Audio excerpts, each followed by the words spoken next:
Plow, man. Happy Saturday, Plow.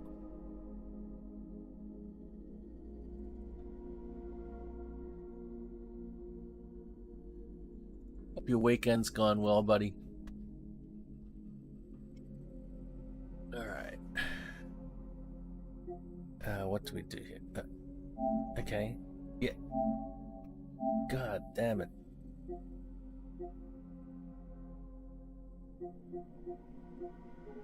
What? Why can't I... Great. You just did some rallying. Right on, man. But streamed or offline?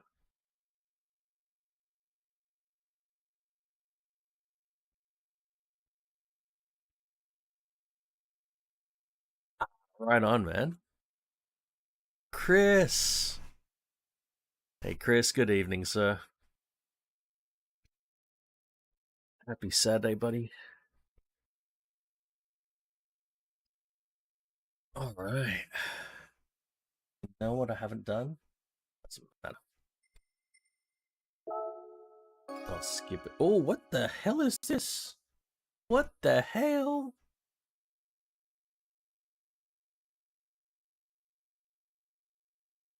Huh.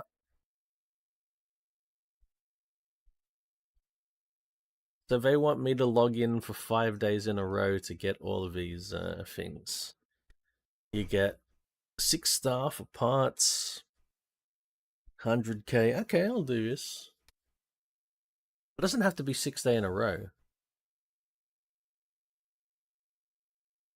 Fuck, this has been going on for a week already. Ah, shit.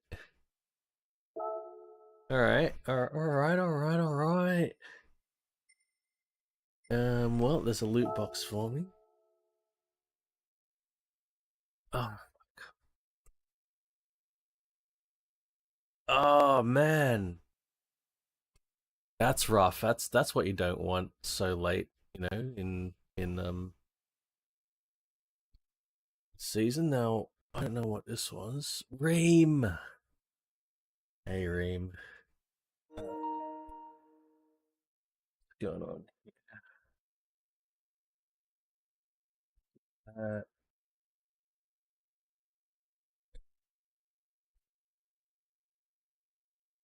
It's fine. Okay.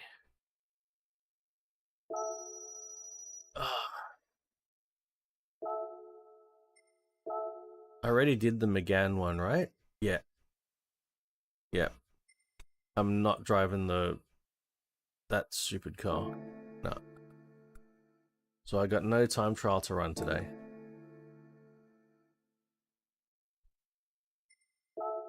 Legend cars. What do we got? What do we got? Fucking hell. 5 million for a 550, man. I don't know if I can bring myself to do it yet. Not when I've got 8 mil only. For me, the 550 is not special enough.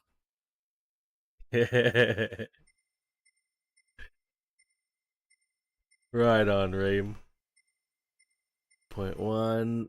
Oh shit. GT40 for 6.8.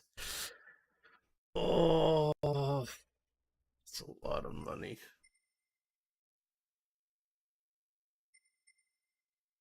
I'm not at that point yet, I think, where I'm ready to drop 7 million on a car like that. I think I'm still waiting. If I'm going to spend big money, I'm going to spend big money on a car, it's going to be like a McLaren or some McLaren F1 or some shit like that. Let's check out the used. Yeah, too much, man, too much. Alright, low K 3.0 CSL, and that's is the 1973 model. The 1973 model's got the big wing. I think there's a 1970 model as well. I don't love that color. I am not. Hey, Daniel. Zero mead for now. Maybe I'll get some mead for next weekend.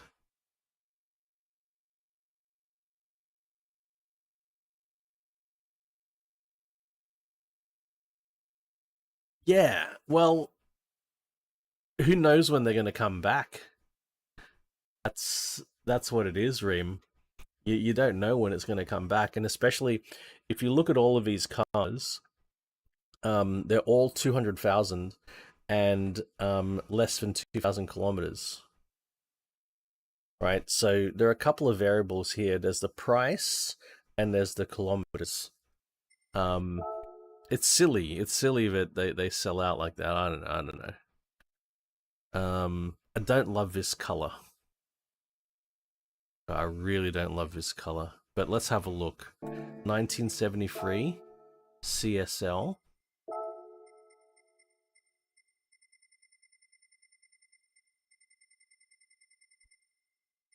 I've already got one in orange. That's a much better color. I tell you what, if a more attractive color pops up, I'm ditching the orange and I'll buy the more attractive color, I swear. Honda S800, a bar 595. We're looking for, oh man, I love the Renault 5 Turbo in that blue. That's a high kilometer one. I fucking love it. SIL 80. I think I've got two SIL 80s. Pretty sure I got two SIL 80s. And NSX Type R. I reckon I've got these already. I think I've got the coupe. I think I've got two of those already. Let's have a look. There's a SIL 80. Subaru. And I've already forgotten what the other one was.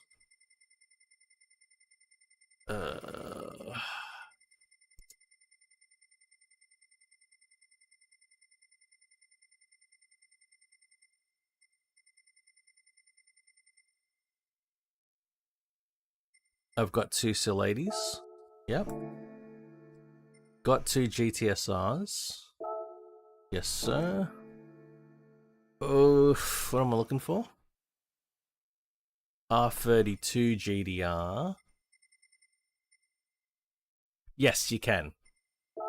Right here. So what you do is, like for example here, you take your car and you have it appraised to see what you can sell it for, and they give you your valuation, and you can see how the price tracks over time. And you can see that the GTSR has been dropping in value most recently.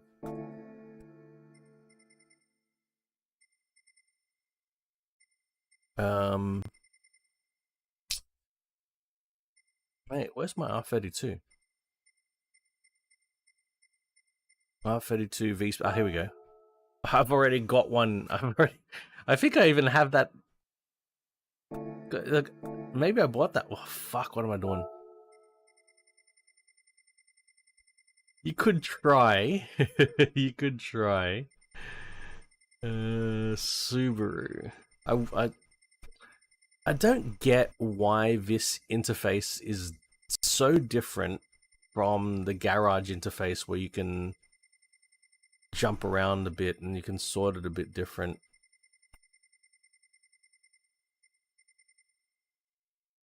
I've only got one Renault 5 Turbo. It's a high kilometer.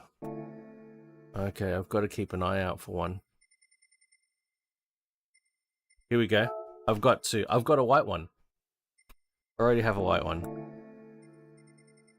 What was it? I looked at the SIL 80 and NSX Type R. I am positive.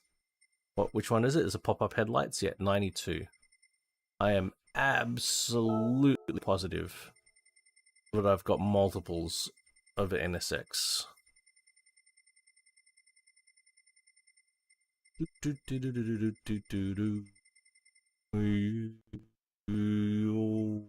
Where there?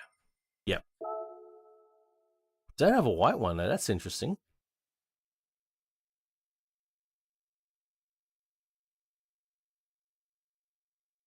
Sort of don't mind having a non-victory white Honda Type R. Alright. Sunday Cup 400, Lightweight K Cup, Ferrari Circuit Challenge, GDR, and then Group C. And there's no loot boxes, there's just money. 800k. Let's get started.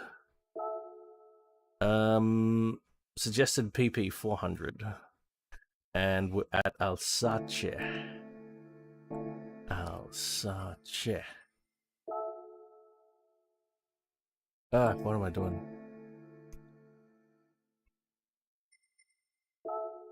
Oh, I feel like I could have had another coffee.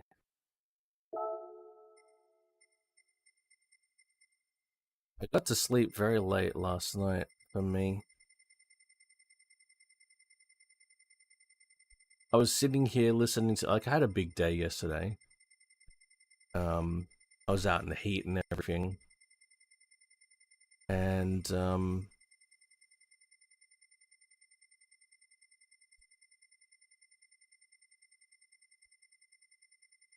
and then towards bedtime, I was sitting in here. I didn't play games at night. I just was trying to chill out, YouTube, listening to music. I'm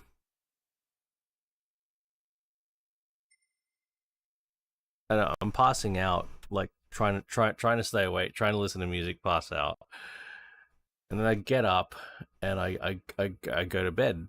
But once I go to bed, I'm no longer able to sleep. What am I gonna drive? I want to drive the A112 above.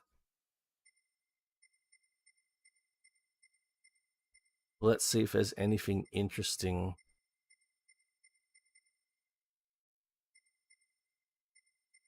Do I have a done up version of this? Like while I was here, I was falling asleep, and then as soon as I went to bed, I'm awake. Very annoying. Um,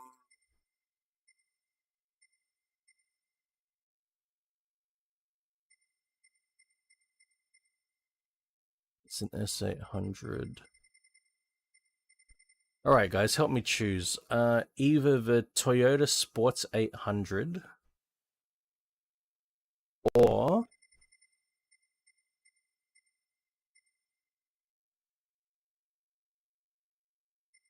the Abarth A112. I want to drive a car that I don't have in any other game. Any does anyone have any feelings? That's true. Abarth, right on. Yeah, that's a good point. That's a good point. I got up, I took action. Ream.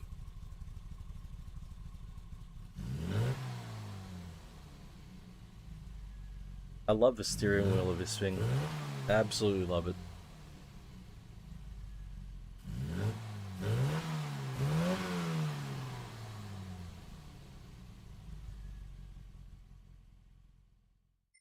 Okay.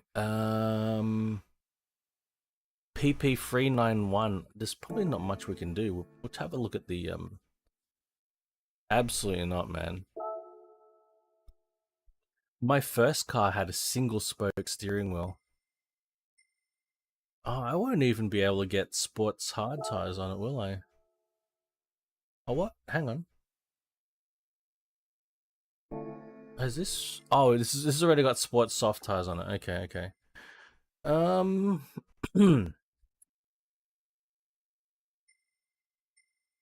let's just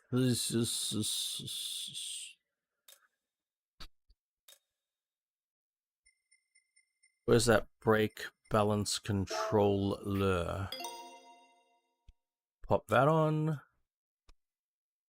We could put a turbo on it.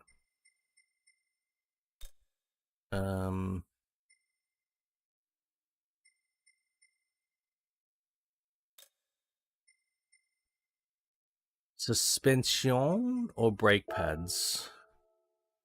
Brake pads are probably a good idea.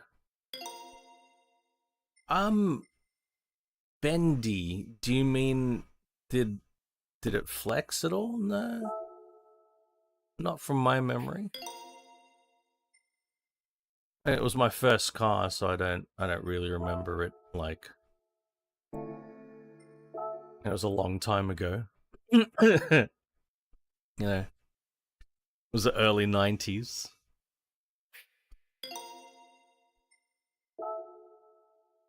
It was the early 90s when I had the car. The car was from 1980. That's taking it over line. Okay, we're gonna stay under that. It is such a cool car. I love it. But it's an Auto Bianchi. So Auto Bianchi, it's an Abarth version of an Auto Bianchi. Now, no, let me say it properly. Auto Bianchi. And Auto Bianchi was like a high-end brand, higher end than a Fiat. Maybe not quite Alfa Romeo level. It was definitely more upmarket than Fiat.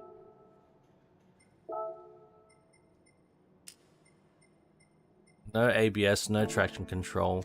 We've got 1080 degrees of rotation. Brake.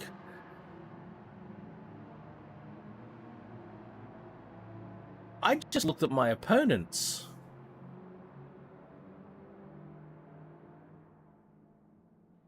Do you see my opponents? There's an Integrale. There's an A110. There's a fucking Megane.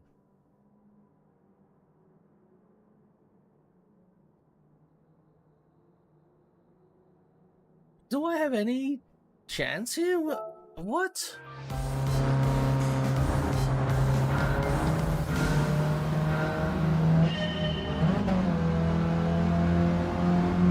Okay, is the engine loud enough, by the way, guys?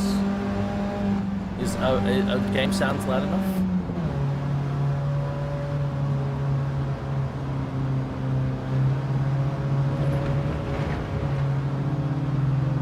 Good, thank you.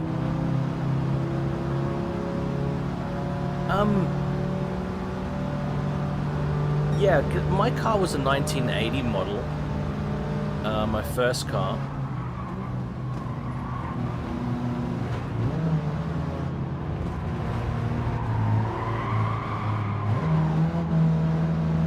And early 80s, single spoke steering wheels were considered luxurious. It was a bit of a trend. I mean, and they existed before 1980, don't get me wrong. I think you can find like cars from the 60s and maybe even the 50s that have single spoke steering wheels, but in the 1980s it was a bit trendy and seen as, for some reason, was seen as an upmarket thing.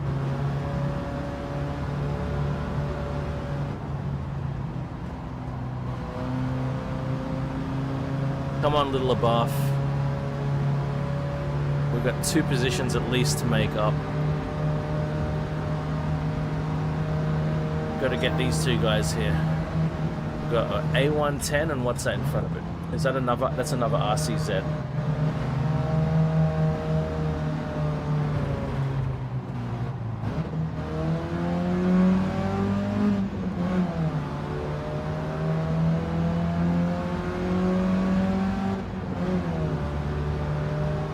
Making up, hey Pat, I'm making up all the time. in the corners. This thing just rips in the corners.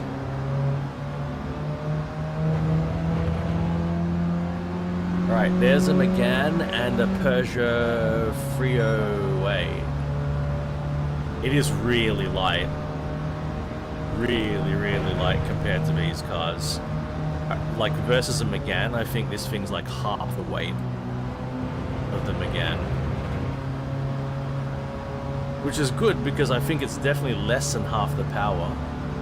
Or maybe it's spot on less than half the power. If this has 120 horsepower, I think this had like 112 horsepower. Megane's got 250 horsepower.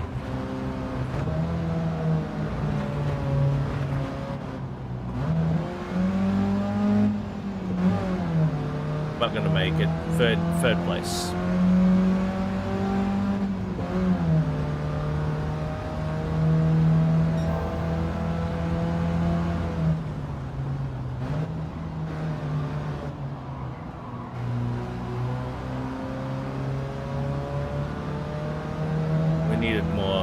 We needed more time. We were catching, but nah, it's too short a race. I love that little Auto Bianchi. Auto Bianchi. I think it's based on a Fiat 126.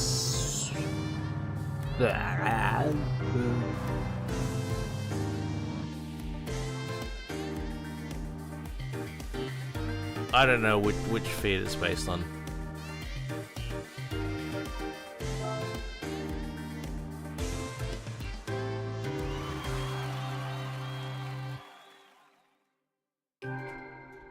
Clean race bonus for 4,200 credits.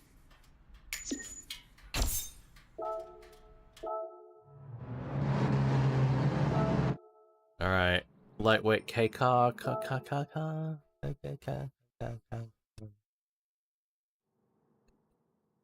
No car.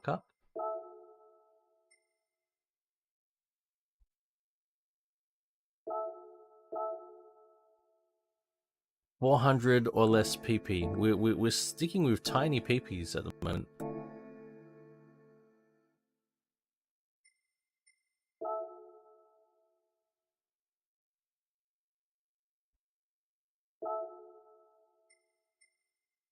I could use more sleep. Coffee.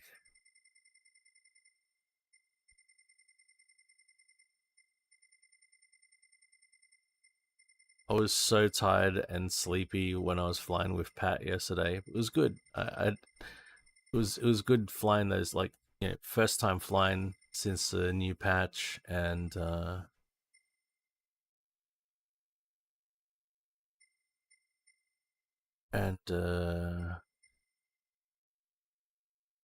what am I saying?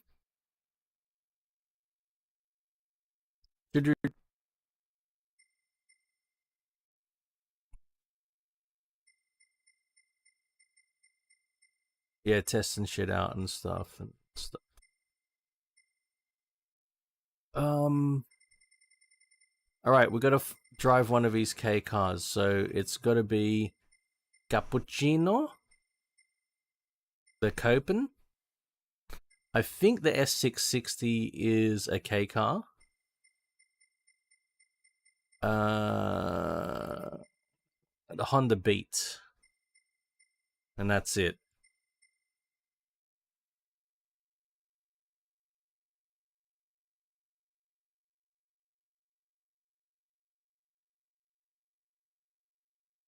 Wow, Pat. Beat? Yeah, let's do it.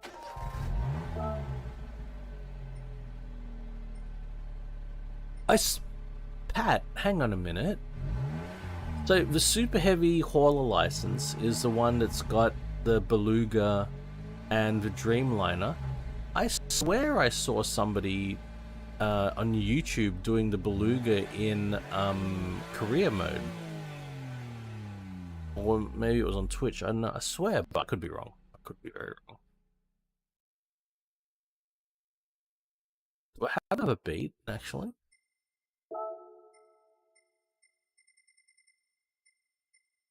suddenly feeling like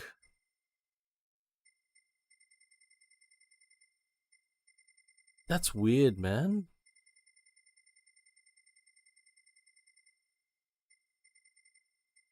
I do have another beat. Okay, no, I am in the modified beat. Okay, let's see what we can do. We're gonna embiggen this beat's PP. We're gonna beat the PP up. I mean, up the PP of the beat.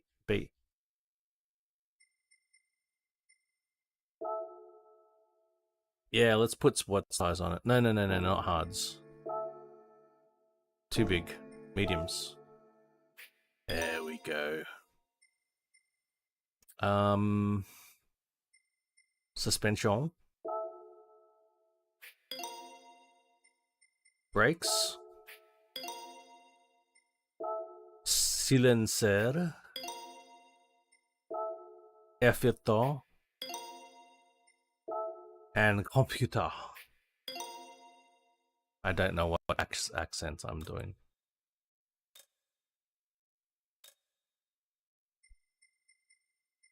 I've got brake balance controller on already. Interesting.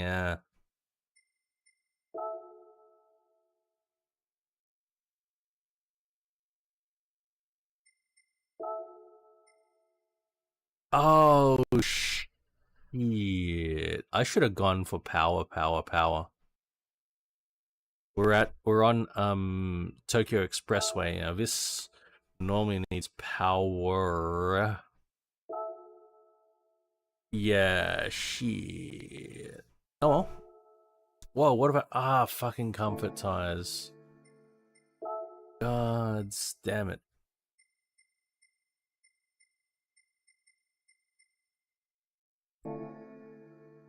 Whoa, let's go for some power. I think I will regret not powering out. Oh wait, you know what we should do. What am I doing? What is all this? I've never seen this before. Oh my god, I love that Alfa Romeo racing suit.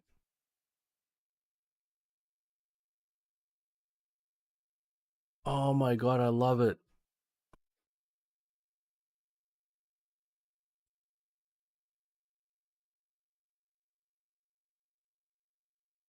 Damn.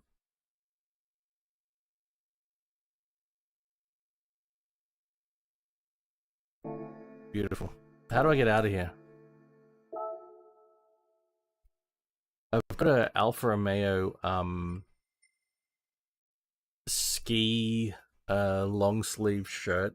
It's like a warm sort of thing, but it had like a vinyl pressing on the front of it, and it's old. And at some point, like I had it folded the wrong way, so that two bits of a vinyl have fused, and yeah, it's sort of a little bit ruined. I mean, I think the shirt itself is okay, but yeah. Well, we've got a little bit of PP to play with.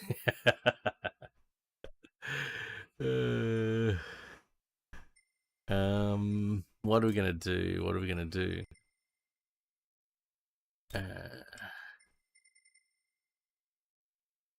Wait, I want to see. Cost 10k for a new engine. I don't think this is turbocharged, is it?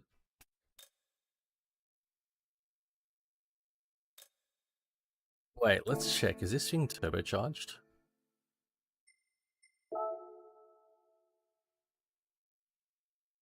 I don't think it is. It's naturally aspirated. Well, and it revs to 8,300 RPM. Okay, let's stick and revel in its Honda-ness. And let's work that engine. It only costs 10k to... Okay. So we are going to violate the engine a little bit here by doing that work. Oh, Nil, hello, man. How's it going? Okay, because Pat's hanging around, we're going to do a close ratio high. What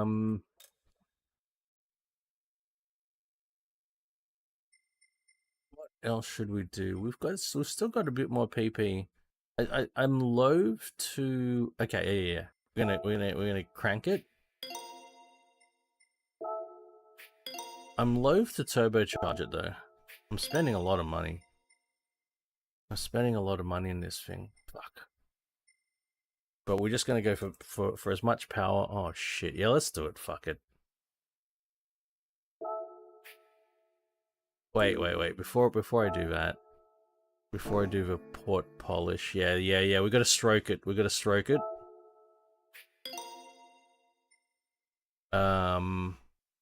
You stroke first and then you polish off. Yes. All right. I spent a lot of money.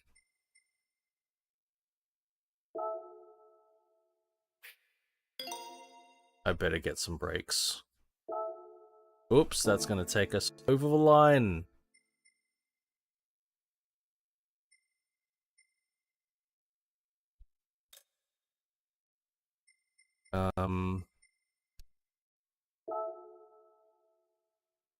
Yeah, no, we'll run standard. We'll just yeah, LSD, okay. Yes. Oh yeah, we stroked. Well, you bet we stroked it. Oh man, that was a heavy stroking.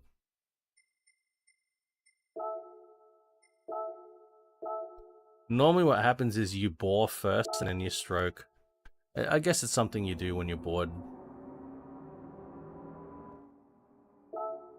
It can entertain you for a couple of minutes, right? Alright. Hey, let's see the other cars in here. So S660 is considered a K car, which is good, because it is.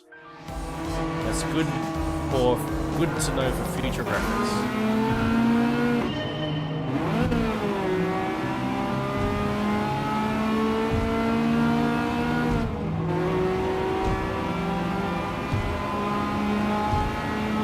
Right on, Neil.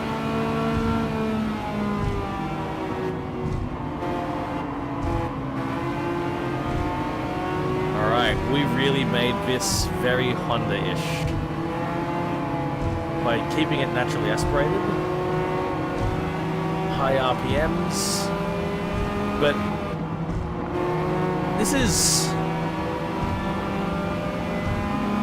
the original baby NSX.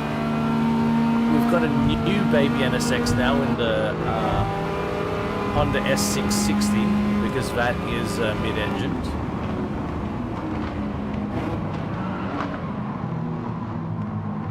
But in the 90s,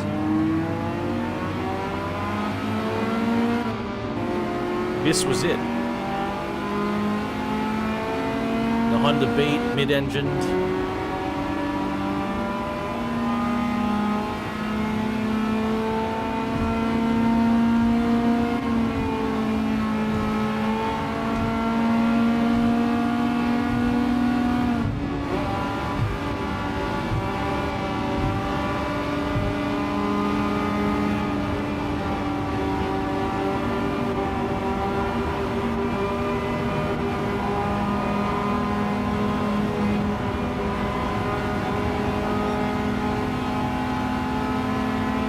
Come on.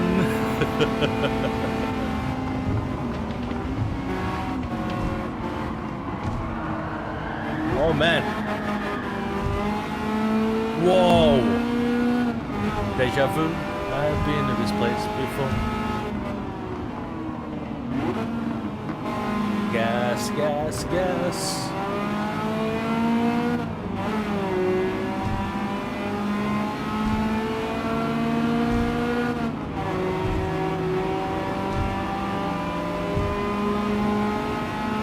Have to watch that replay. Ah, right on, Neil. I haven't played iRacing in over a year. Could even be getting close to 2 years at this point. Maybe even longer, I don't know. Oh god. I think there goes my clean race bonus.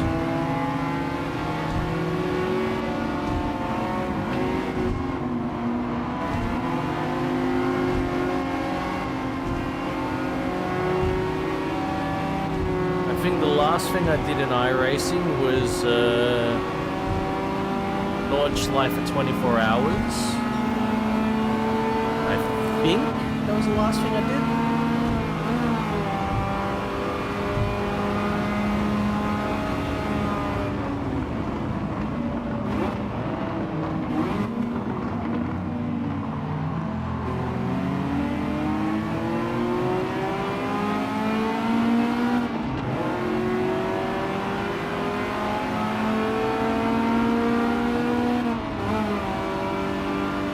I'm not really into the racing component.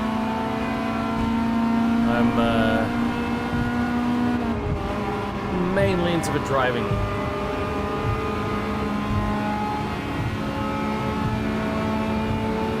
But as it is, the way that you get to drive is in a race these days.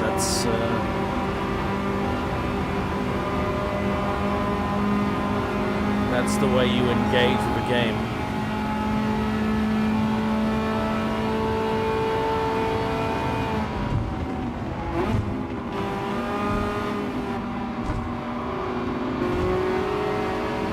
I could be earning cars by just driving and not necessarily racing, I'd probably do that.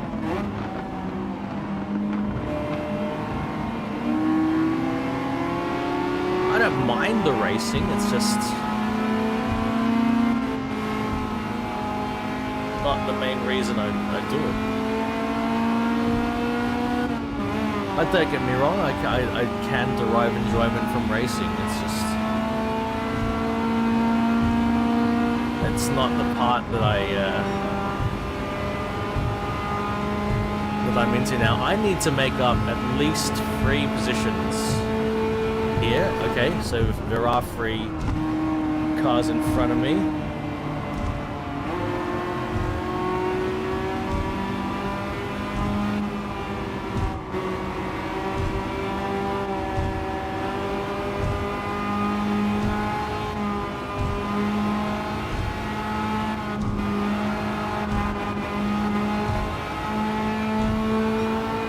Very scary on the limit, this car.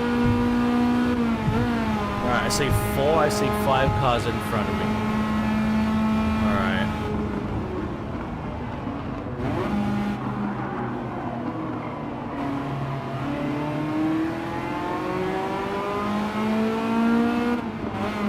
Okay, that was a good corner.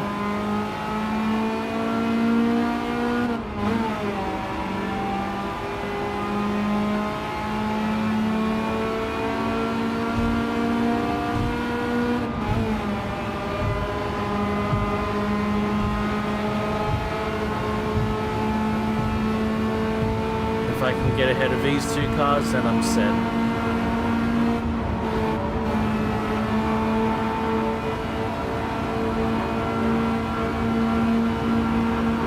Yep. Can I take 2nd place? Maybe. I'm closing quickly.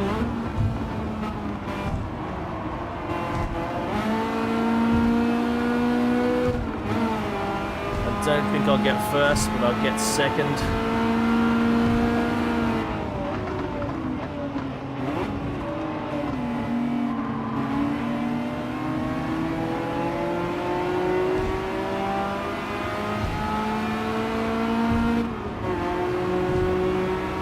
I mean, racing can lead to some really exciting moments, that's great, but there's a lot more to racing than just the door-to-door aspect of it.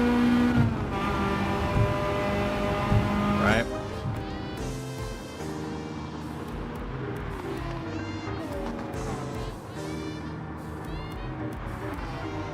Yeah, I mean, if you're into racing, then iRacing is a good place to be, but because I'm more into the cars and racing, I don't care about everything being level. I like the imbalance. You know, I like to be in the car that's at a disadvantage taking on cars that are at an advantage, or, you know, where the cars have advantages in different areas. I enjoy that because I'm more into the cars themselves and enjoying the cars for what they are than I am, oh, I've got this amount of skill in this. Hey, I did get the clean race bonus. You know, I've got this amount of skill and this amount of knowledge in this track, and so I'm going to test my knowledge and skill versus your knowledge. I don't really care about that. You know, I don't care about developing, you know, high levels of skill in a certain track. I don't care. I'm not into the track. I'm into the cars. If that makes sense.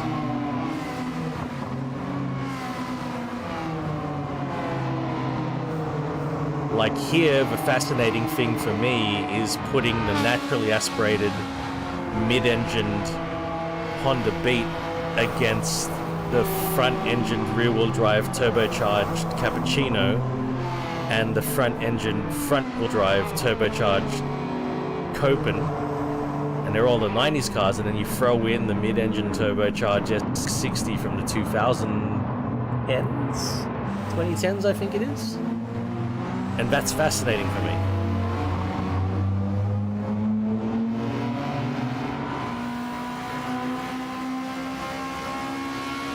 High RPMs versus high RPM, flat torque, but overall low torque, so you need to rev the crap out of the engine, versus modern turbo. It's definitely, like, the balance isn't quite there. There's definitely some imbalance there, and certain tracks will favor certain cars, and that sort of thing I love. Certain corners will favor certain cars.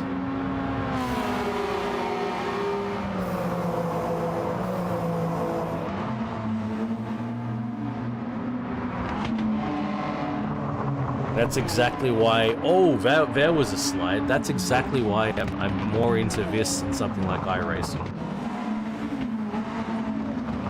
Oi, Wolfie! Big slide here in the little Honda. Woo! One more time.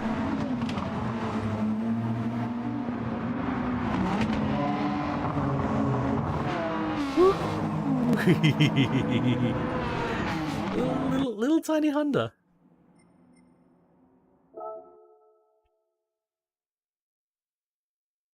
I was getting my beat on, Wolvie. Alright, GDR Cup coming up. Oh no, Ferrari first, Ferrari. First we're doing Ferrari at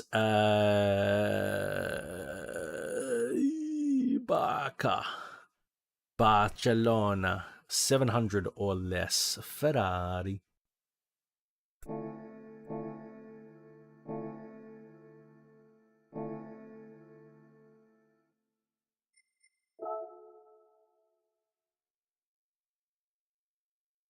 I love it, Wolvie. It is fun. Like, yeah, look, there are frustrating things with the game, but it's fun. It's pretty. Sounds good. Drives good. There's some epic cars in here. There's a lot to love. Oh, what Ferrari will we drive?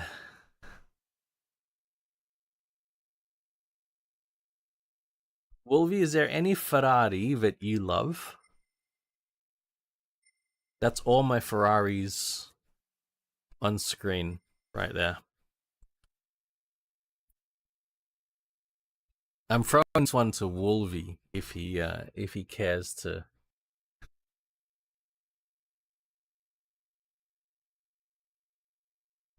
Only what's on screen, Wolvie.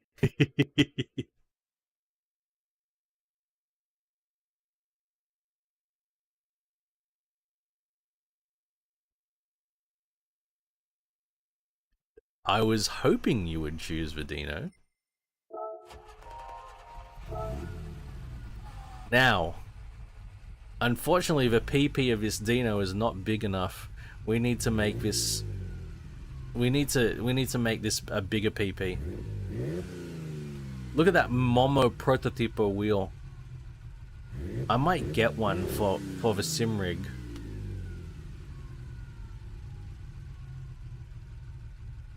I might get one. Look at the Fiat wheels on it. You literally said Fiat on the wheel. Wait until we go back around.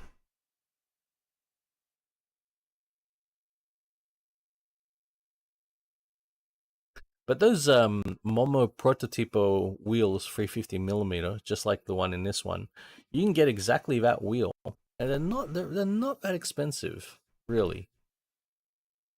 All things considered, not that expensive.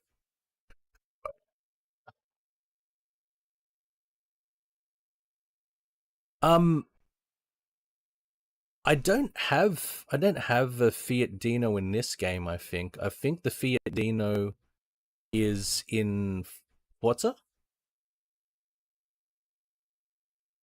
Hey, there's nothing. There's no shame. Yeah, see, says Fiat on the wheels. Most of the Ferraris from this era had Fiat components. Like there's absolutely no shame in the Fiat brand. They're a fucking fantastic car manufacturer.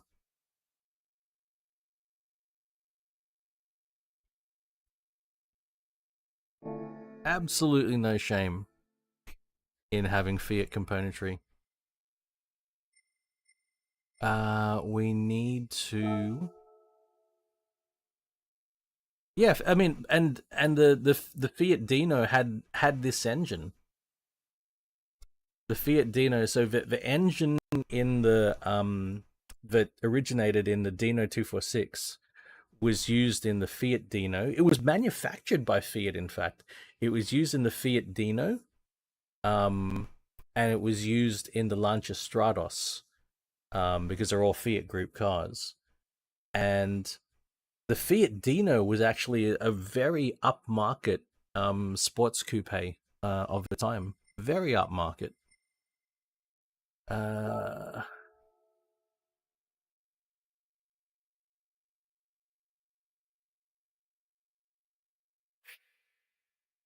the PP doesn't change?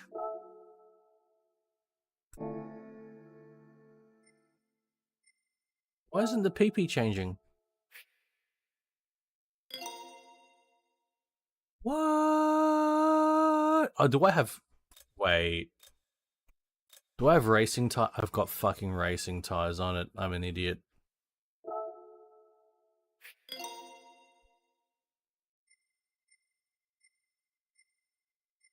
Oh, shit.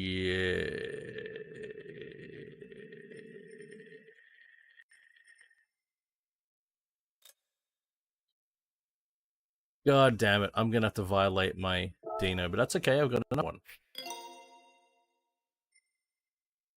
Got another Dino. RPP is going to be a little bit small for this series, it seems. I don't know if it's got the hard tires or the soft tires on, but 200,000 to get a new engine. Oh, we can do some more work here. Let's do it. High lift cams. 300 horsepower. Oh, this is going to be a spicy girl. Yeah, we need to... I know, we need to do things like stroke it, Chris. I think, if we could stroke it a bit... Look, here. Spend 40 grand to get a stroked, and then the PP will go... Well, oh, yes, the PP gets bigger after some stroking. Look at that. There we go. We stroked it, the PP got bigger. That's what you want. Yes.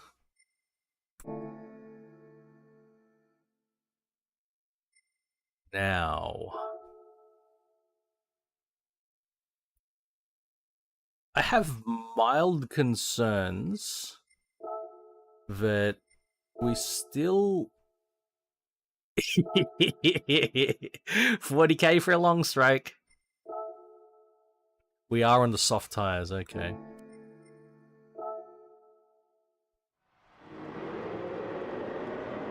Chris, strokey, 40k. 40k, strokey. We still won't run TCS or ABS. However, we're gonna drop our degrees of rotation down to 810. I'm not gonna quite go down to 720. 810. Actually, I should check the gearing. Okay, 260 top speed.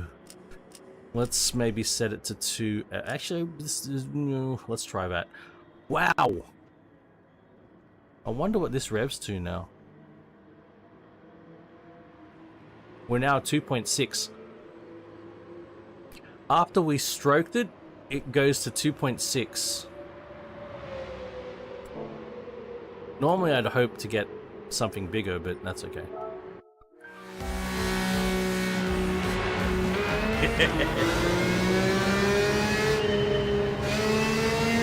Oh my god, listen to it now. Sounds like a rotary now.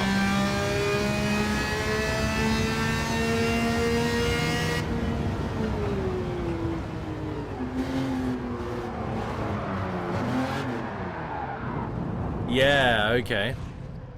We're gonna have to, yeah, okay.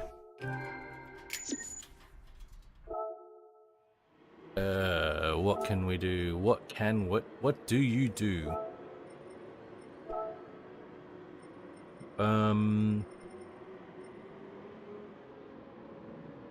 What is brake sensitive? What the fuck? Alright.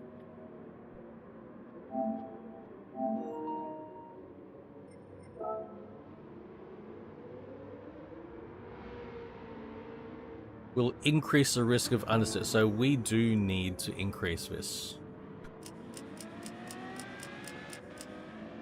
Let's try that. Preload. The brakes were actually sort of okay, Warby. And I do already have it balanced towards the front, and I might even increase that.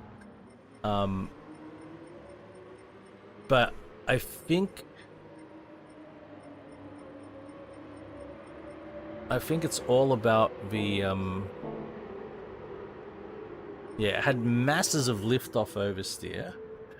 And getting on the throttle, I'm gonna have to be very, very delicate getting on the throttle. Let's try it again. Oh boy.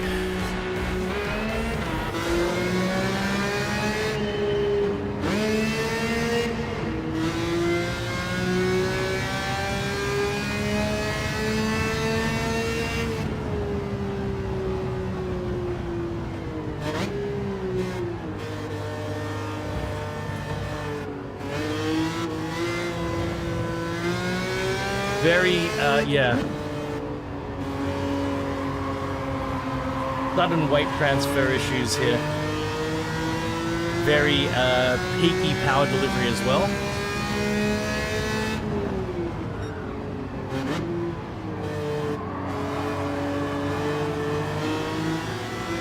I think I would have...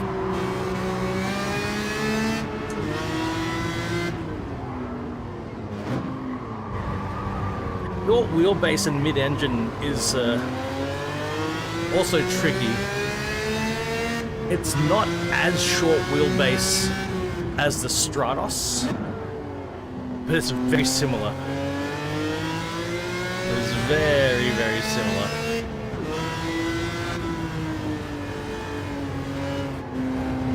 See, that lift-off oversteer was... Ah, you know what? I reckon springs and dampening will be. I think that's the issue. The springs are too stiff. I think it needs to be lightened up. Because it was just so sudden the way it reacted.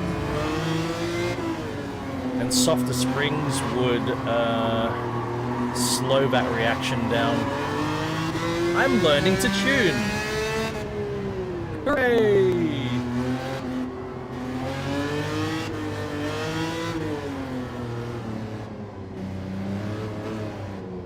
So because the springs are, it is gorgeous. Because the springs, I can feel it there, the springs are too reactive. It means my inputs need to slow down. So it's either the springs move slowly or I have to move slowly. And it's not just my inputs of throttle and brake as normal, but also steering left and right also needs to slow down. I think that's the cause. I was steering left and right too rapidly. Now that I'm slowing that down, the car seems to be more stable. Yeah, that's it. Because the car's so light,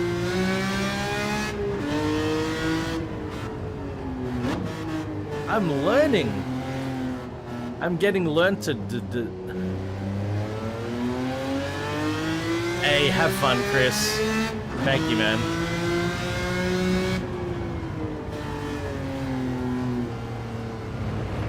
Steer with the brakes. Steer with the brakes and the throttle. A lot less steering input, and she's a lot more stable.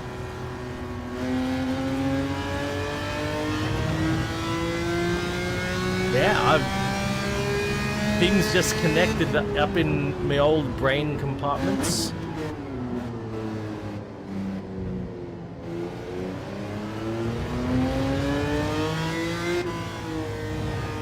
I see a Testarossa.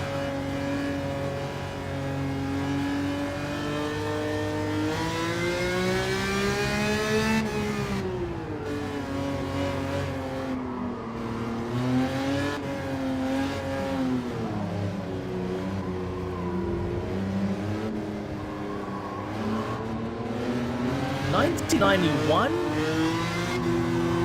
Were they still called Testarossa in 1991? I thought by 1991 they were already called 512 TR.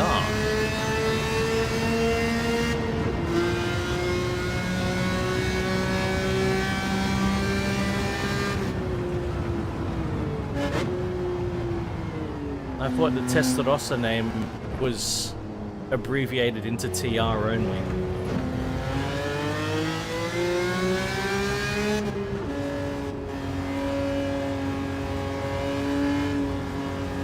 Yeah, as I was steering there, I could 100% feel that if I gave too much input on the steering wheel, I would have had a bad time. I could feel it through the wheel. That was remarkable.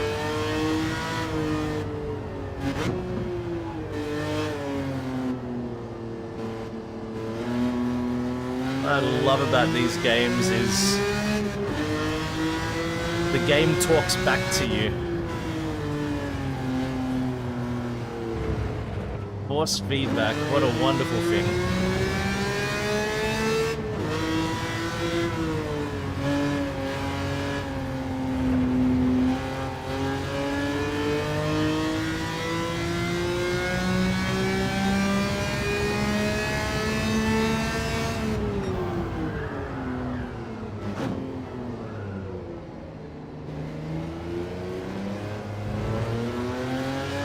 Oh!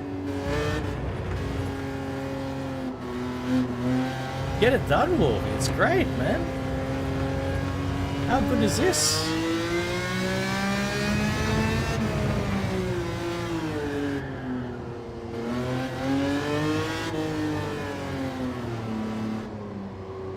I've even managed to get used to having another steering wheel on the screen in front of me.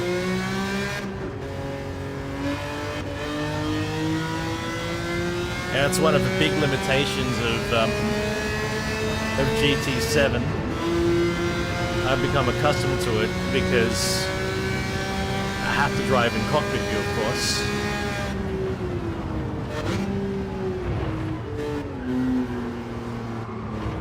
Whoa, whoa, whoa, whoa, whoa. I mean, at least thankfully I get to see this beautiful steering wheel.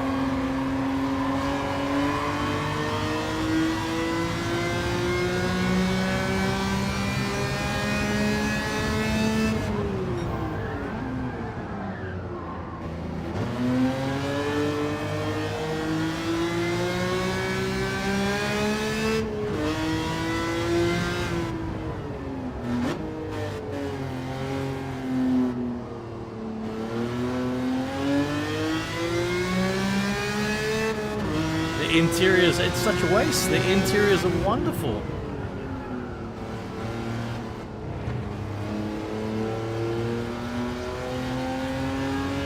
Such a waste.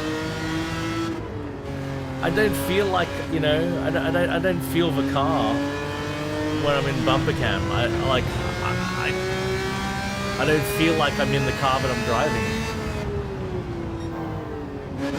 I mean, I used to use bumper cam back in GT4 days when there was no interior.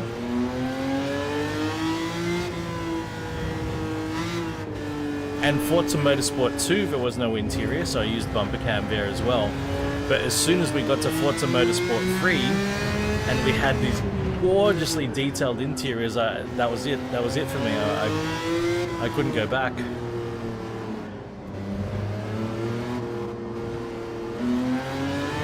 And I guess that's part of the reason I avoided Gran Turismo for so long, was that GT5 and GT6 only had, you know, a limited number of vehicles, the premium vehicles, that had the fully detailed interiors.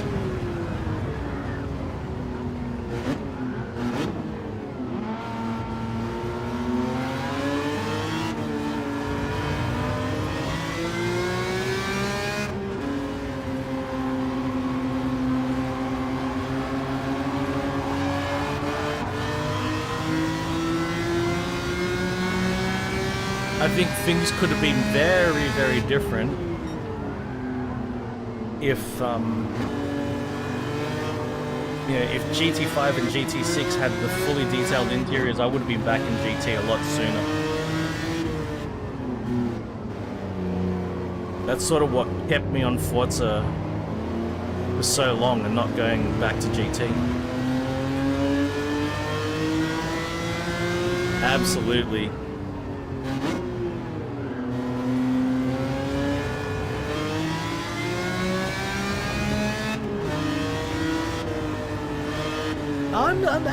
I'm still, even to this day, if I'm gonna be on a controller, I still use the interior view. Hey, we're gonna get first place, I think. Just need to hold it for these final few corners.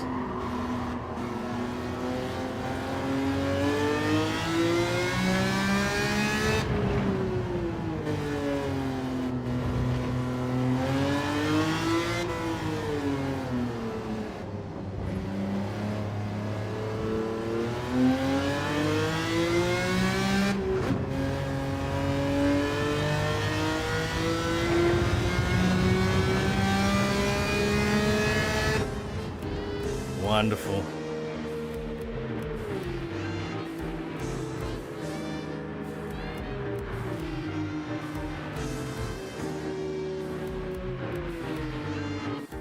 Let's have a listen to this thing.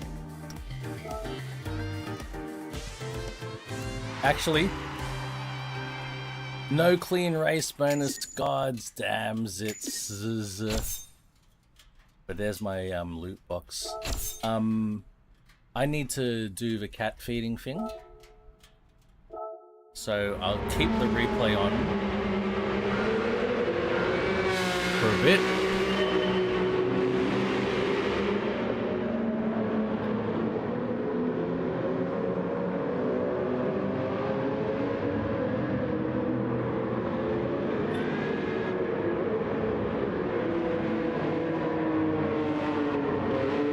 That sounds a lot better.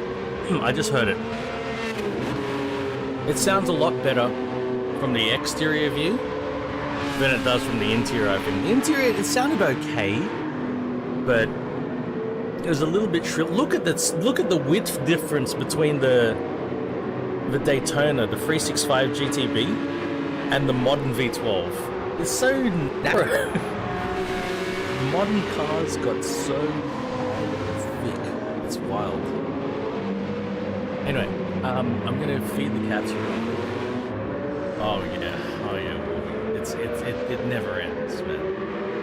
Never ends. Need to feed the cats real quick, so I'm gonna run out. We've got a cat that visits us most times at dinner. Like, we sit having dinner in the kitchen, and we've got these big bay doors that go out to our rear deck, and then we'll hear a meow from outside, and we'll look outside, and there's the cat at the window staring at us. She's very cute, but she's very skittish. I'm pretty sure she's a street cat and not somebody's cat. But at least you know, she's a friend, you know, for my cat to meow at and to stare at. All right, I'll be right back. I'll take care of the cats, and I'll leave a replay on, and then we're gonna move on to the GTR race. So just a couple of minutes, please.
Oh, thank you, Wolfie. I see that.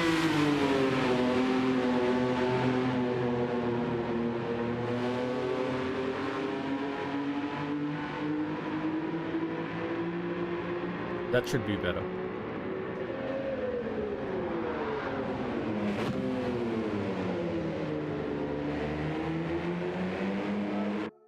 It's always so hard to get that balance with replays, especially. Like, for some reason, the replays get really loud. Same thing happens in Forza, actually. Oh, Brew! Sorry, Brew, I didn't see you earlier. Good morning, Brew.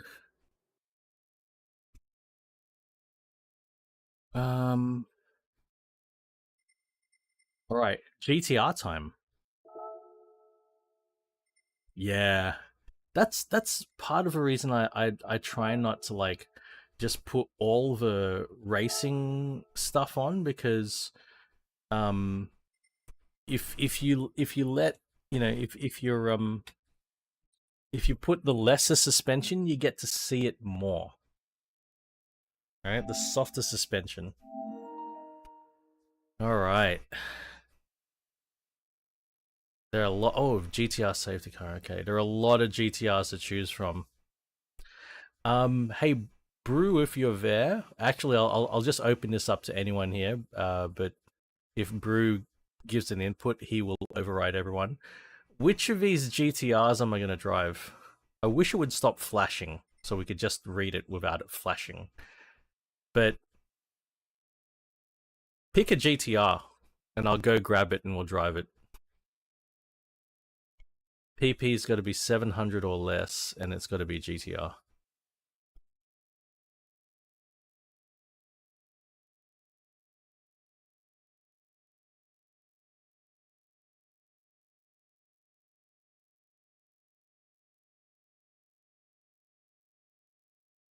Let's see, there are 1, 2, there are 4 R35s. There are 2 KPGC GTRs, and there's 2 RB series GTRs. Oh, sorry, there's 5 RB series GTRs.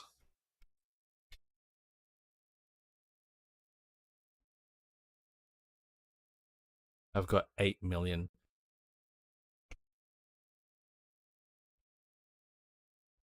Alright, I'm gonna go select the GTR. I have a little bit of an idea what I might want to do.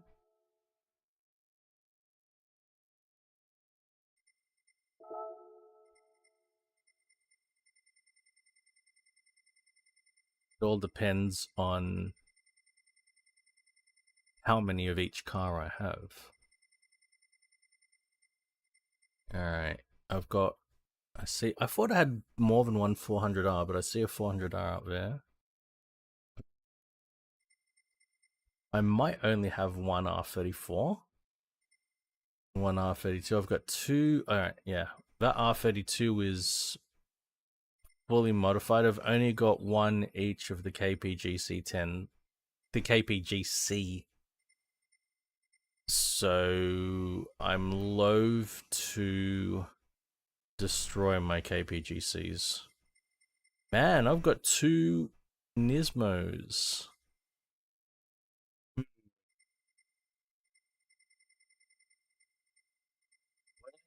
Okay.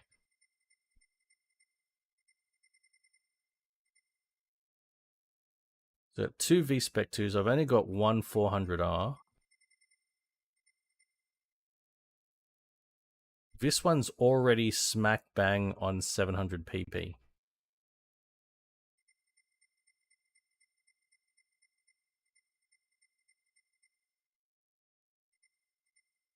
Two Nismos. Yeah, you know what? I'm just gonna drive my existing car. Let's save some. I spent a lot of money on that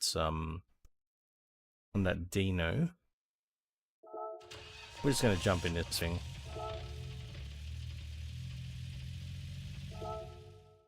It's already set.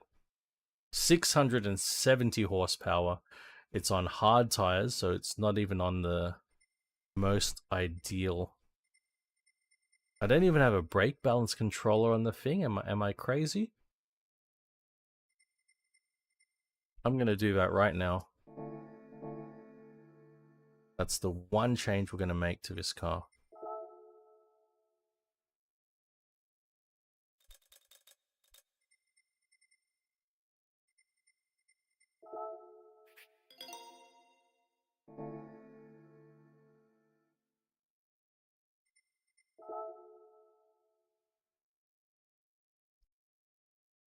Okay, second last weekly. GTR Cup. Oh, Tokyo Expressway. Uh-oh. 4 laps.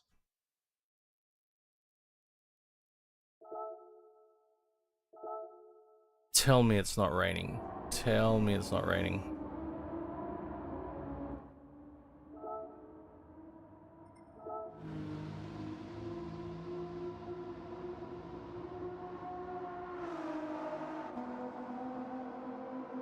Doesn't look like it's gonna rain.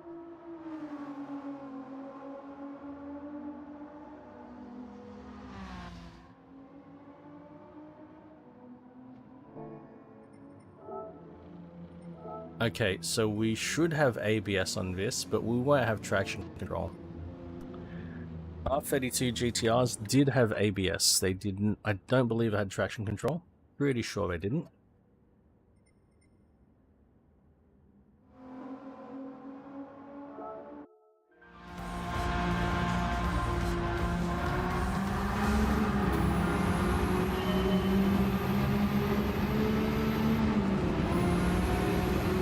Cheers, Warby. Have a great weekend, sir.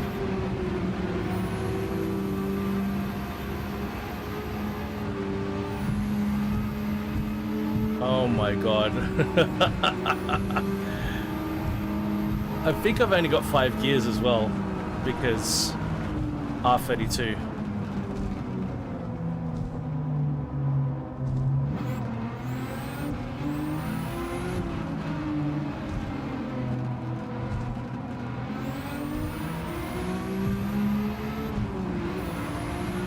I think even the R33 GTR only had 5 gears. My R33 GTS 25T certainly only had 5 gears. I think the only 6 gears when we moved to R34. Same thing happened with a Silvia, S15 Silvia. Is still 5-speed. So S14 Silvia's 5-speed. You don't get 6 speeds until you move to S15.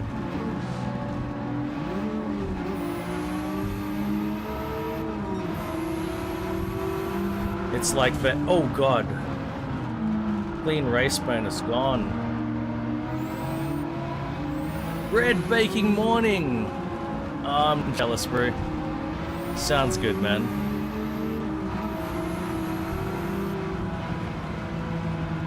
Well, my clean race bonus is by sure certainly gone, but my car's definitely got some power.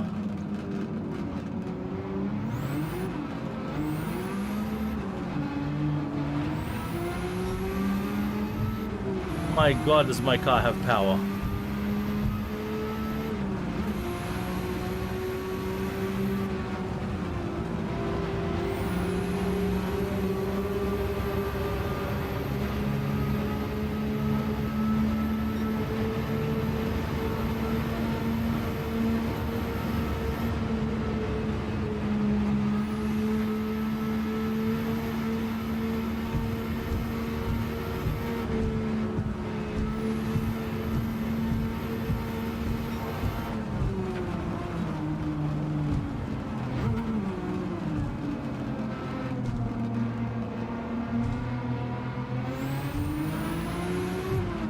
Oh, power. I saw that, bro.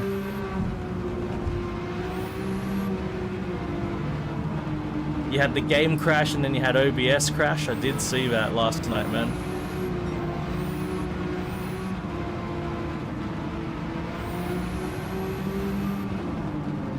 I was having dinner and I saw you drop out and come back.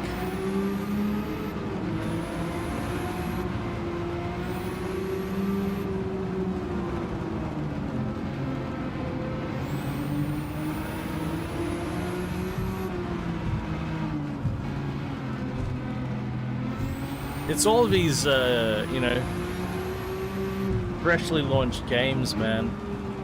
It's always a way, like, you know, us playing Microsoft Flight Simulator 2024. So rough. So rough.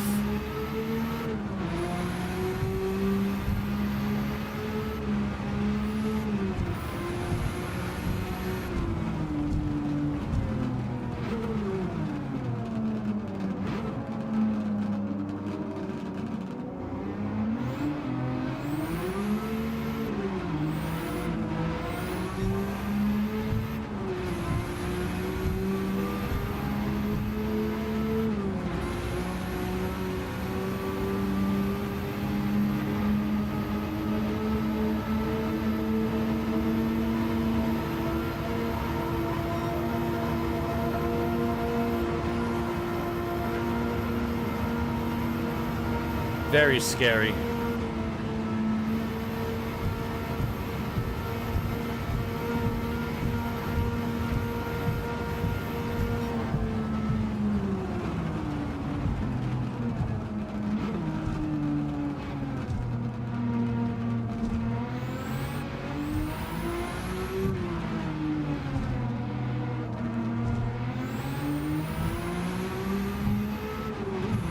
Car is so fast.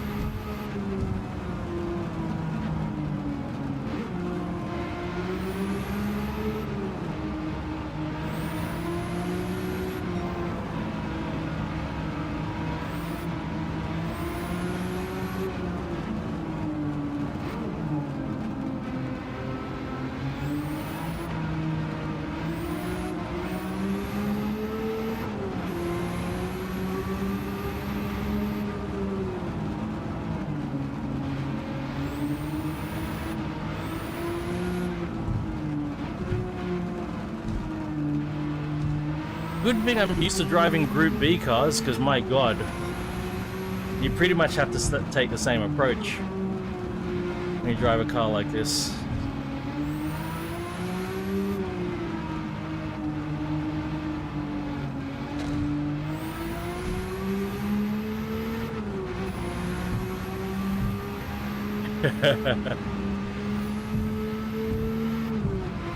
RB, Nissan RB engine. There are times I miss my RB engine. That's for sure.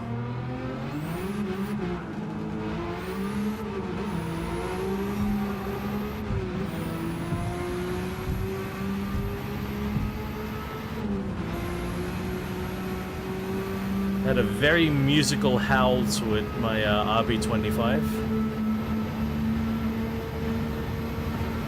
And it was punctuated by the whooshing of the turbo. Oh, what an engine.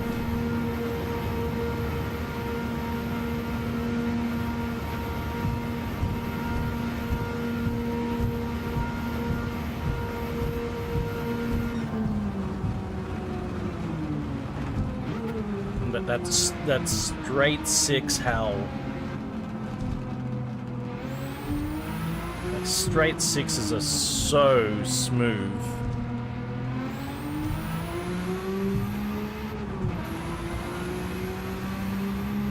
I love V8s, and you know, I'm hunting a V8 for my next car, and I think V8s sound mind-bending. But for smoothness, a straight 6 is actually smoother than a V8, because a V8's basically two inline 4-cylinder engines that share a common crank. Whereas an inline six has got those two extra cylinders in line, balancing the whole thing out. So it ends up being smoother if it's an inline six.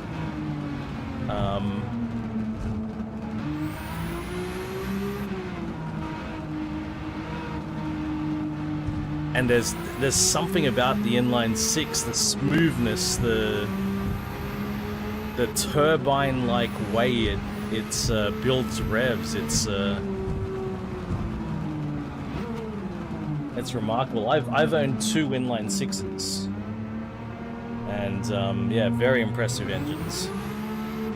But that said, some inline sixes,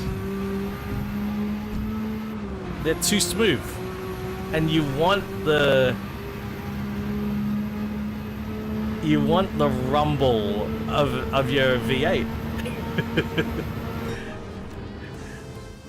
Sometimes an inline engine can be too smooth.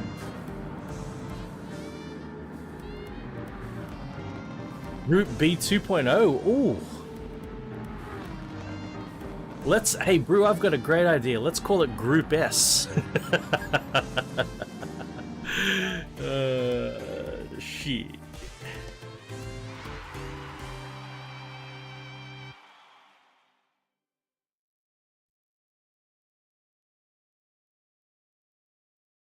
Cams are weird. Oh, I didn't turn my wheel cam back on. Thank you. Thank you, Reem. Fuck, I forgot to turn the wheel cam on. I did that whole race with the wheel cam off. Thank you, Reem.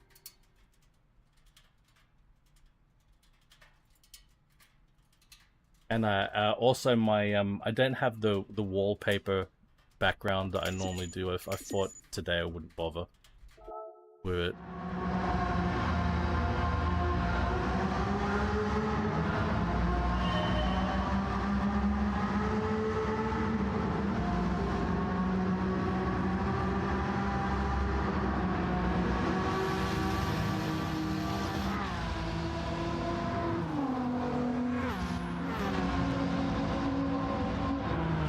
Ghosting on this one?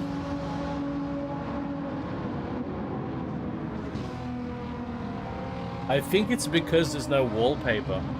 You can see some of the detail of the physical stuff here, because there's less virtual stuff.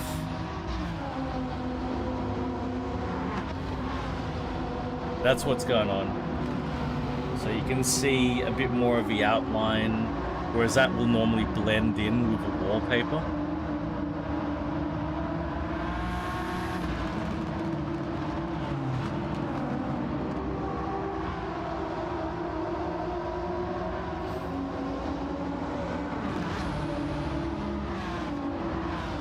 Okay, it's time for some Group C. We're going to be done. I think we're going to be done with GT7 a bit earlier than usual today.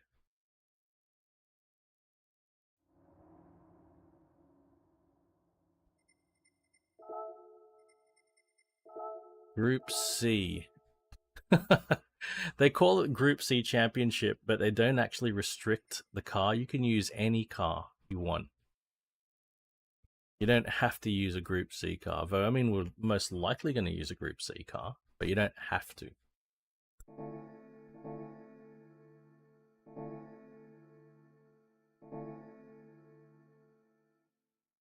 Okay. Yeah.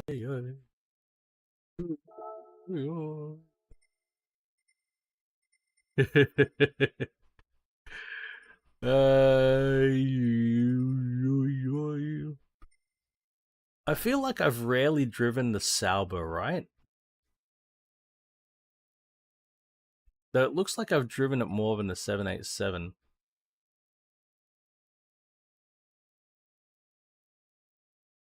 Boom,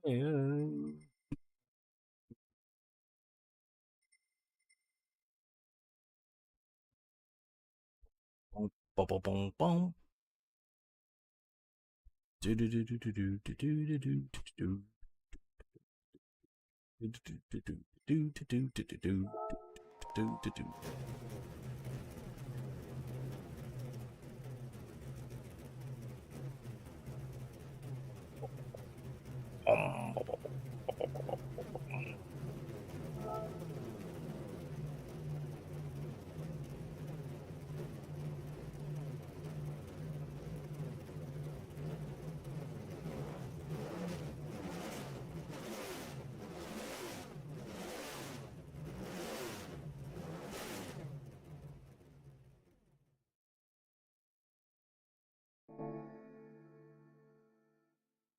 I'm going to reduce the sensitivity down to 720 degrees.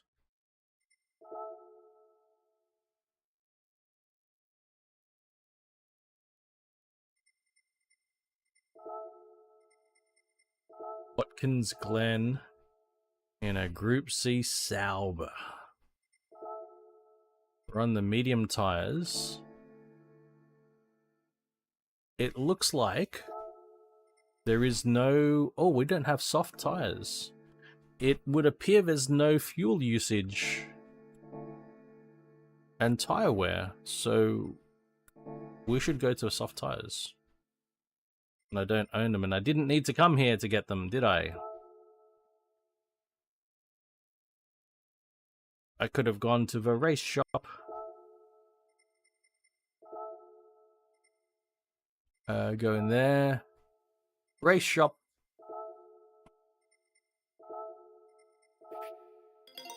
We've gone soft, guys. Waiting around. Checking things out, we've gone soft.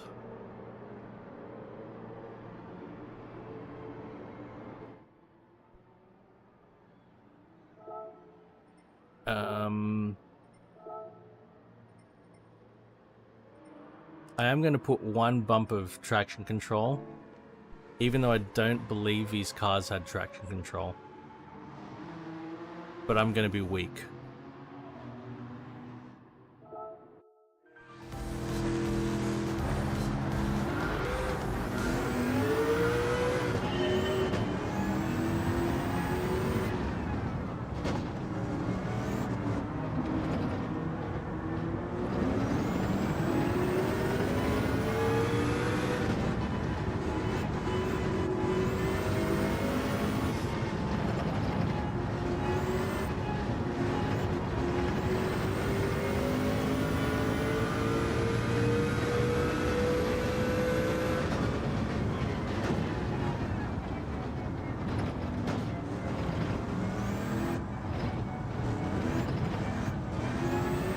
Does sound pretty good. I think the R92 still sounds better. Does sound pretty good.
Traffic, traffic.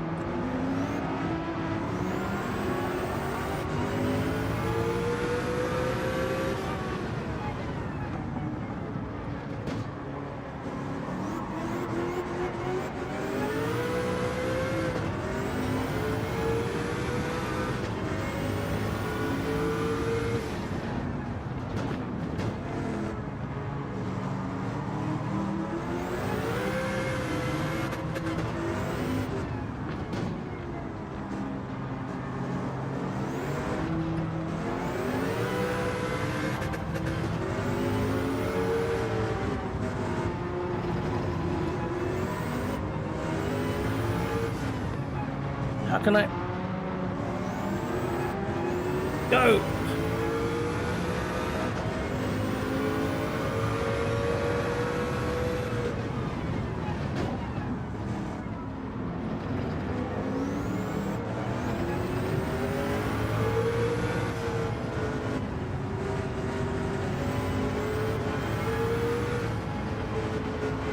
Oi, that was rude.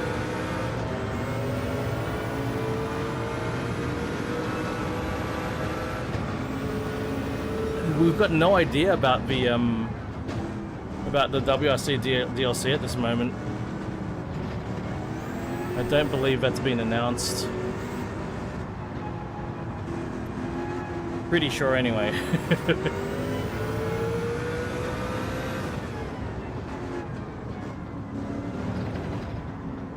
Or maybe? I can't remember.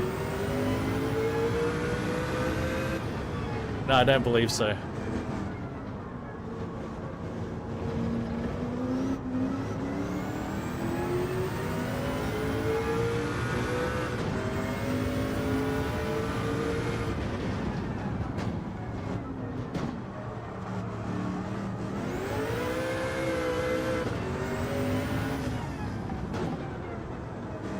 We're all hoping for the RGTs, of course. Or some historic Toyotas. Pad out some of those classes. There are a couple of classes that really could use a couple more entries. H2 front-wheel drive, H1 front-wheel drive, Group B rear-wheel drive.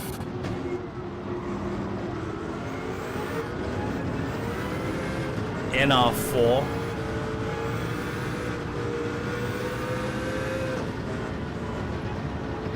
They all could use more cars.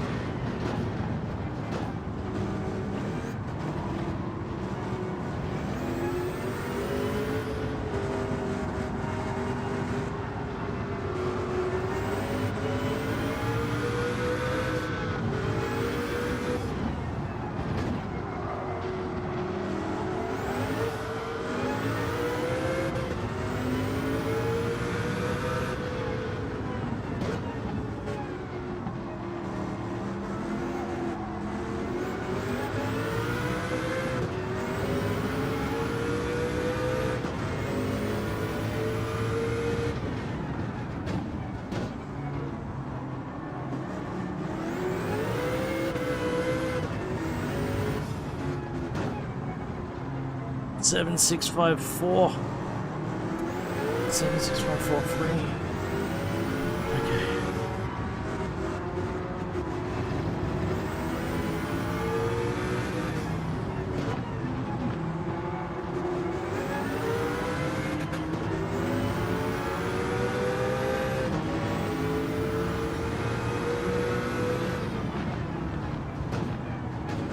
There's third place. I seize it.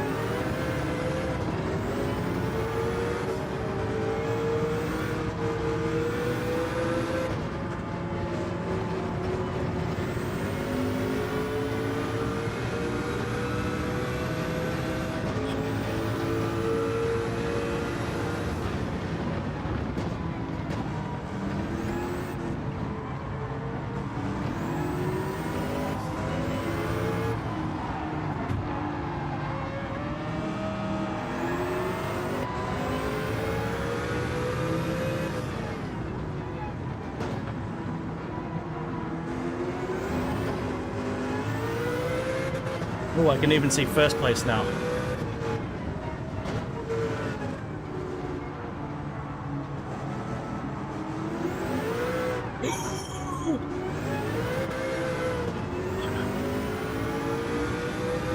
Alright. Easy, easy.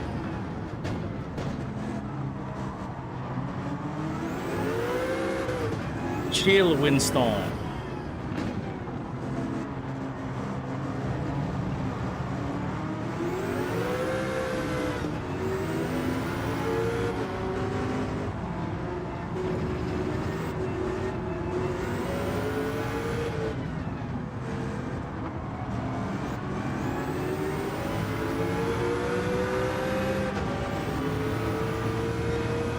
Okay, third place. Oh shit.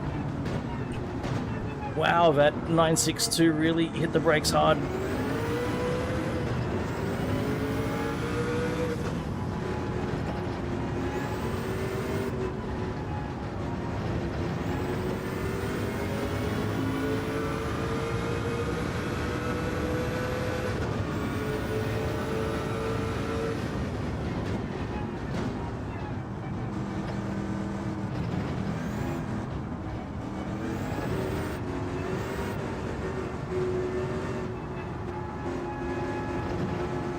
Okay, we're set if I maintain, but it would be nice to get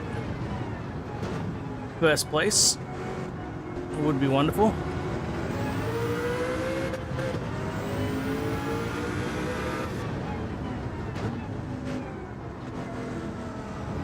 I think it's a possibility.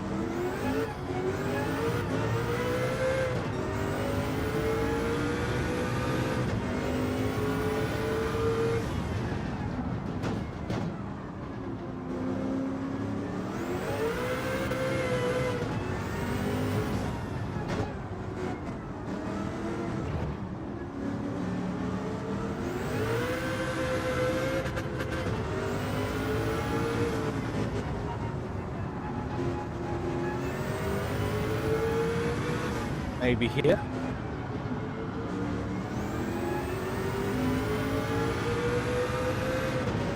Yep.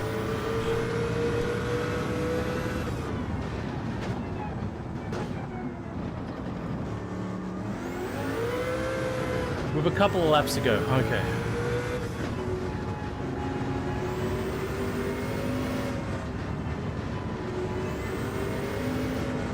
I am feeling very sweaty though.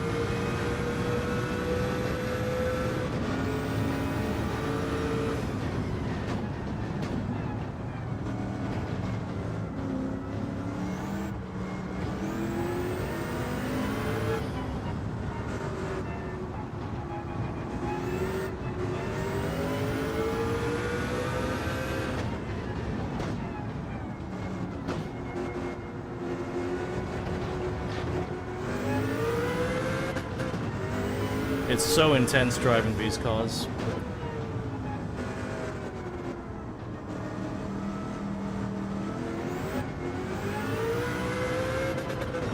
I don't know.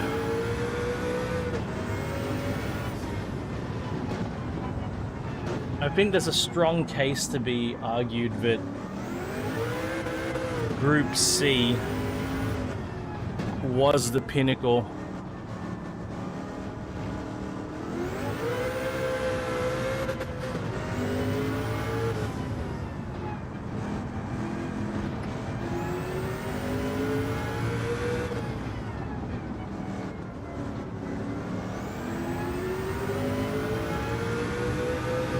Can't imagine if there was a rally version of Group C. Jesus Christ. I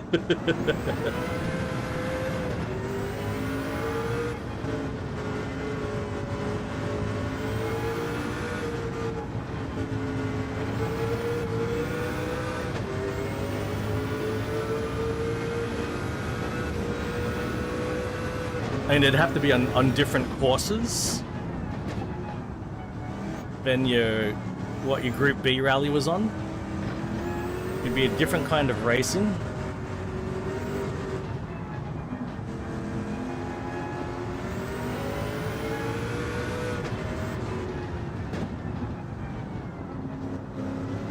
But like a high-speed dirt circuit.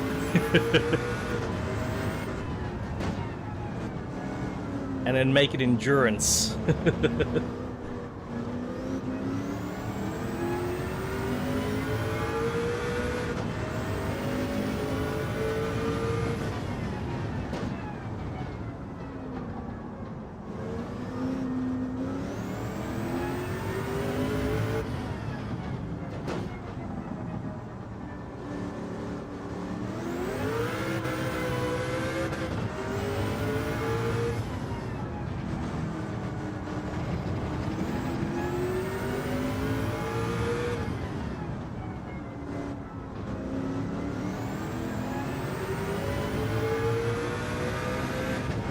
Oh yeah, hill climb cars are 100%.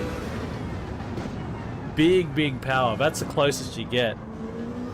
I would agree with that, actually. The closest you get to Group C is hill climb, because you think about it, once Group B was done, one of the only places that those Group B cars could actually race was in hill climbs. And they had to be even modified further, developed further to compete in hill climb. That's exactly the sort of thing I'm thinking. Right? Like, yeah, you take a Group B car, and then you've got to develop it even further.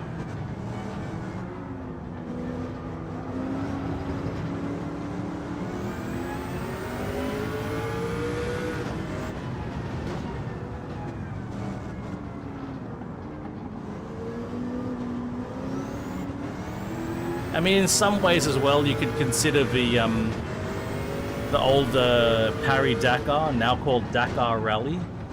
You could consider that as well, because 405 T16 and the 205 T16 both competed in Dakar. After Group B. So did the 959.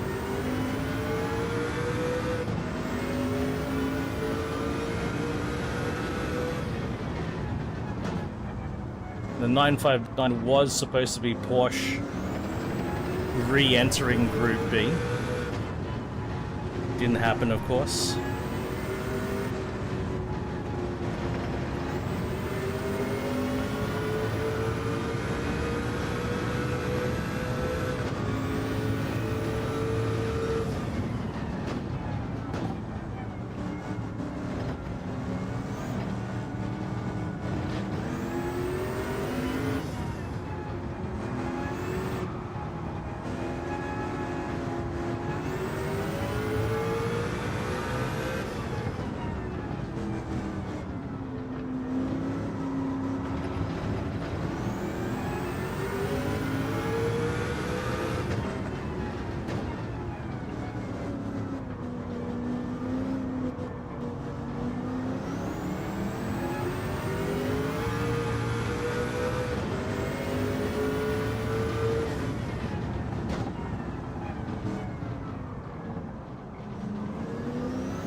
Well, there'll be no clean race bonus for me, but first place is nice.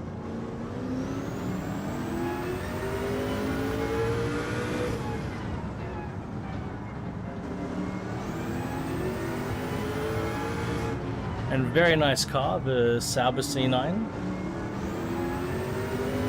I think the Nissan's engine sounds better still. It's got more of a V8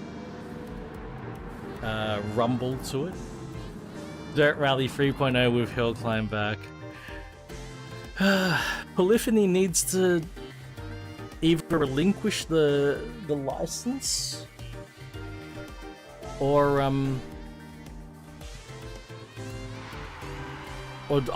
whoa! Yeah, I got the clean race bonus! Yay!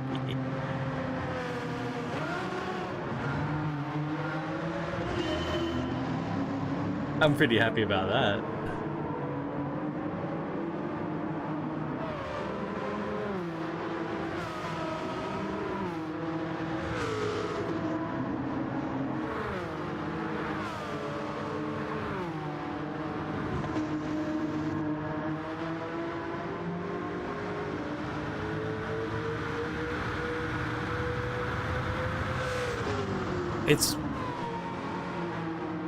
It's an amazing looking car though.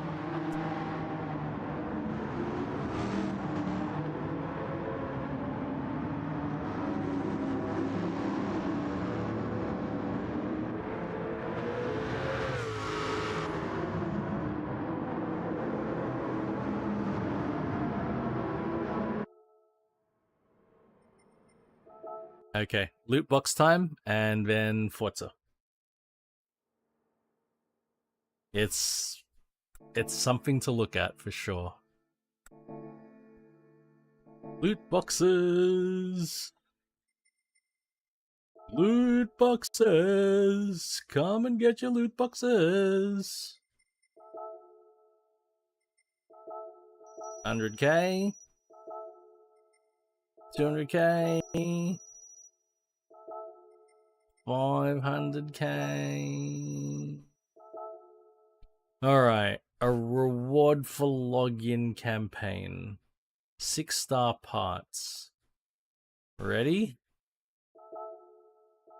Oj. I'm gonna pick the ceramic brakes.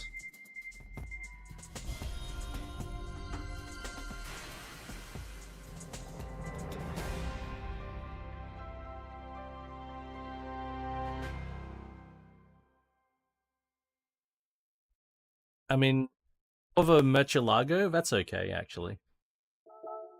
But I don't think there's any performance benefit for getting the ceramic. I think it's just cosmetic. Alright, your standard 4-star. Money or an invite? Low amount of money or an invite? Let's go. That money. There.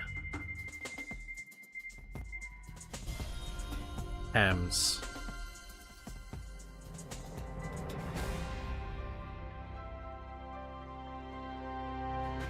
You know, at least,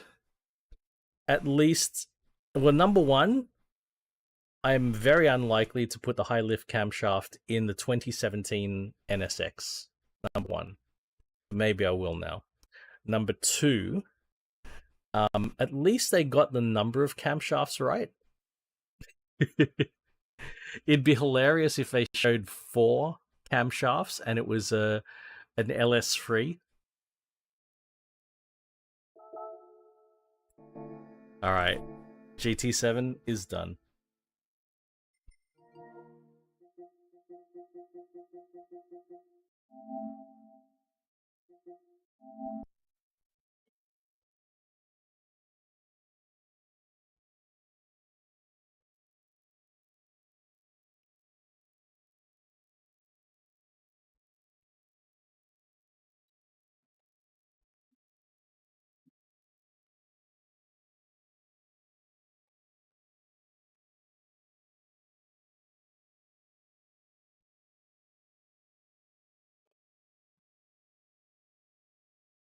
Alright. Time to do ye olde switch a roo. So, first things first. Hopefully this doesn't kill the stream.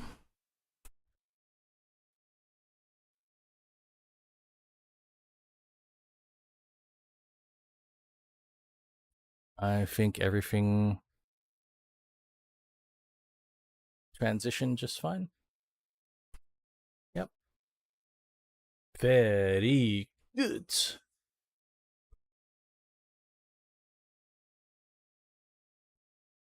Okay.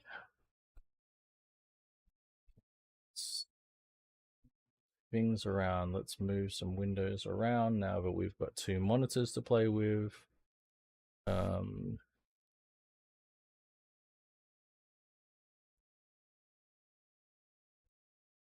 Windows around. We can move the chat window up here.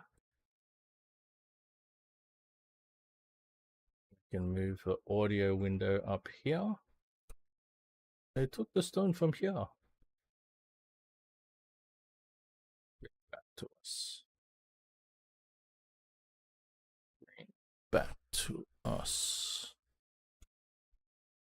And then we go to Forza Motorsport here. And then we go to that camera. And then we edit the filters here, get the crop going. And then We need Steam.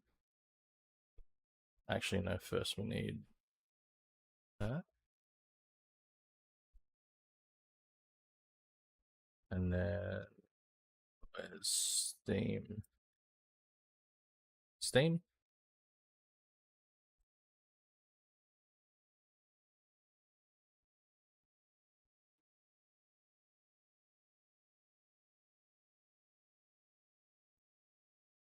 Oh, the Steam Winter Sale is on. Uh-oh.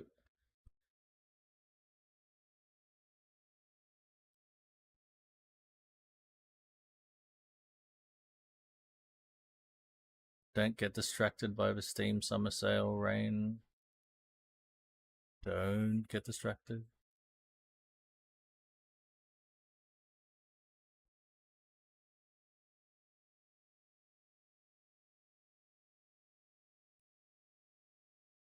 Oh, why did I do that?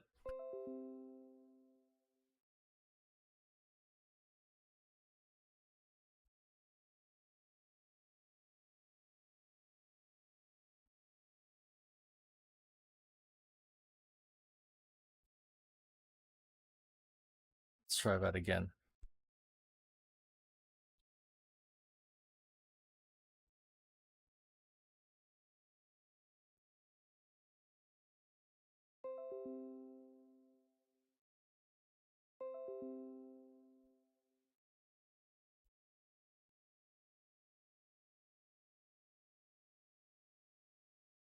Okay.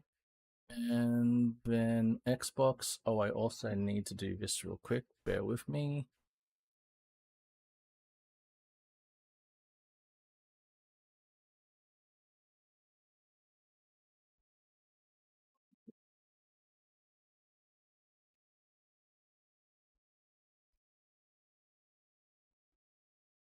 Motion platform on.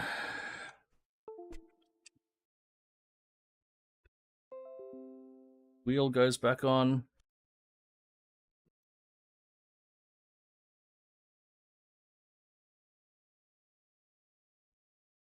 Main wheel turn on. Come on, Ozzy, come on. Come on. Come on, Ozzy, come on. Come on. Come on, Ozzy, come on. That's the way, Warby. So that wasn't loud because I had the volumes wrong. It was loud because I turned up my volume. I turned up my volume to listen to the whatchamacallit, the doohickey drivey thingy. The Sauber.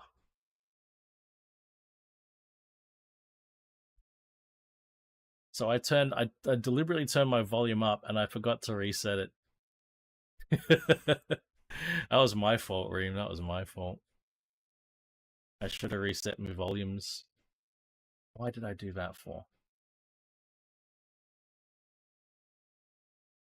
Okay. Do that. Okay.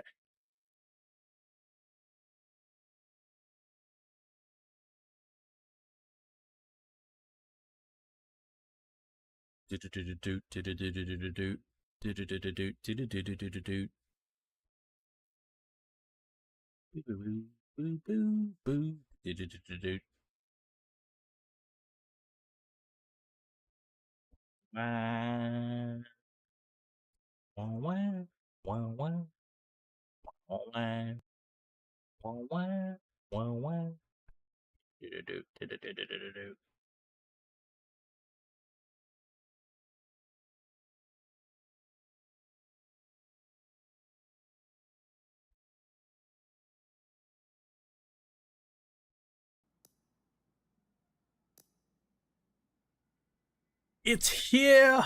It's here! It's here! The VNSS Group A.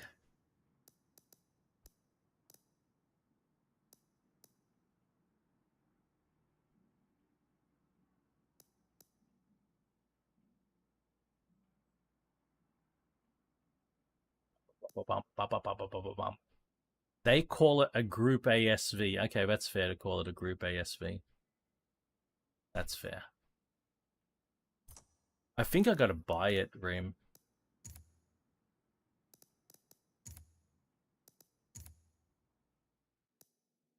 He's there.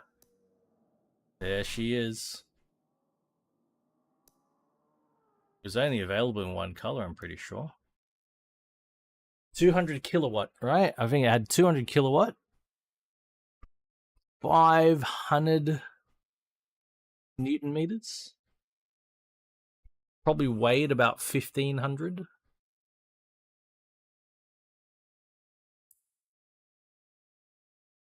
Oh, only had 411 Newton meters. 215.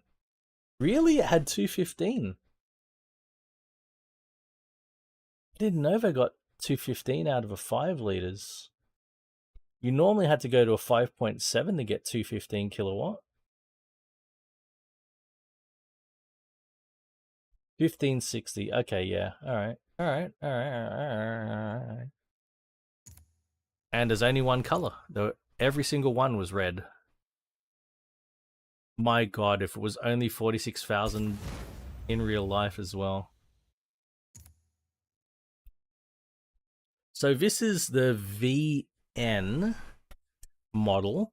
There was the VP after it, then the VR, then the GTSR is a VS. My mother had a VS Commodore, but it was a long wheelbase version. It was a luxury version. And it had a 5-liter V8, but it didn't have this much power. It had 168 kilowatt.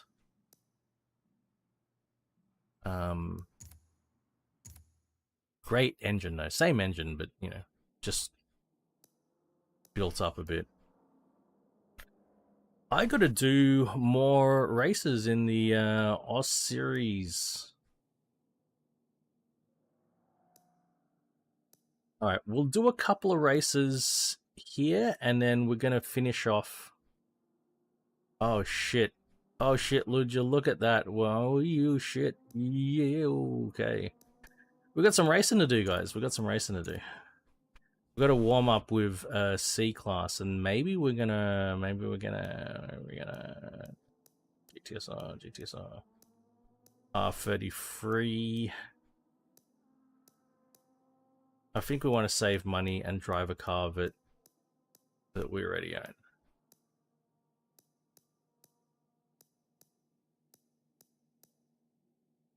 GTSR is sitting there though. Holden. My cars. What are we's got? Carlton is very tempting, bro. I could try to get a Toyota to level 50.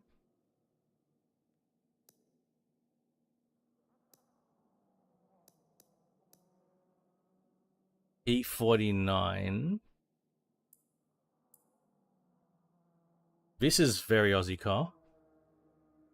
The E49, it's got an inline 6, and I was raving about inline 6s. There's me Holden there. I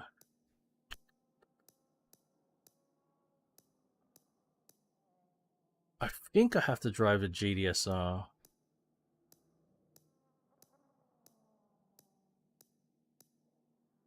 Or do I start off with the Euro version of the GTSR?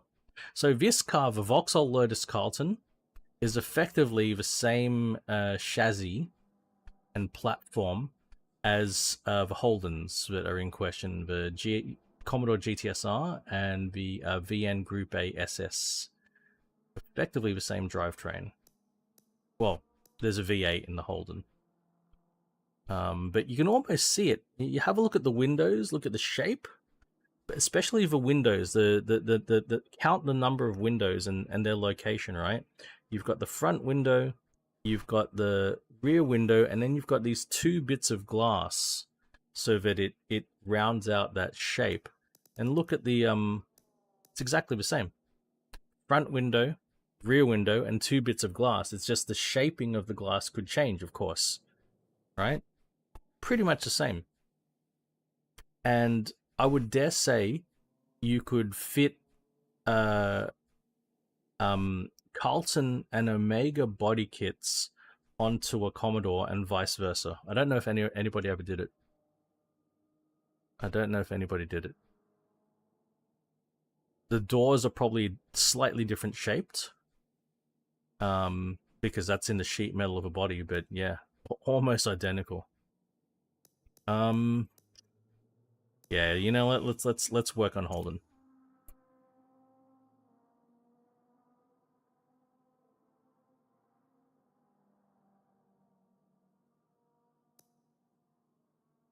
Grand Oak.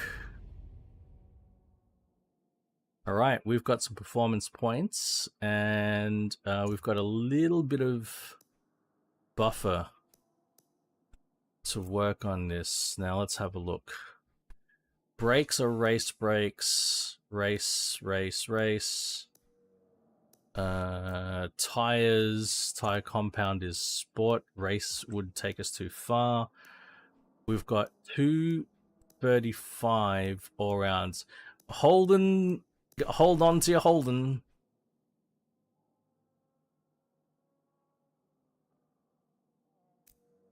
I think they use different gearboxes, different engines.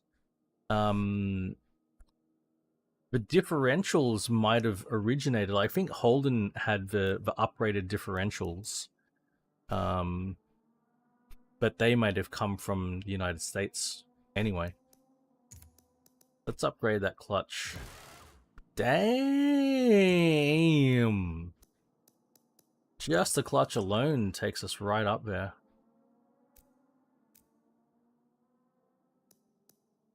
$235s all around, man.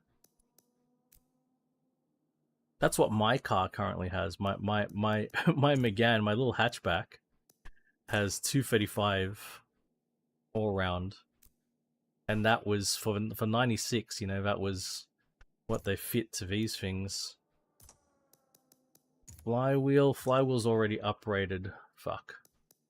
I'm gonna get engine done. Not all displacement. No, we're gonna have to leave a stock displacement.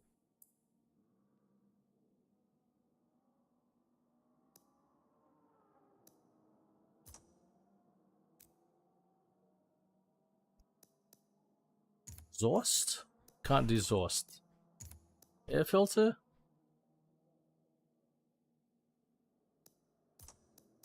Ignition? Okay, we can get a bit more power. Teeny bit more power out of ignition on that fuel system. Get a bit more power out of fueling. There we go. That's about as much as we can do.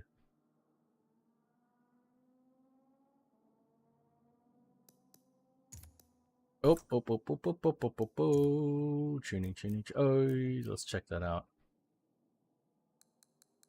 Again with the weird tire pressures. So she runs flat 13-second quarter miles.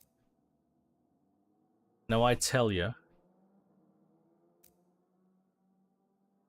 these would not have done flat 13-second quarter miles standard.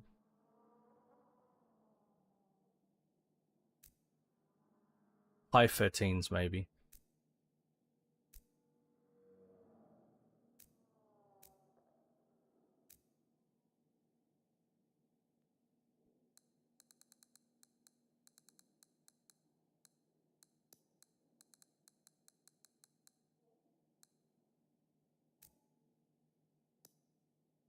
$10.80. Now let's drop that down to 83%.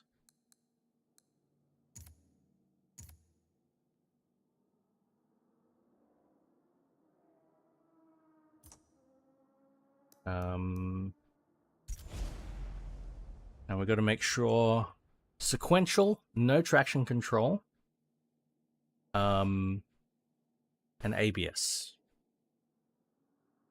Would have had ABS, wouldn't have traction control. Check, make sure it's on H pattern with clutch. Yeah, my mother's car was the first car I ever experienced ABS on. My R33 did not have ABS.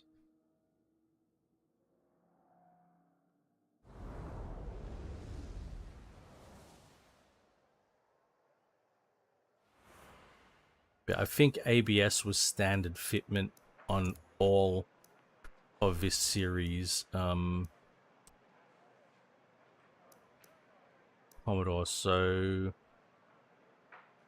ABS is on. No, actually, we're going to turn it to sport. Sorry. Wait, there is no. It's traction control is sport. It's ABS on or okay. ABS on or off. So it's just got to be ABS on. Manual with clutch. All right. Motion platform is on. Just make sure the motion platform is set to Forza. One moment. Where's that? It is not on Forza at the moment. Now it is. All right. Ready to rock.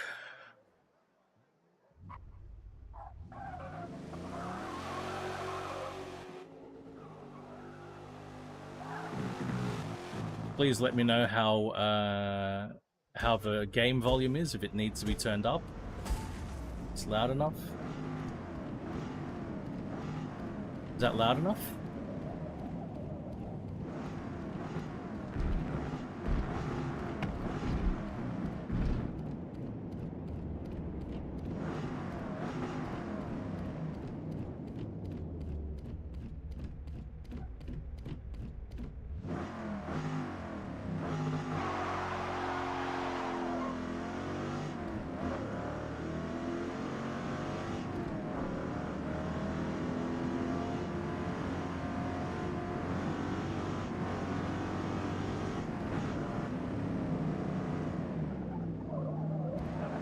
I was expecting the track to go right. Oh, shit. I don't know this track.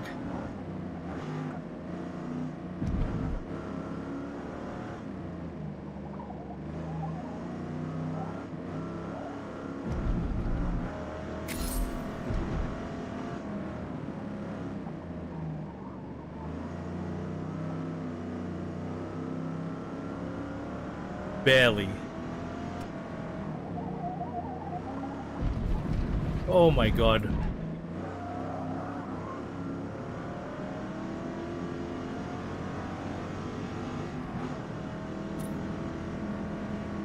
Sounds not bad.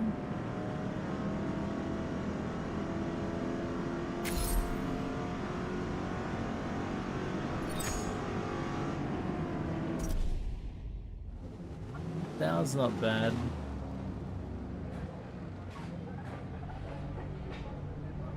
I should paint it a different color.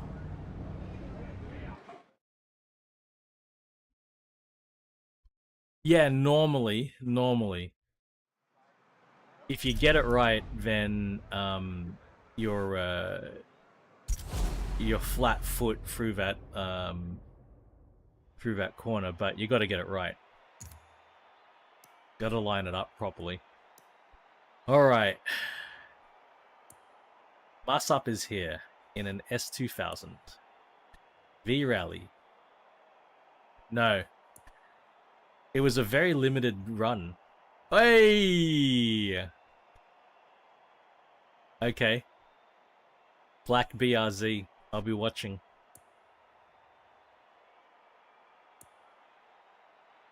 Nightblade.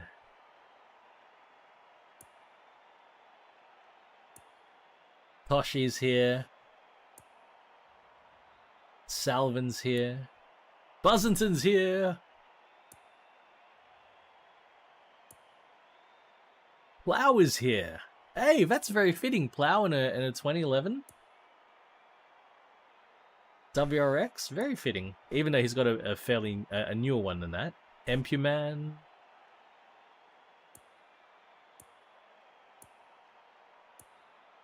Hada's here.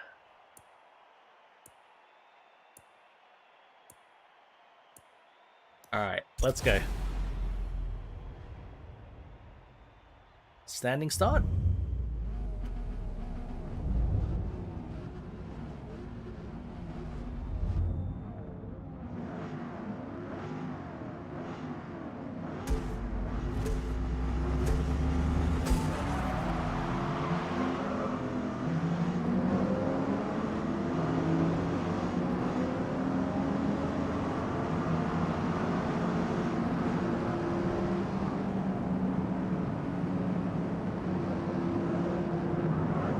Oh my god. Oh my.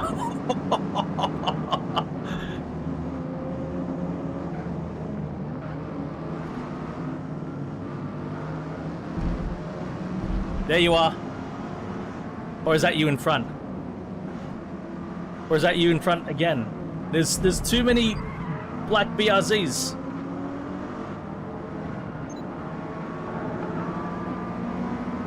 It did look like it was plowed, but just plowed the field there.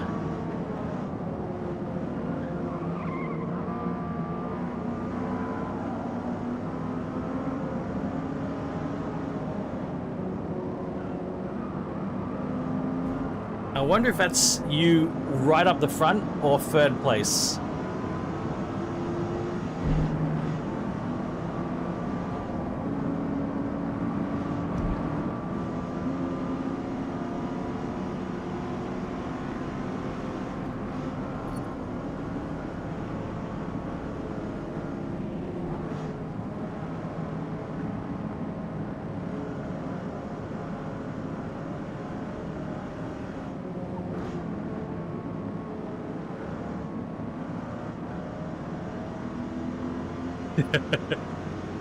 Hey, what do you mean? There's two black BRZs up there.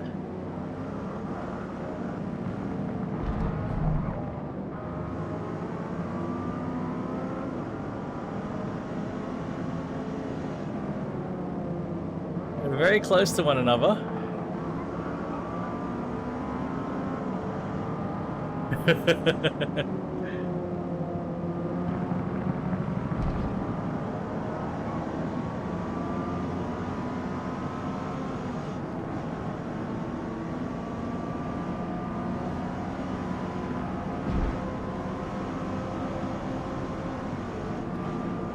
I have to lift a little bit because of the suspension and the weight of this thing.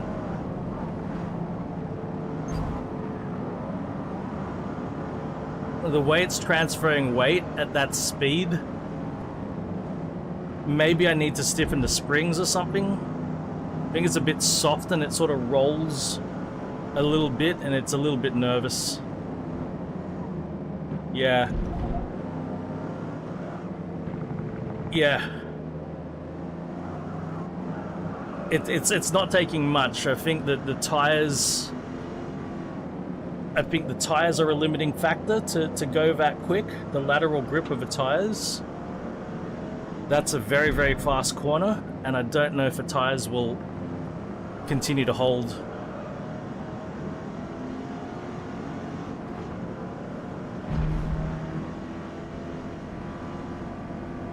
I can feel it, the way it's loading up, the force feedback. I'm like, it doesn't feel good, man.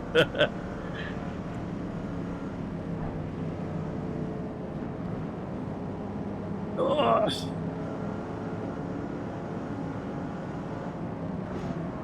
I can feel that if I push it a bit, it's gonna let go.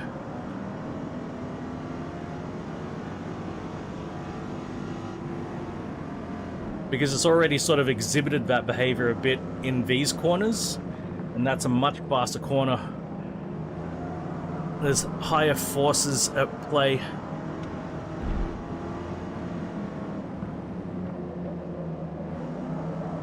Like there, you can see it's starting to... Yeah, at least it's gradual and it's communicative. Yeah, like so quickly it happens. The limits are not high.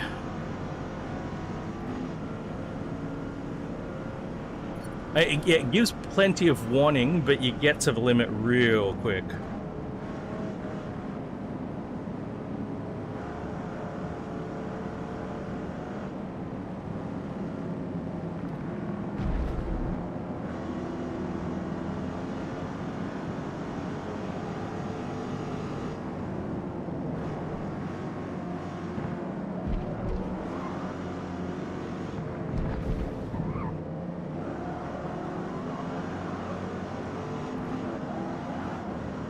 Yeah.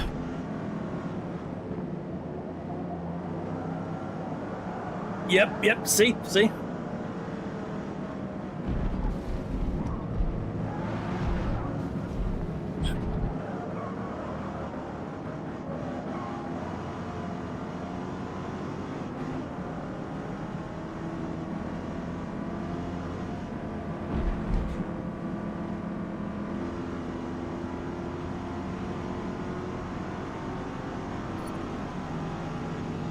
I think it's too old, too heavy to compete in C-Class at this track.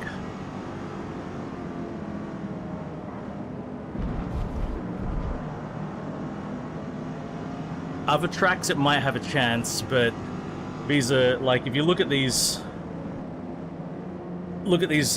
corners, they're all like big weight transfer, high-speed sweepers.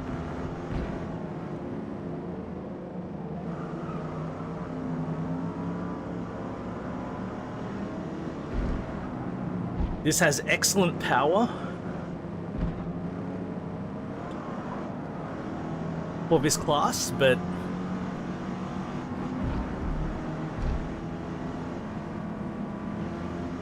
it needs some assistance with the grip.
Yeah, it's like it's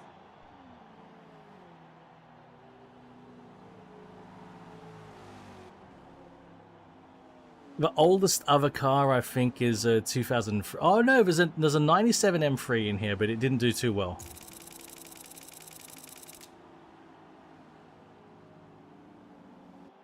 Yeah, well,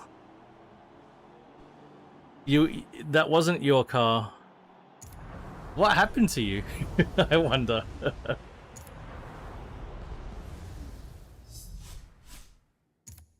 Let's find out what happened to you. This maybe Road America might be better suited for this car. Let's see.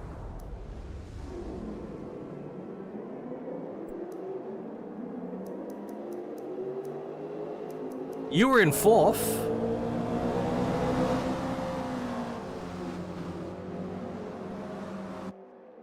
What happened?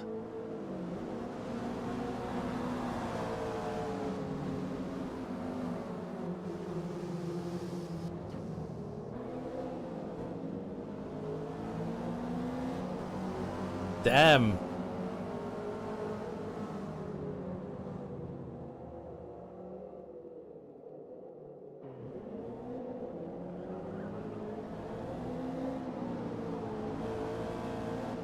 And there I go.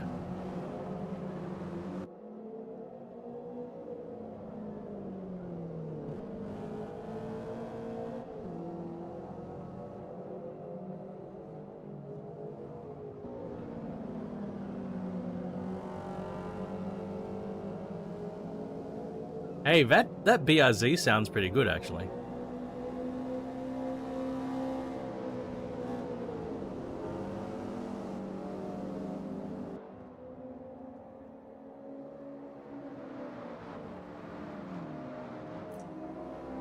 All right, now I also want to see Was that really plow who plow? Oh, I fuck. Oh well. I stuffed that up. I wanted to see if that was really plow who plowed. But I stuffed it.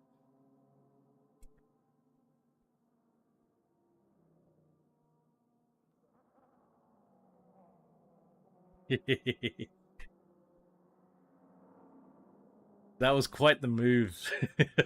Just coming in real hot.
That was an interesting thing. The why I was actually quite infatuated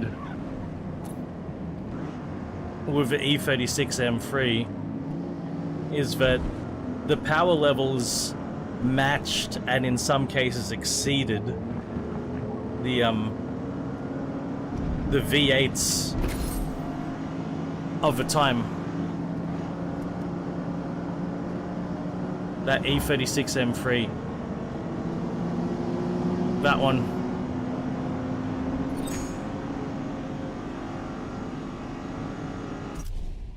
I think I hit the target lap time that time.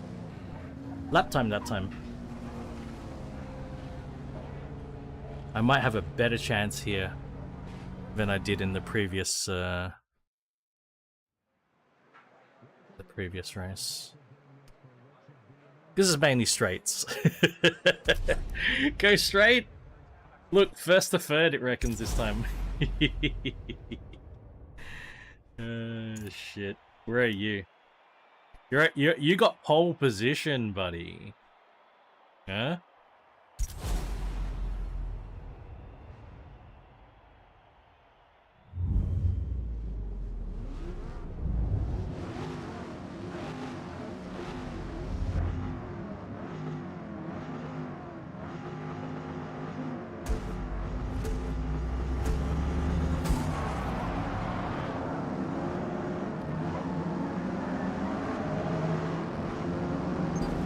Squeeze me. So that's really plow?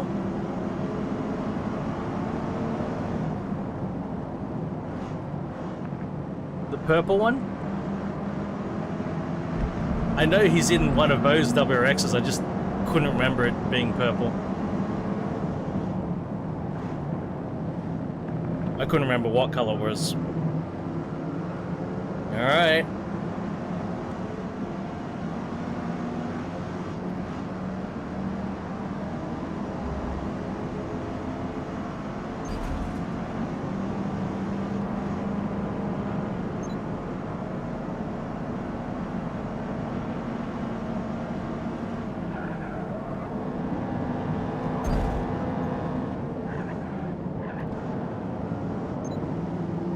Look at this, there's 3 BRZs again at the front.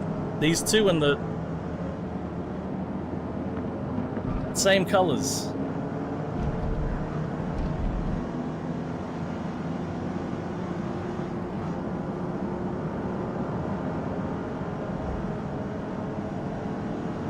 Power.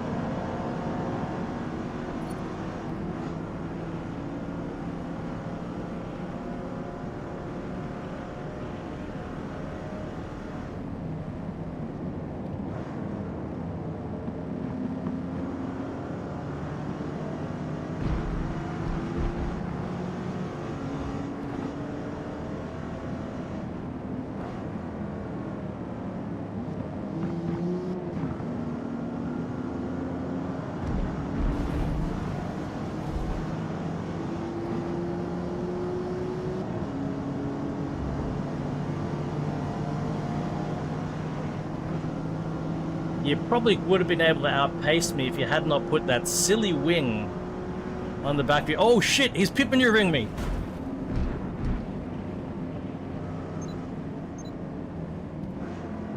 I pit maneuvered himself, sucker.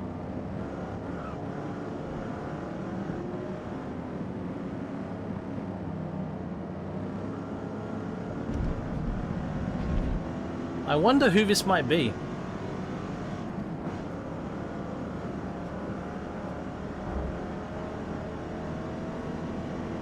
Who's this ahead of me that has half my engine capacity?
It might not be you, you're correct.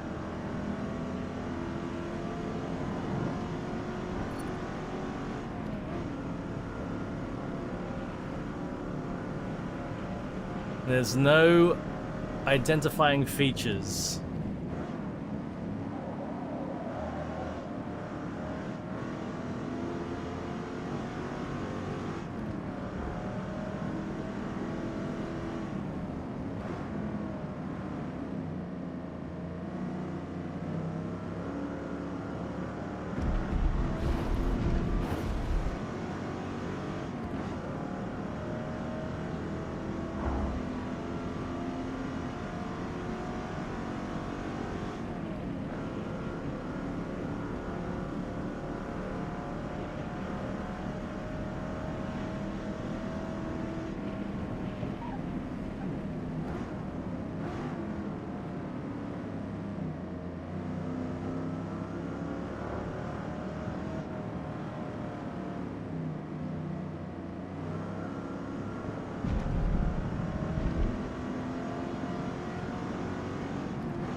Two more laps.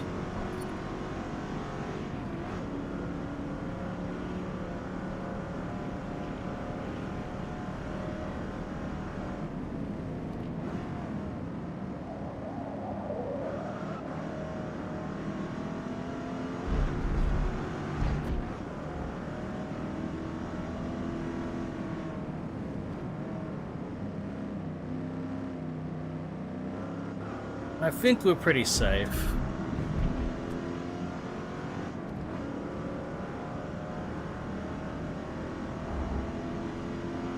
It's not a very technical track.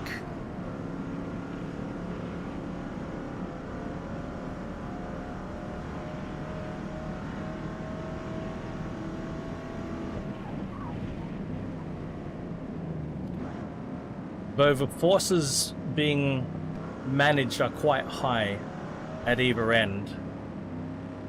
Right? There's a lot of speed. You build up quite a lot of force, and then you need to rein it in.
I actually quite like the bumps at the end of that straight there, because forces you to modulate your brake pressure. You can't just jam on the brakes at the end there, because if you did, you're gonna spin out.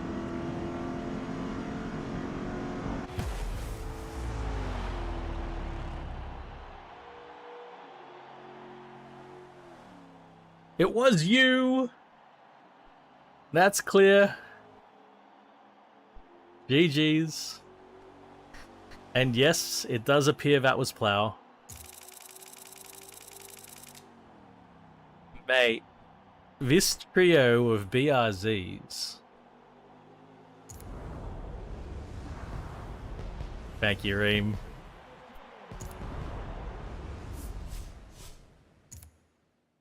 I've only ever seen a GTSR once, and that was in 1996 when they were released. What? It gave me a free VK. Eshays. Yes, Mariner. Jeez, is this car set up well for Yes Mariner? I don't know. Don't know.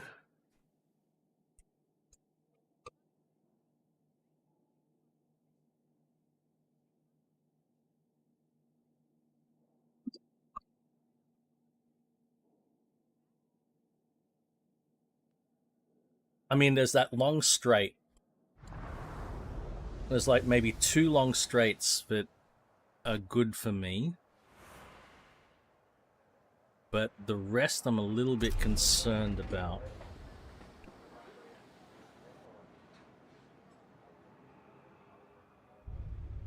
Hey, wasn't there like ray tracing updates to this game or some shit like that?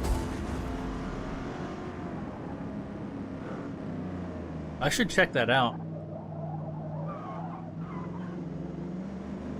I should check that out after this race. Or maybe before, like after practice. I'll do the lap, and then I'll have a look at the settings.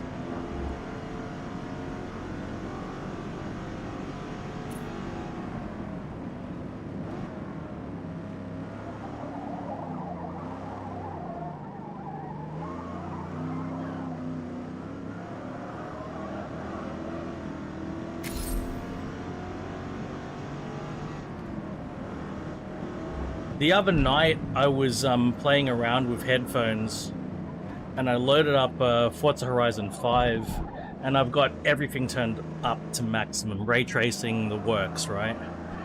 And because I was playing around with headphones, I was switching between different camera views, and I can't even remember what car I was driving. but it was painted red. Whatever car I was driving, it was painted red. And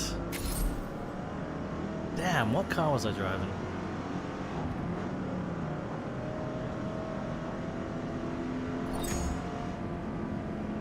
Hit target time, excellent.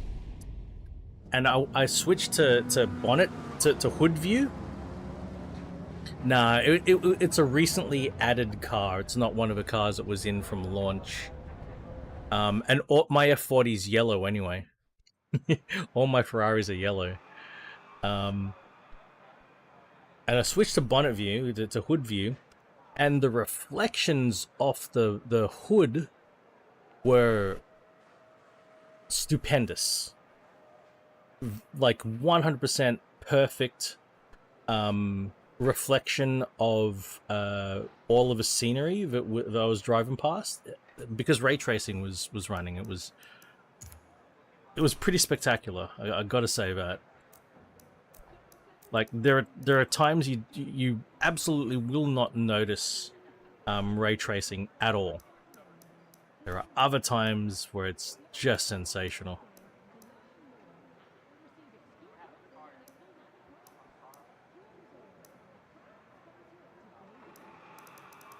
It's interesting.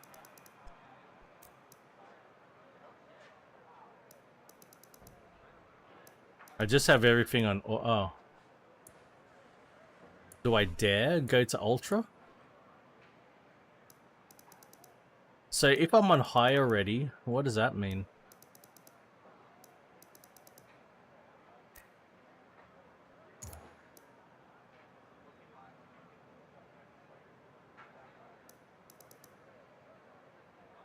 It's this one. Ah, it's this one, right? I just set it on auto. Oh. So this has been added, right? GI, this is what's been added.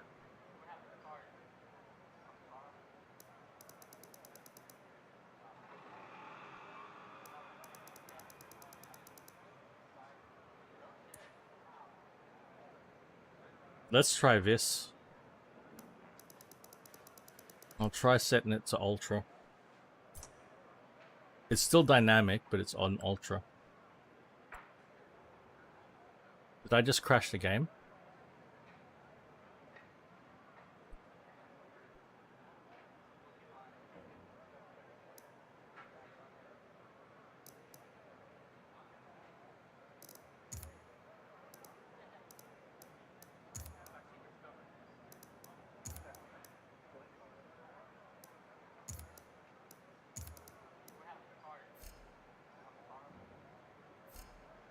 What the fuck?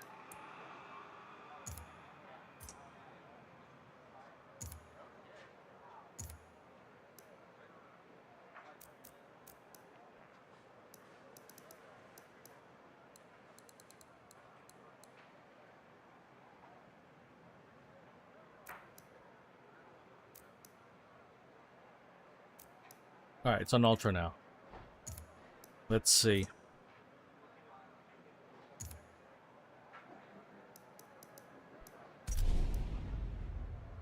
Well, after 6, it's not as optimistic this time. Okay, where's that hunter person? You don't have pole position this time? You're in third. Okay.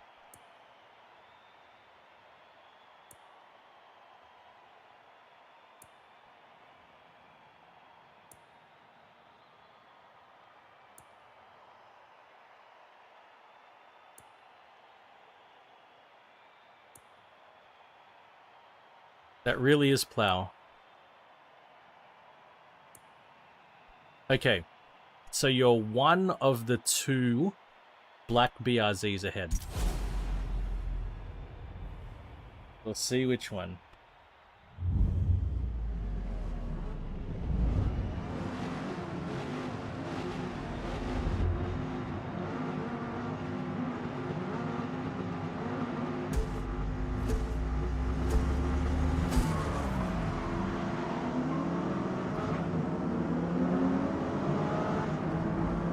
Wow, don't do that to me.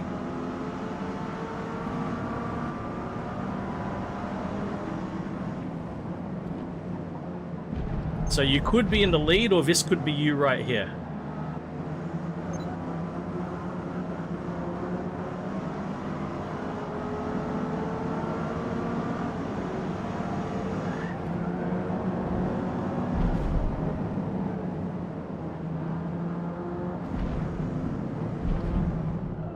Actually, no. Wait a minute. Wait a minute.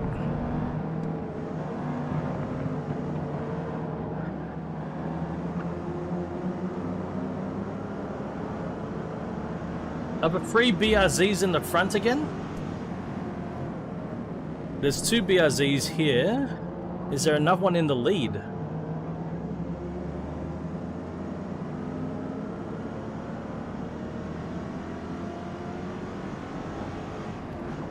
I should have used second gear for that corner. Fuck.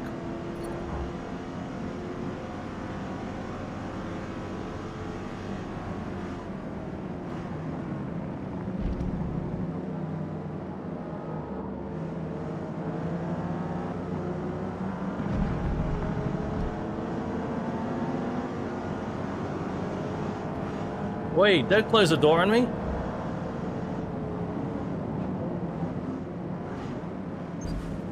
Oi, don't pit maneuver me, buddy.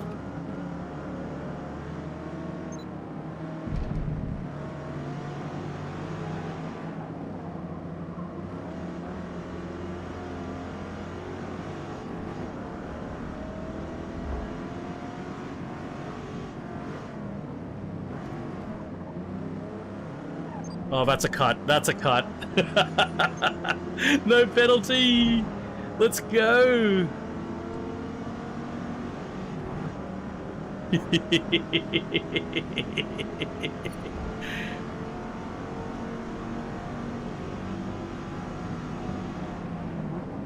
Coming in hot.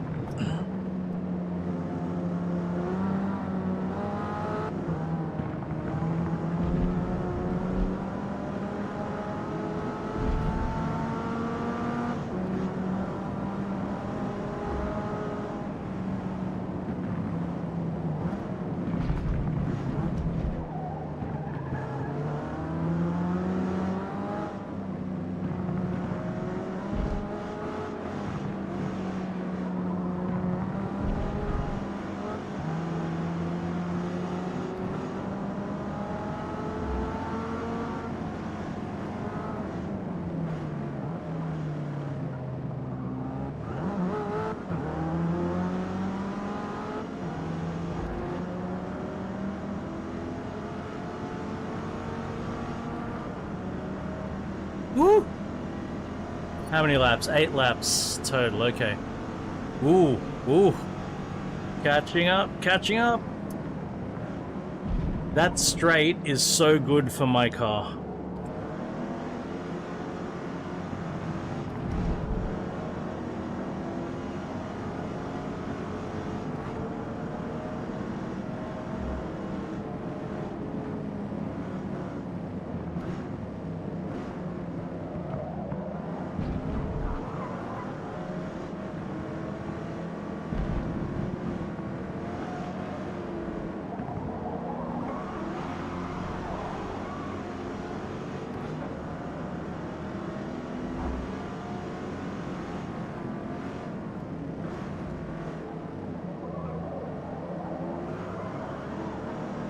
Just got to get on the power early. Keep the foot buried.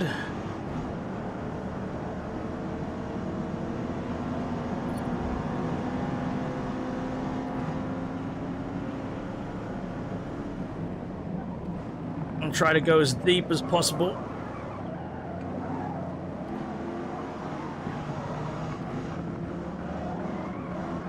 Manage the oversteer.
It's an S2000 in front. That's what it is, not a BRZ.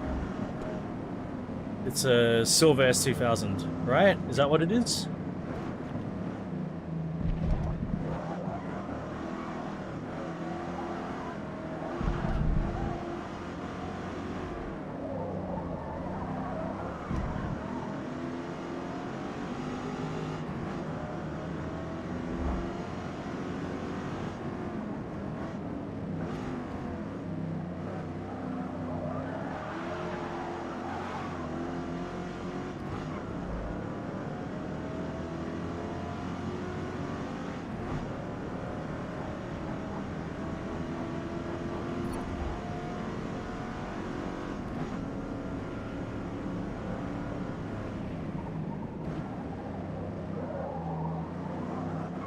No, hang on, it is a BRZ. If that's you, GG's.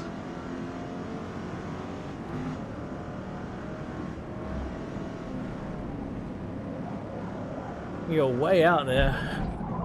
Oh boy.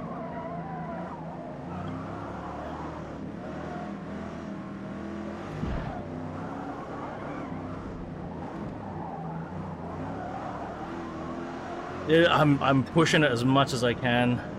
I can push it a bit more than I did at Grand Oak because these corners are lower speed.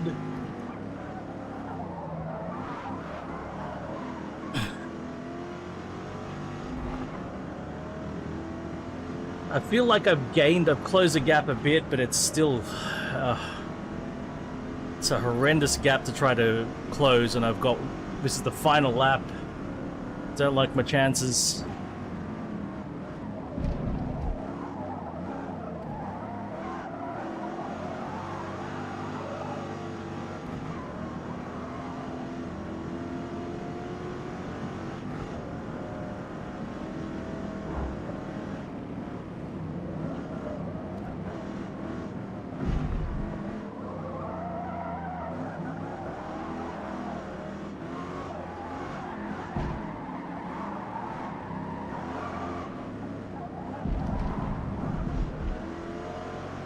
Nah.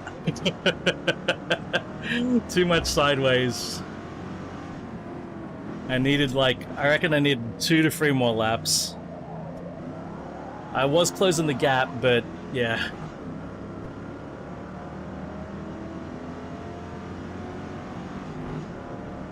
But that final lap, I definitely was pushing it more than could be handled.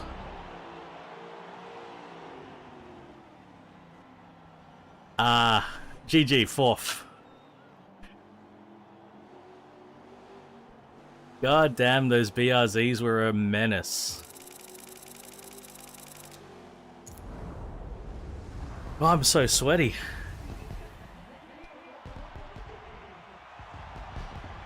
I gotta turn my fan up.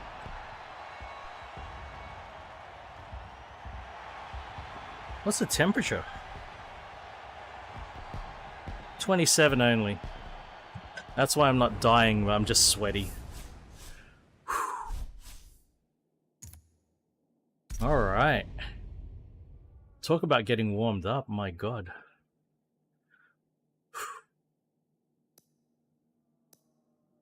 On we move, B class.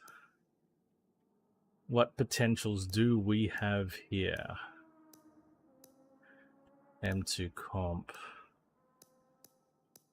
Esprit V8, ZR1, GR Supra. There's Mustang. I loved that M3 GTR. That sounded just so good.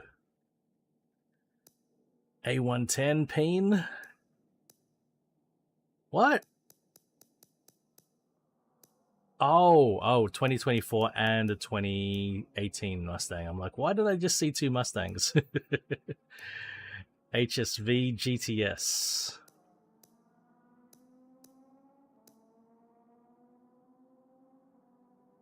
Challenger SRT. Oh, that's a SRT 8. I might buy this GTF. I might buy this. It's Aussie. It's Aussie time. It's Aussie time. I'm probably going to buy this Falcon.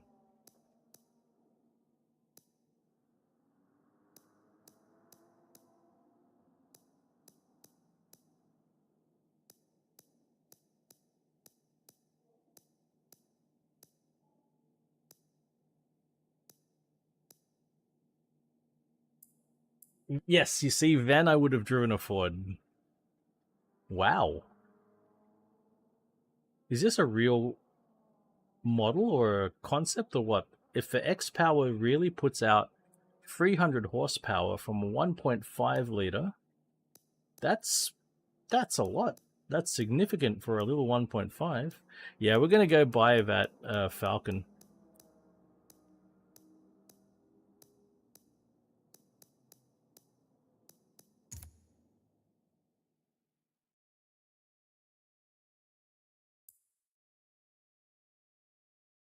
Yep, okay.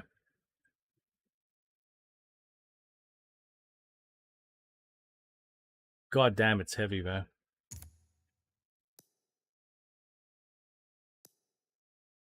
Now, is this going to be the proper white, blue and white?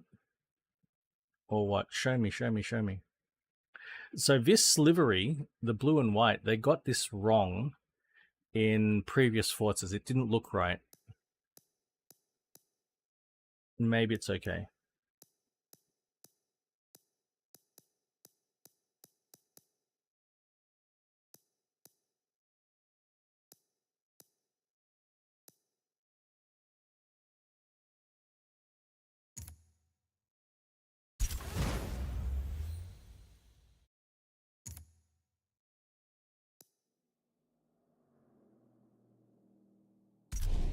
Back at Watkins.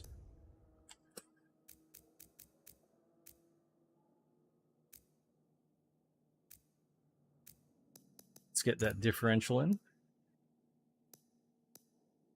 Sport differential only to begin with. Oh dear.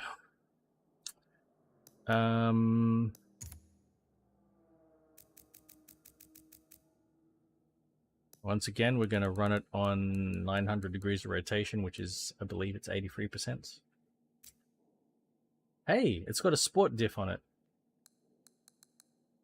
Let's reduce that. But with that 1.5, I know the X-Power is a model, but is that particular X-Power with a 300 horsepower 1.5 liter turbo?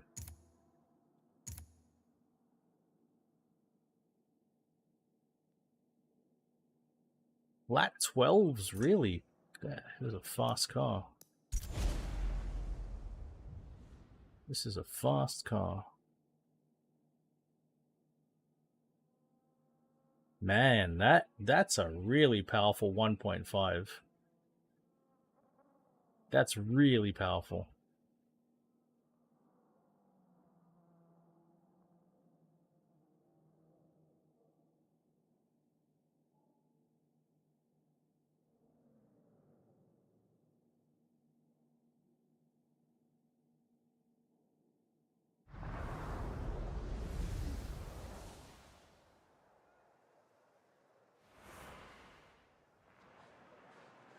Oh, there you go. It's a hybrid. That explains everything.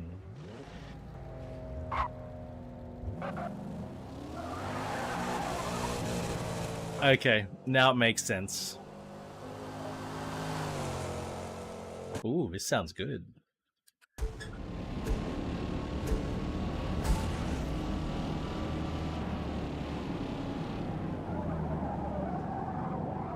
Oh boy.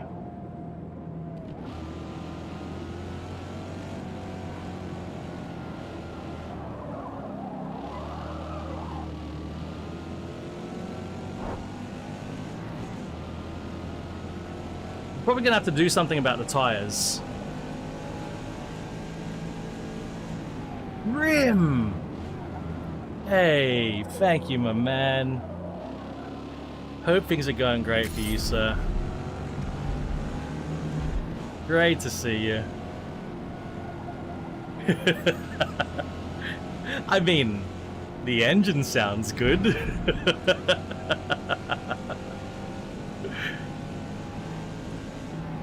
Oh, that's awesome, Dream. I'm really happy to hear that, sir.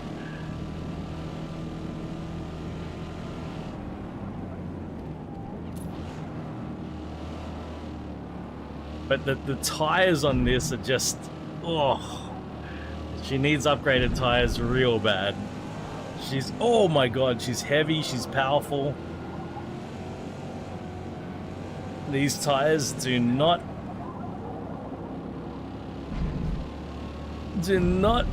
have enough grip. We are going to have to put some uprated tires, without a doubt.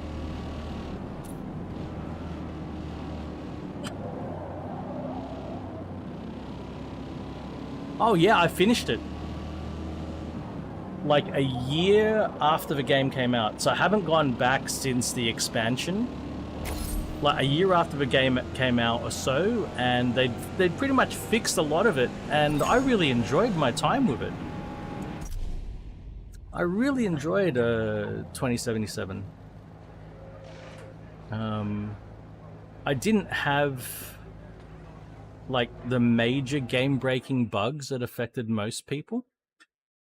I don't know if most people, but the big complaints, I didn't have any issues with those things. I might have had a couple of minor bugs. There was one quest that I couldn't do because of a bug, and that was it. And it was a completely optional quest, but I played through it. I finished it. I had a great time.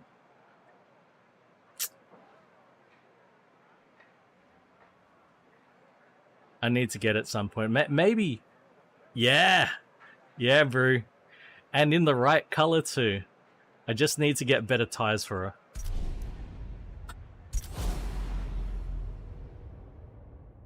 This is my favorite colorway, Brew. The blue with the white gray stripe. My favorite colorway. All right, Agassi's here. Okay, Agassi.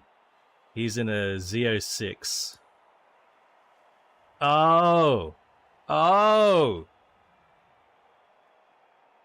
Again. Type R, okay. Yeah, my favorite color is Brew.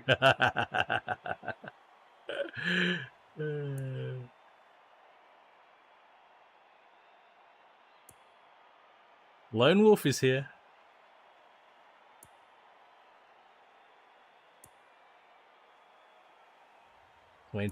Z Plow again. Plow again in a WRX, but this is the right generation now.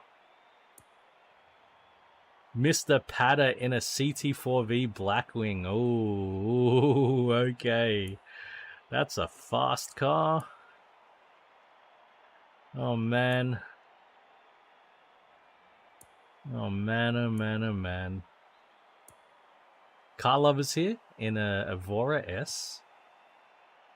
Locked on. My friend Audiocron in a Mustang.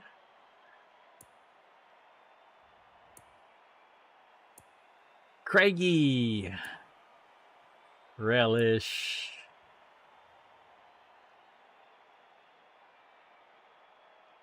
Yeah, I haven't done 2.0.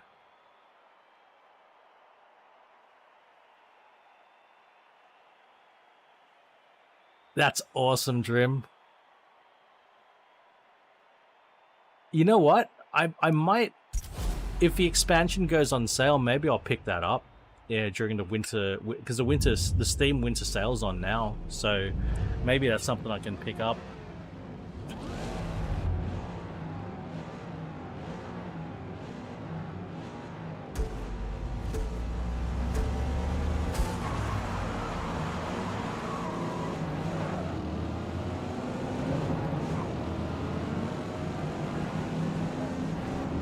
Well, I got a pretty good launch.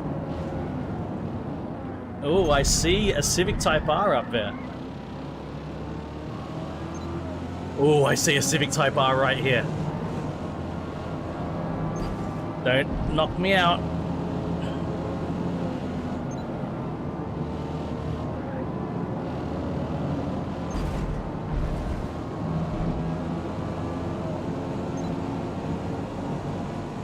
Power.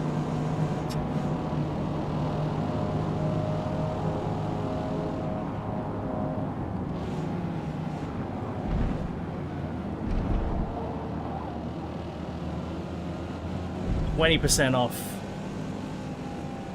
I think on Steam normally, if you order the bundle, it's most of the time it subtracts the price of a full game for you.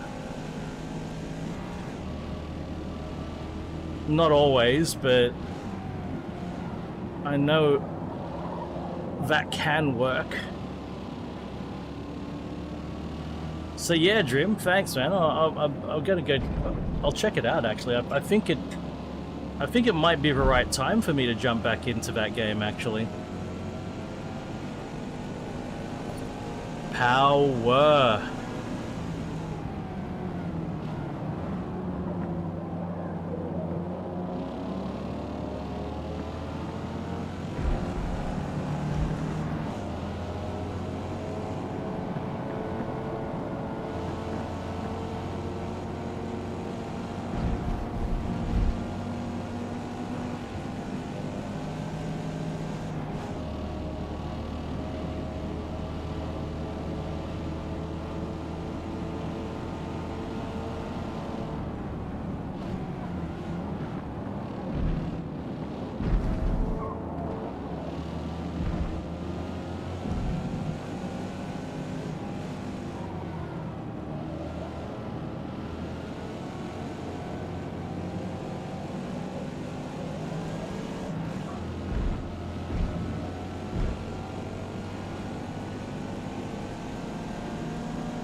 Four-wheel slide there.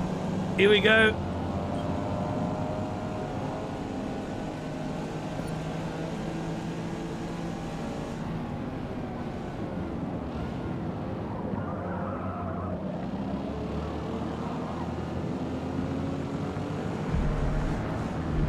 I'm gonna start a completely fresh game, I reckon.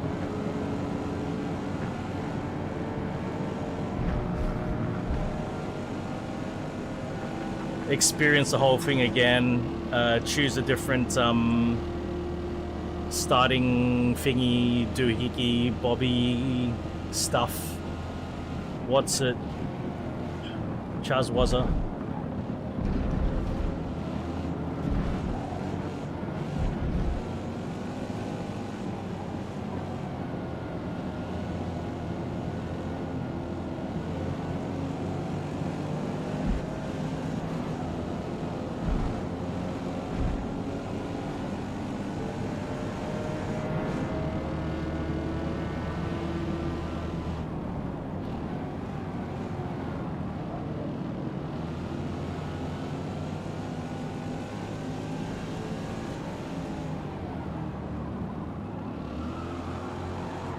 No.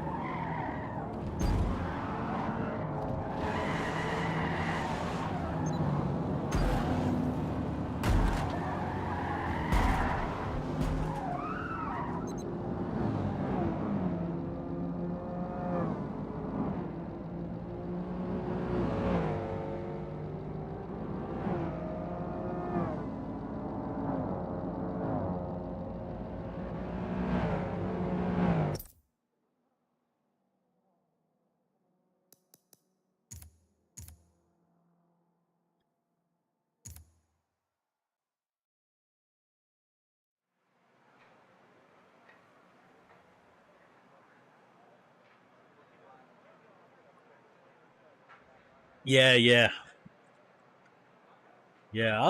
I reckon it might be time for me to jump back into it. Yeah. Gaia. Yep, that's right. I remember that.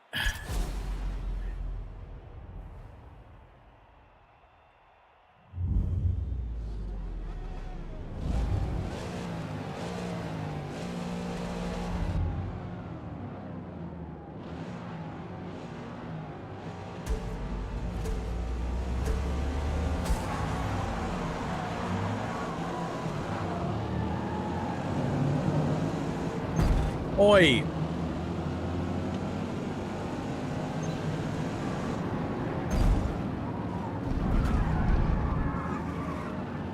Don't you dare penalize me. Don't you dare penalize me. God damn it.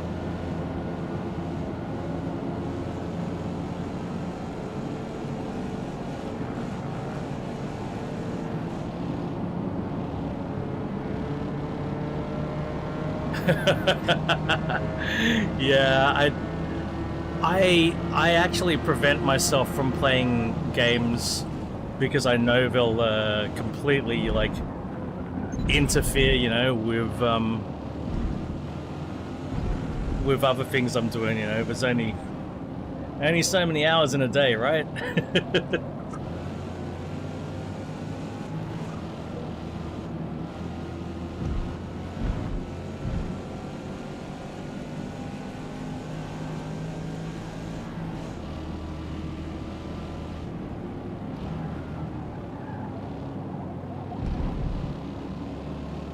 That's why I no longer buy games unless, even if they're on sale, I won't buy the game unless I'm going to immediately play and finish the game. I don't do that anymore. I used to just buy games that I think, you know, I will love this when I get the time. What ends up happening is I don't get the time, so I bought the game on sale. 30%, 40%, 50%, even 60%, right? Bought the game on sale,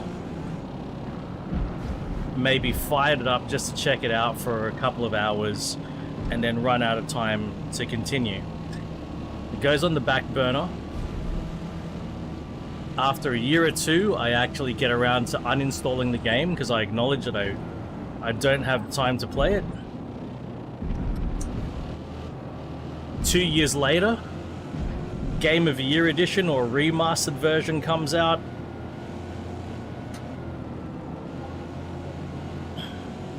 Nah, I had to stop. Just wasting too much money.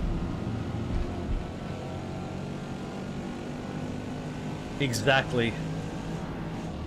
Exactly, Drim.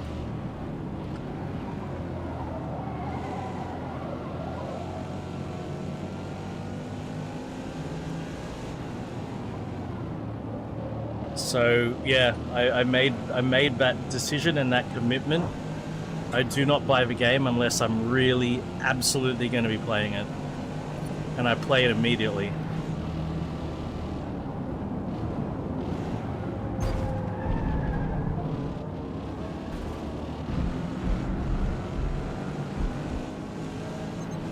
Oh man.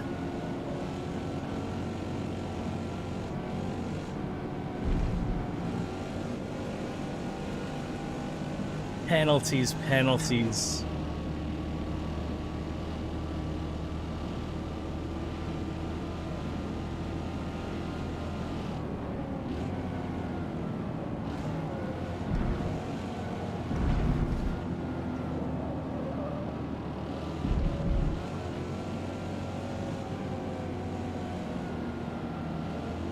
Like Drim, I never got around to playing System Shock. System Shock has been on sale so many times. Yeah, oh, absolutely. Absolutely. Car games are really like that.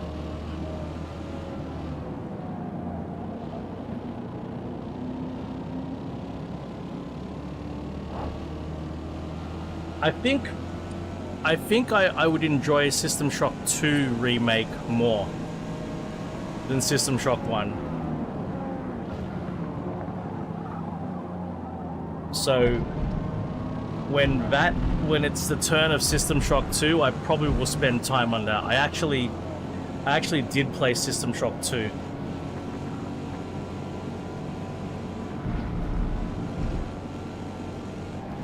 Now, if they did a remake of Ultima Underworld 1 and 2, oh, that might be different. I might play those games.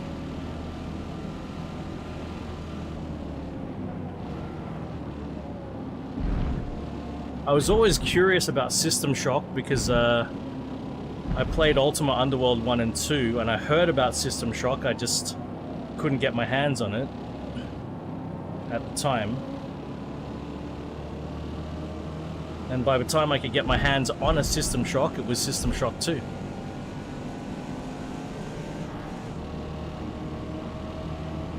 Yeah, Stalker 2. So again, I've got all the other Stalker games and only like a couple of hours in them. So I looked at Stalker 2 and I'm like, yeah, it's on Game Pass, but yeah, I haven't gotten around to it.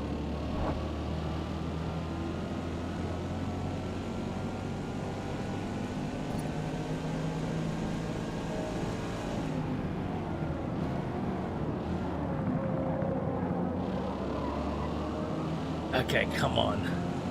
Come on, Falcon. You gotta at least get that Civic, Falcon. Come on.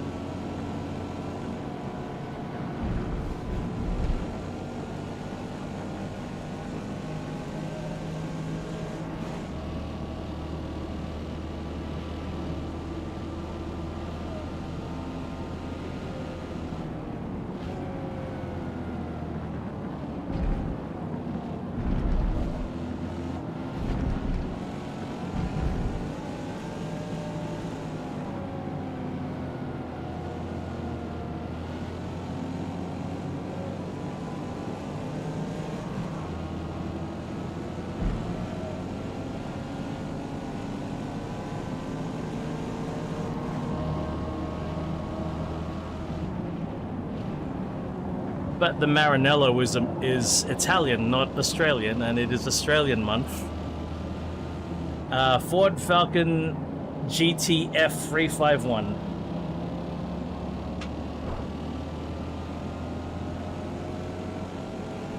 The final FPV Falcon ever made.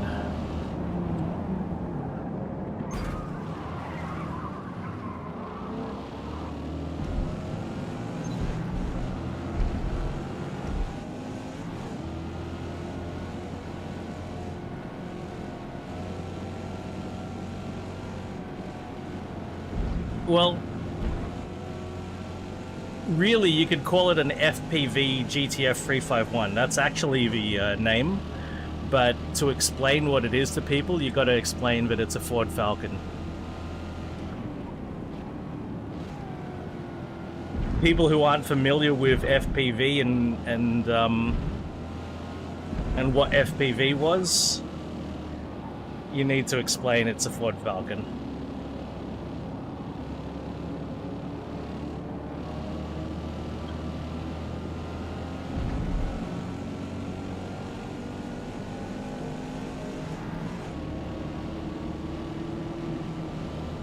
Ford Performance Vehicles. See, that's what I mean. You say FPV, nobody knows what it is. Ford Performance Vehicles. It was an Australian tuning arm of Ford. Yes, it is a supercharged Miami, or supercharged Coyote, a Miami. Basically. Yeah, Miami. No, it isn't. It isn't, Drim. It's an FPV GTF 351, but you have to explain to people that it's a Ford. That's what I mean. You say FPV, and like you said, you don't know what it is. So you say, okay, so it's a Ford Falcon, but the variant of Ford Falcon it's not a Ford, it's an FPV. That's what I mean. Like, just like Holden Special Vehicles, HSV.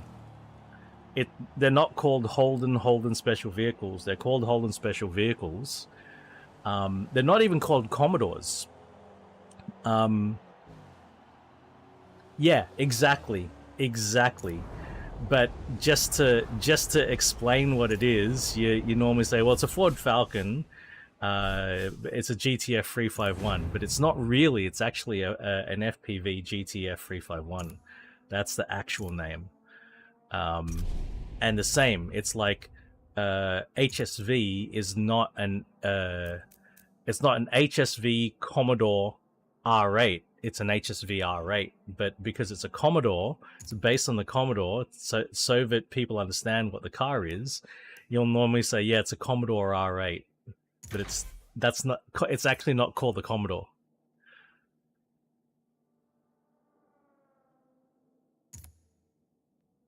Yeah, it's like the AC Cobra. It's not really an AC Cobra anymore. It's not AC. It's just a Cobra. It's a Shelby Cobra, but the original car is the AC Ace. But people say an AC Cobra. It's not an AC. It's a Shelby.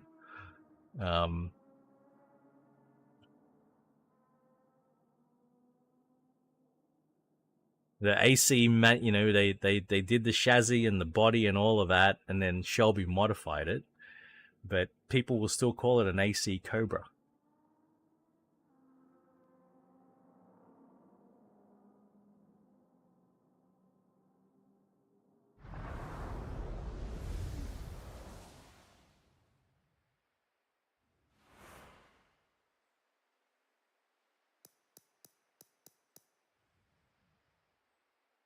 Actually, even the Mustang is like that.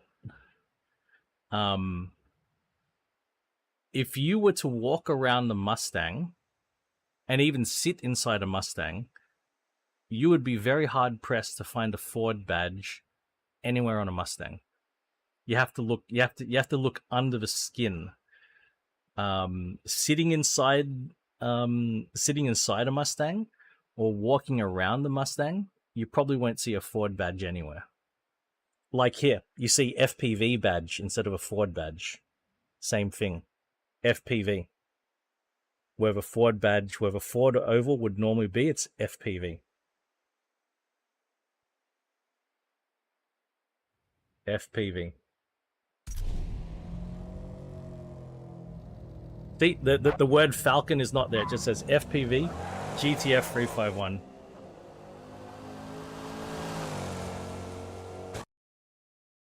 Yeah. Oh, there was a great one. Yeah, FH3, FH4. Now that I think of it, Gran Turismo 4 had the FPV F6 Typhoon. And I think that's the only time. It might be in like GT5 or GT6, but that car has only been, and that engine has only been represented that time, and I think it really needs more representation. That motor, the Barra motor, the inline 6 turbo that Ford Australia built, is one of the world's best inline 6s.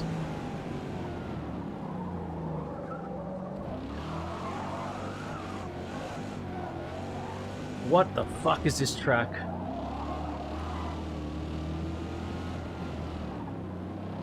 I do not know this track. Oh no. Oh no. This is gonna be a nightmare.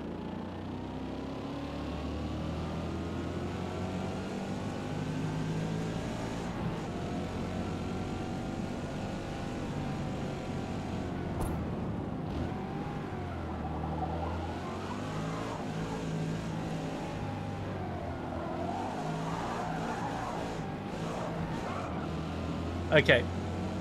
Yeah, that's right, Reem, but I don't know it. Okay, so the uprated tires are better. I can play around with it a little bit more. She holds on a little bit better, but it's still suboptimal.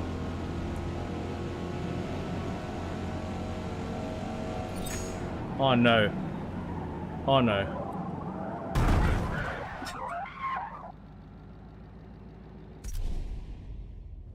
I could have used a bit more practice.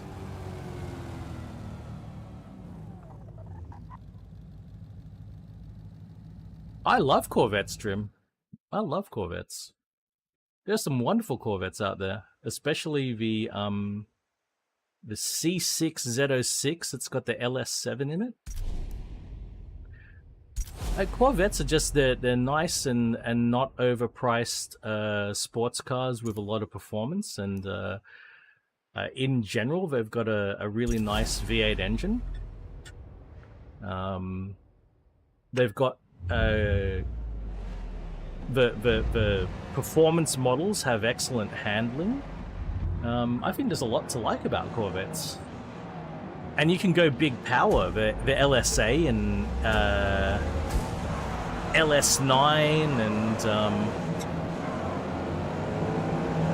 no, LS9 and what's the other one? LT5? LT4? And then if you go old school Corvettes, you know, the Stingray is an iconic design.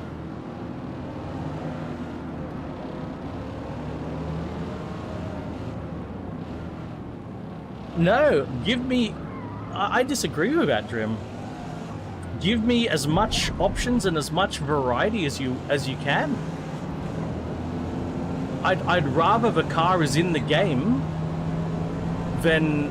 And I choose not to drive it, then I want to drive a specific car and it's not in the game. I advocate for as many variations as possible, as long as it doesn't take away from other variations. So, okay, so I can understand that if you have multiple copies of the same car and there's almost no difference between them, that sucks. But when there is a substantial difference between them, I'm happy for that. So, as an example, there are very interesting Skylines that never get a look in for inclusion in the game because they're not a GTR. But they would be very interesting to have in a car game. But they're not a GTR, so they don't get included. Only GTRs. You know, that sort of thing.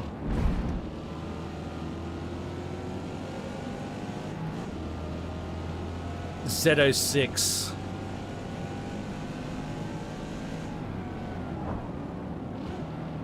Oh, especially that Brew, especially your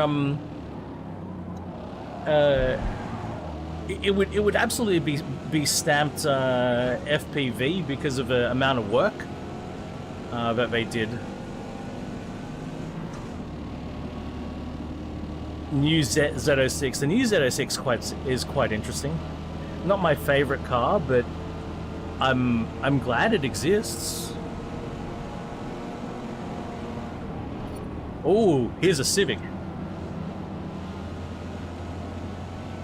Here's a Civic.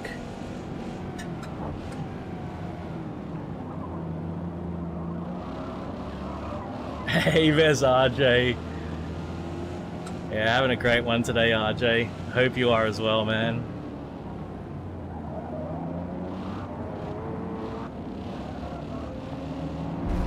Oh, I caught up to that Civic real quick, eh?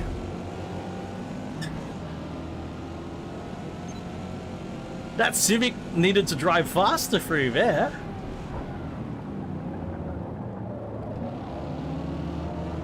Oh wait, here's another Civic. What's going on? What's going on with all these Civics?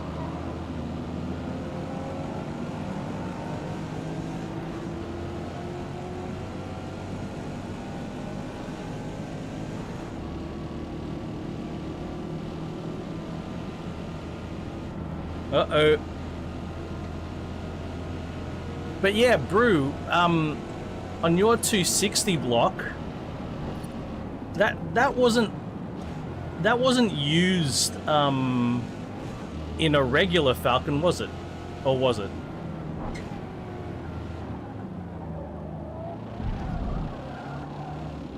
I wasn't used in the XR8.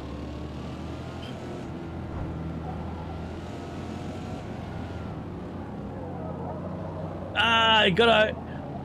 That Civic, Nikki, that Civic needed to age a bit more, I reckon.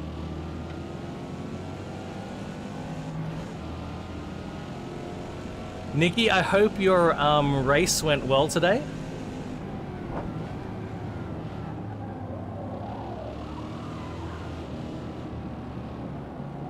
Had the lurk on you. I'm not sure where it is now.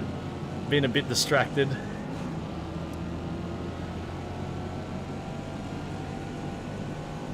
I love the tourbillon trim. That was a nice surprise for Rimac to take that approach with a tourbillon. Yeah, P3, let's oge. You oged. Nikki, you oged. Encephalosis, right on. You properly oged. You didn't. There was no spider fucking. It was all oge.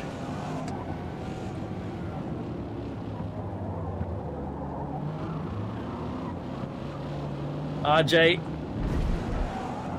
Whoa. The Civic doesn't listen? Maybe you gotta sing to it, RJ. You gotta say, this is a voice saying, oge faster. You gotta sing to it. Oge faster. This is my voice saying.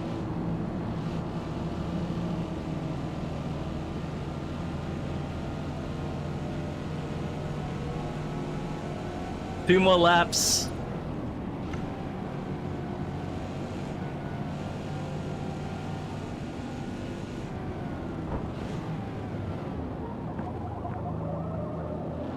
Oh, you're gonna get the slow tech engine in the Civic to make it oge faster. Ask Brew about his slow tech.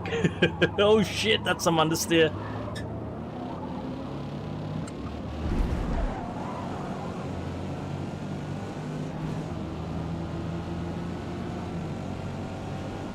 It's ridiculous quick, the Navara. All the torque, all the time. Mega top speed.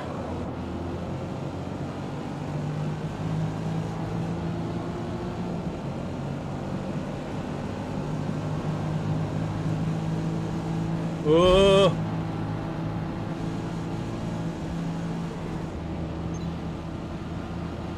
Get away from me.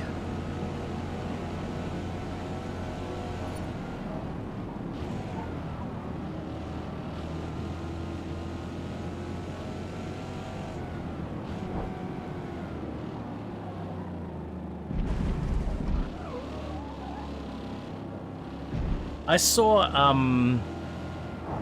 an RPS 13 180SX yesterday, parked, and it had some sort of like slow something sticker on it, claiming it was slow, and I'm like, come on. Oh man, no, my whole car, no, that's a Civic.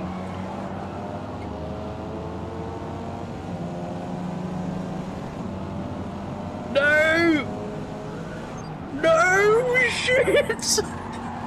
Deja vu, I have been to this place before.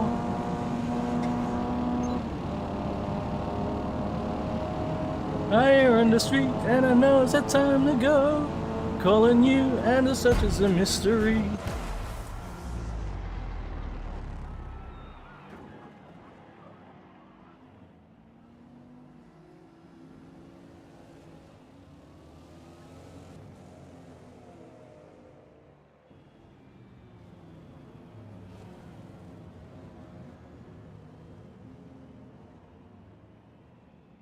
So, I don't understand. I don't understand what happened.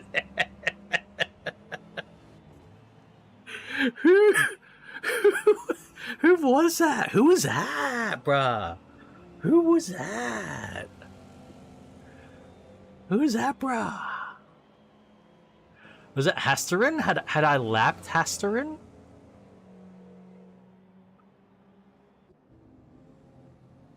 I don't think that was this Civic. I don't think that was you, brah. Ugh. Brother, what's that? No, What's that, brother? So even with half a second penalty, see, here's my time. I finished 8:35.224, plus a half second penalty, it's 8:35.724. That Civic that passed me was not on the same lap as me somehow, but I didn't feel like I didn't think I lapped. I didn't think I lapped any cars.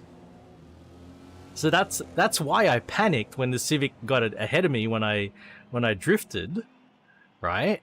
Because I thought it was this Civic, and I thought this Civic, Mr. Wars Hunter, yeah, I thought the Daniel Mitra. Daniel Mitra's Wars Hunter here. I thought he had just passed me right at the end, and I'm like, I cannot have that. But it was Craig. It was this Civic. I really didn't need to put him into the wall.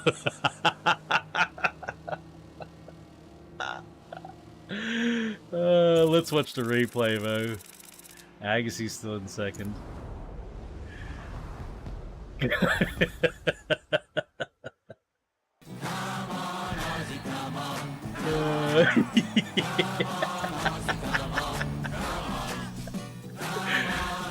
I mean, he dared to pass me. How dare he? Wait, I need to play. Oh, I got a new controller. I got a Goldie. Is that coming up gold? Yeah, I got a Goldie.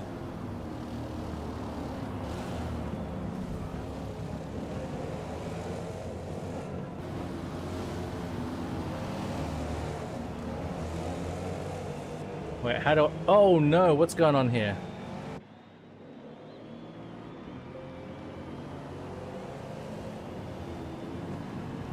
I had, How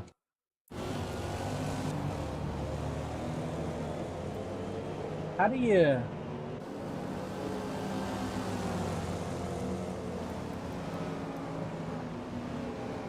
I had a white one and a black one from years ago that were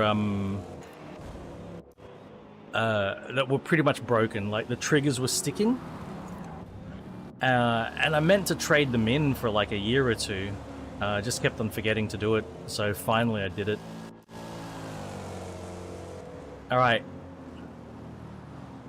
We can see that Mr. Wars Hunter is in front of me here at this stage. But yeah, EB Games here in Australia, they offer a trade-in, so you take in your old controllers and they give you a discount on you know, any other purchase. So I traded in the two Xbox controllers and a PlayStation 5 controller. Yep, it's every time I plug these in, that's what kills the telemetry for some reason, but thank you, Drim. I don't know why. I don't know why plugging in a controller kills the telemetry.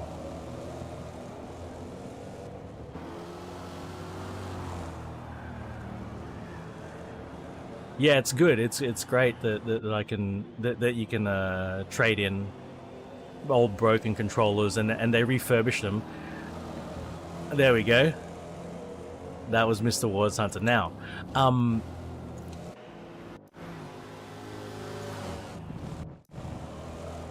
right, let's see the final lap. Okay.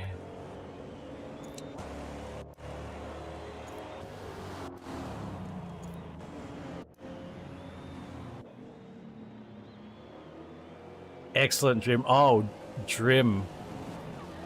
I bought a new phone on Black Friday, and we used my missus had 1,300 Australian dollars worth of gift cards. So we used that to yeah, Reem. We used that to buy the phone. And the thing about the gift cards were, even though it was $1,300 worth, it was divided into $50 increments.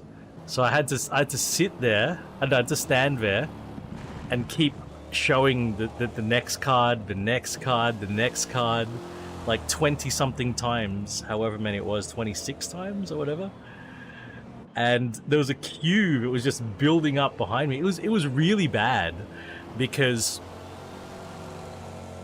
number one, into the cashier, the cashier had to enter the value, had to put $50 into their system, scan the barcode, and then I had to give them the PIN number. So it was slow. There we go. So I had just overtaken. I didn't even realize that I had just overtaken lap traffic. I think I was chatty and I wasn't really thinking about what was going on and talking.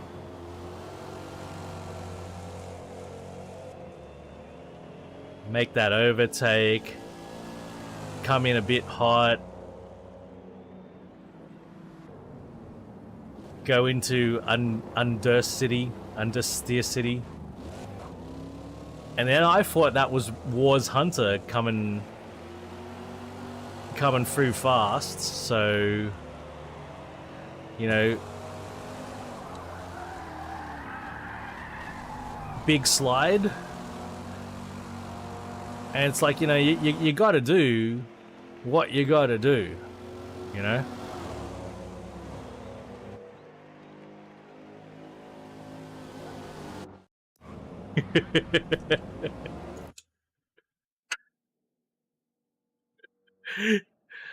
Oh, I actually do pay.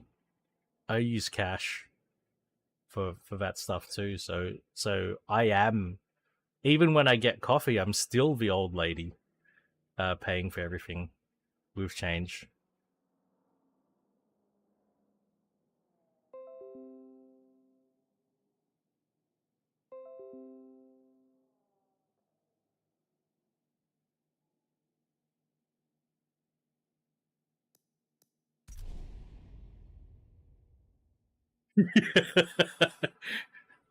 Hey, it was a mercy killing, all right?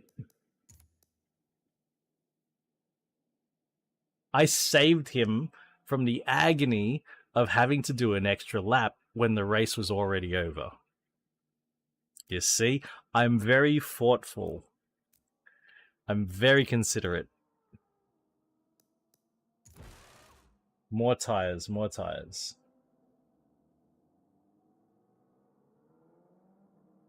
It is nobler in my mind to not let people suffer the things of narrowing.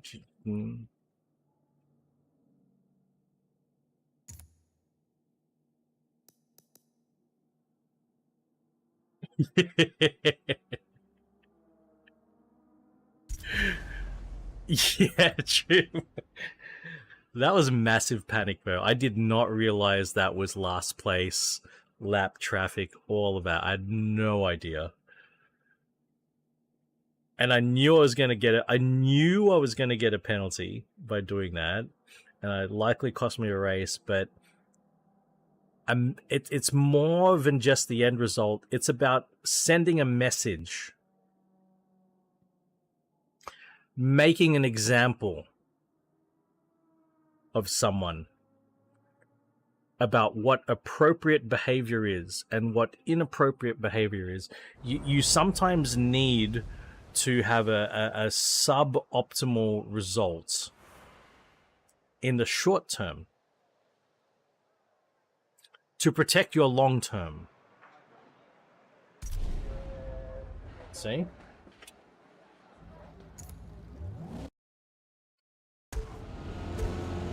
Exactly. Well, that's... Reem gets it. I'm building behavior in the AI from the ground up.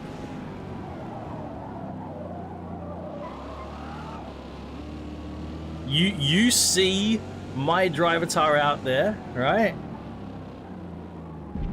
Don't pass him when he's spinning out. That's not allowed. That's actually passing somebody when they've spun out is ignoble, right? It's all about the chivalry, guys. Or is it all about the chivas regal?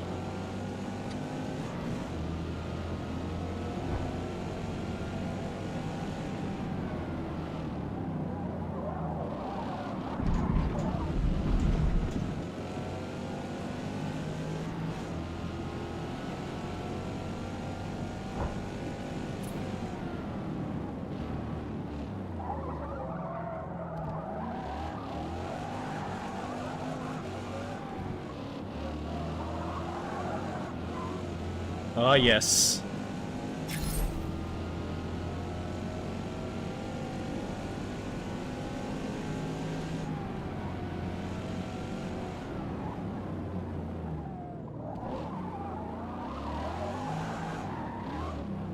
Okay, just feeling the new tires. Okay, we can push the new tires a bit more. That's good.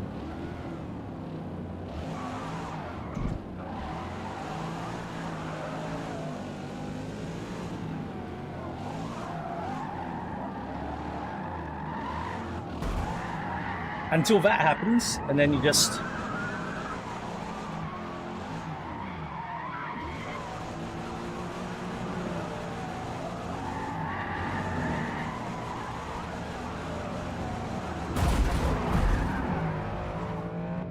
Had to be a Mustang. Got to be a Mustang. Have mercy. Got to be a Mustang.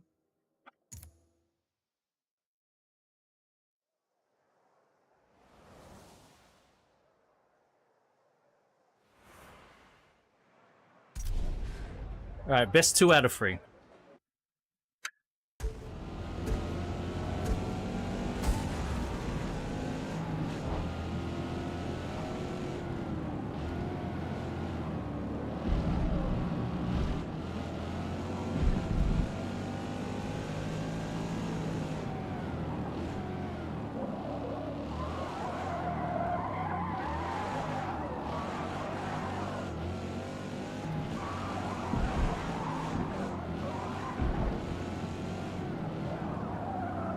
He slides, but she also understeers.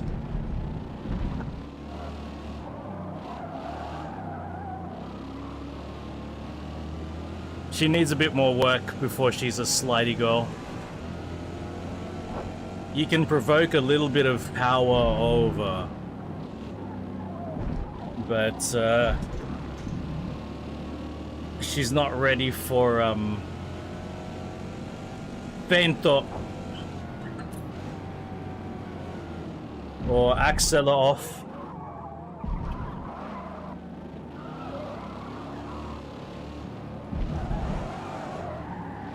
See, a little bit of power over is okay, but no can't say drift up.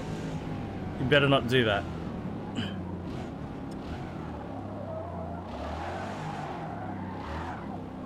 Yeah, you gotta be careful with your power over.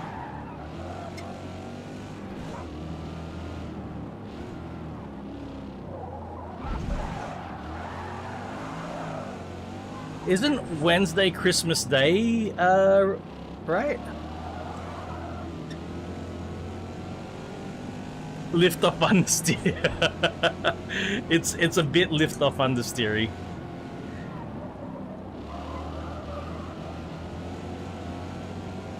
It's not quite lift off oversteer.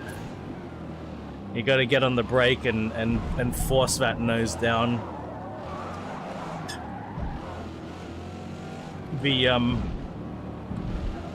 springs and dampers could use a bit of tuning. She could afford to lose a bit of weight as well.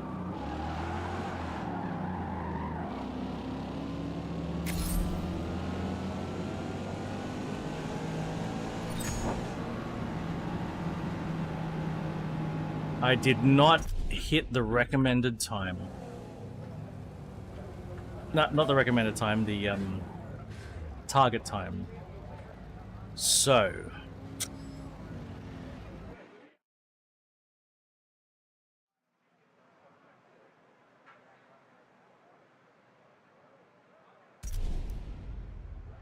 seventh.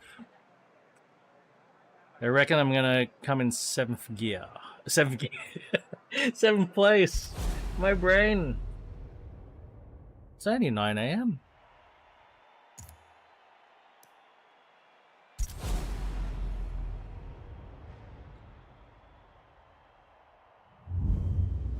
It's too early. It is too early, Drim. It's early as Sunday, Drim. Come on. Kiss your break. My English doesn't arrive until tomorrow. There's no deliveries on the weekend, so I don't have my English yet.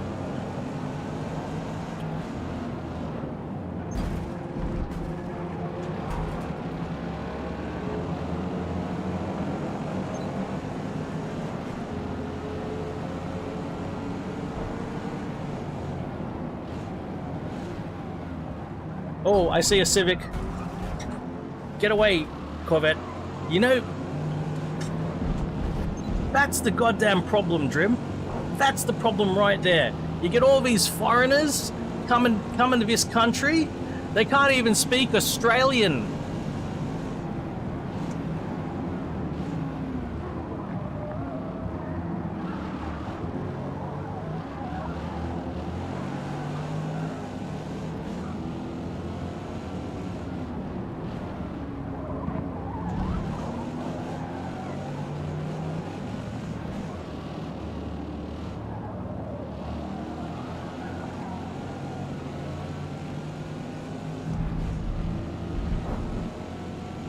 Learn to speak Australian.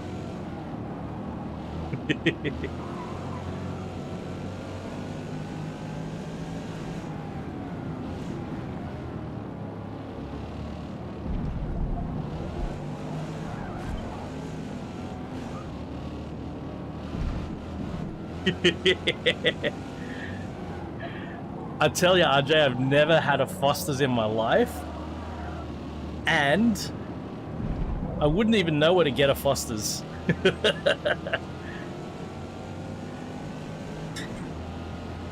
I have no clue where I would even... If I wanted a Foster's today, I don't know where I'd have to search. I have no clue. I've never tried one.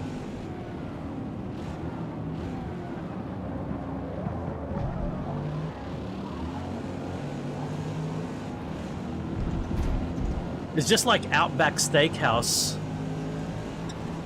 I do like... Oh, I'm in the middle of Sydney. I'm in the middle of Sydney, like right next to the airport.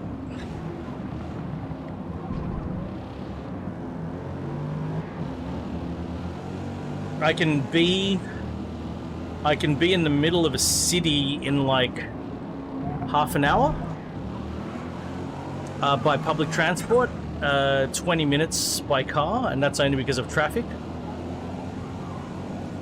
I think I'm like 6 kilometers away from the middle of Sydney.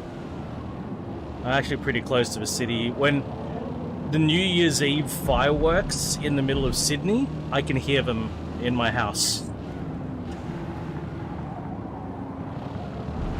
Can't see them, unfortunately. That'd be nice. If I had a tall enough house, I'd be able to see the fireworks, but unfortunately my house isn't as tall as the buildings in between me and the city.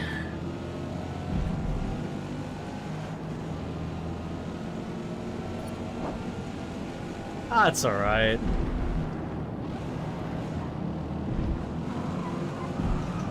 I'm still very happy with all the good things I have based on where I live.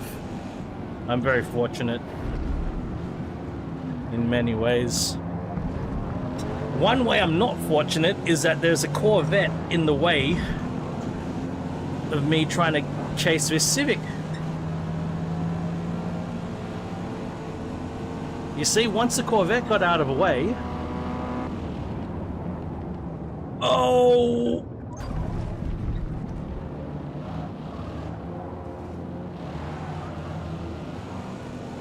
I was able to chase down that Civic and only get a warning.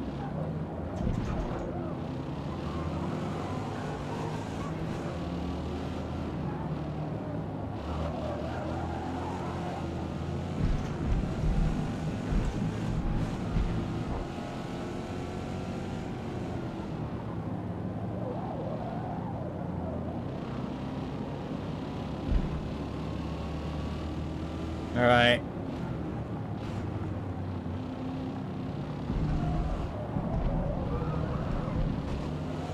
Waterloo. Oh, I know where Gardeners Road is. That's about... I know that shop. I know where Gardeners Road is. That's about 20-minute drive, 15-minute drive from where I live. That's what I mean. You got to go out of your way to find Foster's. I bet it won't be cheap either.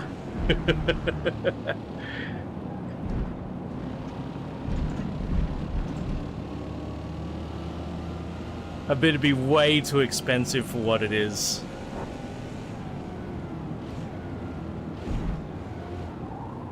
Wentworth Point.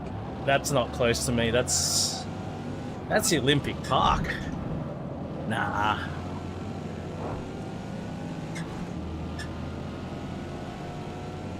My God, there's a store at Wentworth Point.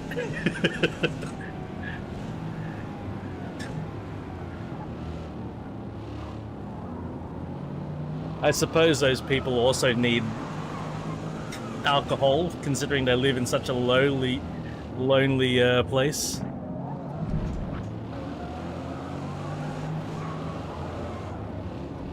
Nah, it's cool. It's cool.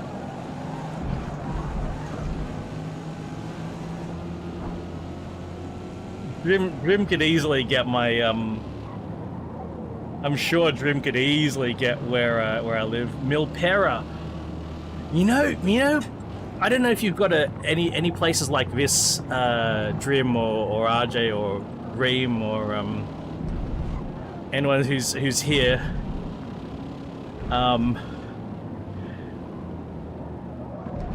You know, there are suburbs in your city that you know where they're located, but you're not sure if you've ever been there.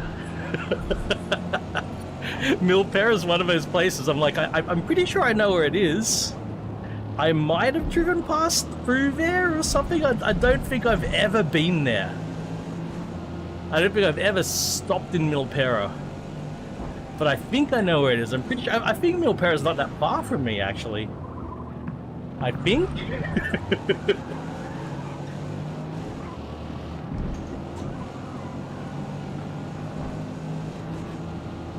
It's typically these places that are like either industrial or residential, and you've got no reason to go. Like industrial place, so there's not a lot of public access, so you're not gonna stop there because you're not allowed to go into the properties. That's number one, if it's industrial. If it's residential, then unless they've got something special or unique, or there's a convenience for you to stop there, you're not going to, because what reason do you have?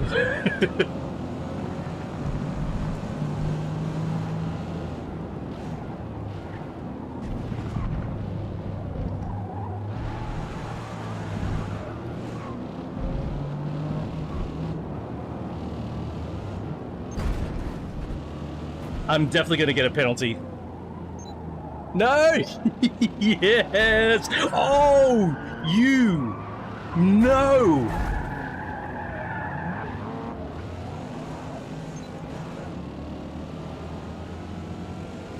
Hey, at least I got ahead of that Civic.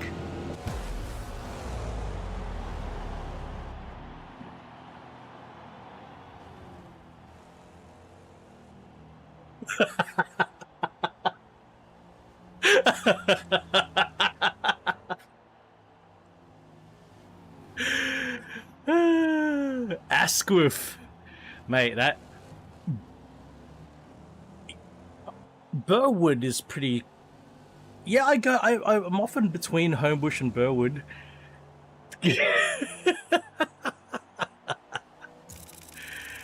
Oh man, we got to see that last lap.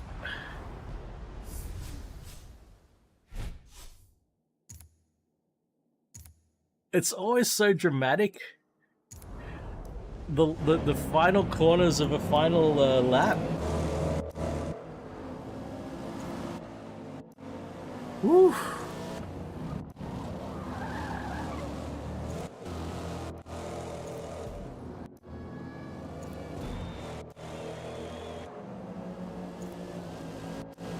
You know, Drim, I tell you what, Drim, if I can get my hands on some Fosters, I'll buy some, and I'll let you know, and I'll keep it in my fridge for the next time I can see you in a stream, and then when I see you in a stream, I'll go crack open the Fosters, and I'll try it for the first time while you're around. I'll let you know if I can get my hands on some Fosters. I've never tried it.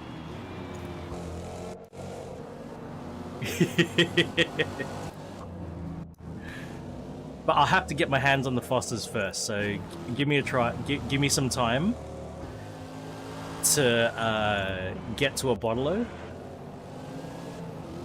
Fosters is the one. If you ask people who aren't Australian to name an Australian beer, they'll say Fosters. And Fosters is like a purely export beer, so it's not even sold, you know, really in Australia. So Australians don't think it's an Australian beer, because we don't drink Fosters here. It's in fact, it's quite difficult to find Fosters. Actually, that is a good point. There are a lot of Australian wines. Also, rum, Bundaberg rum. Here we go.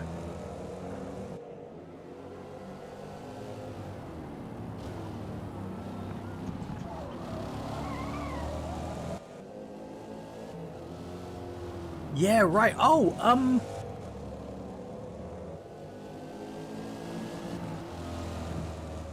what's his name? Hey, Hodges. One of the Estonians that I know from Rally came over to Western Australia, and I was in Western Australia at the same time. First time I've ever been to Western Australia. I was trying to meet up with him. But yeah, he came over to Australia from Estonia.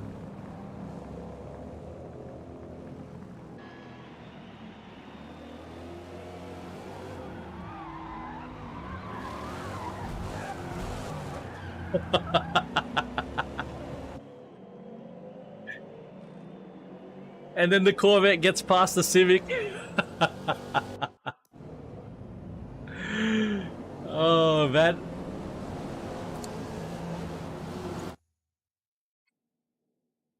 Wrong place, wrong time. But, hey,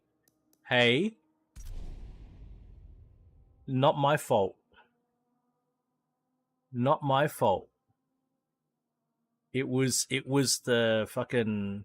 It was the Cadillac that slammed into me. All right, so I'm going to do this race.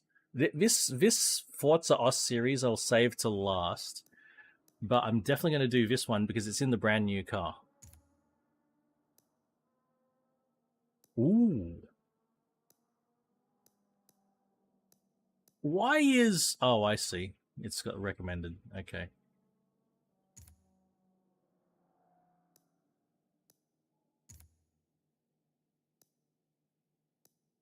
Hodges. VN Group A SS. Look at that. First time this has been in a game. Look at it. Glorious. Oh, right on, Drim.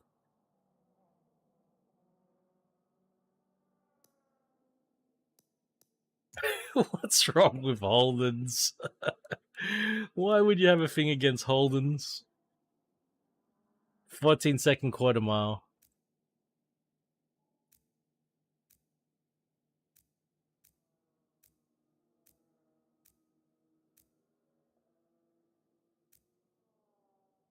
No, well,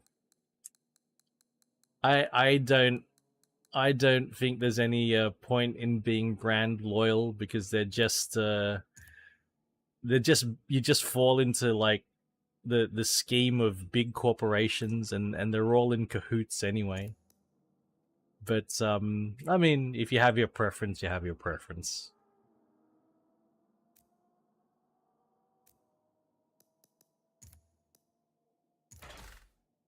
Oh yes, Trim. Oh yes. 5.5 million. Actually, Drim, that's fair. I'll tell you something else, Drim. The size of Sydney probably is as big as there probably are. So yeah, Brew gets it. Brew's a blue oval boy, but he gets it. Hey, Steve. I was just driving a Ford. Merry holidays, Steve, man. Oh, it's good to see you. You were in one of my earlier races, mate. Your drivatar popped up in one of my races earlier. I think my first race series today. I was driving a VS GTSR. There was a lot of carnage in that race. But yeah, I'm so stoked that this VN is in this game. I'm like, this brings me right back. When I first got my license, these cars were around for a couple of years already, and there are a lot of cars. I don't know if I ever saw a genuine one of these cars, but a lot of cars had these body kits on them. And so this shape and this look, I'm so familiar with.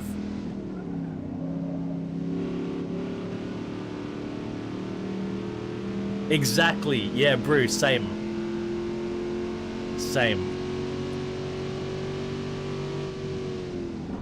But I was biased towards Holdens because of the people around me were into Holdens. What else? What other biases did I have? BMW over Mercedes was another bias I had. Just purely brand loyalty. What other ones?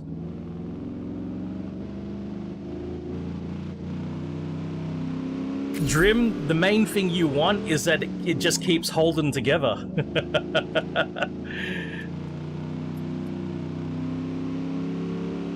Ah, mate, I've got Steve, I had a Fairmont gear. I had an EF2 Fairmont gear that had the XR6 motor in it. Listen to this motor. Listen to this Holden V8. Yeah. Oh, that's a great noise.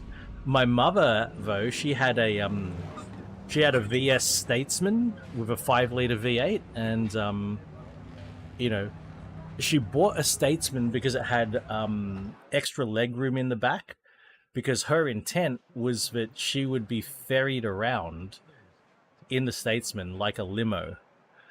And so, being her son, her only son, I drove that car a lot.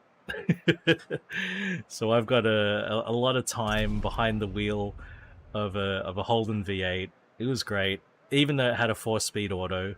Ugh. Alright, let's see who's in the race with me. And what they're driving.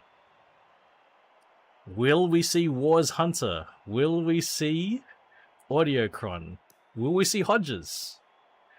Let's find out. K. Smith is here. Radical. Hi-Fi is here in a GTSR and a green GTSR. V-Rally. Mr. Nixon is here. Oh, in a Brocky liveried VS.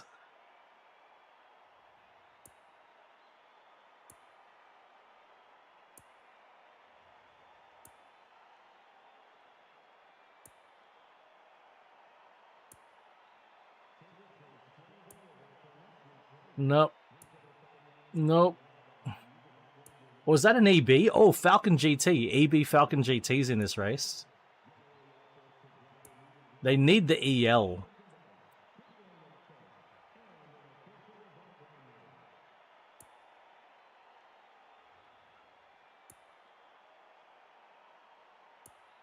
Buzzington's in here in a VN as well. Not looking good. Ream is in here. Ream is here.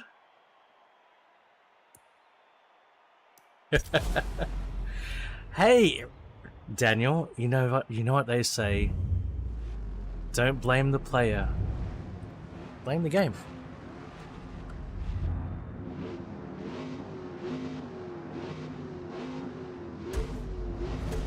This thing sounds fantastic.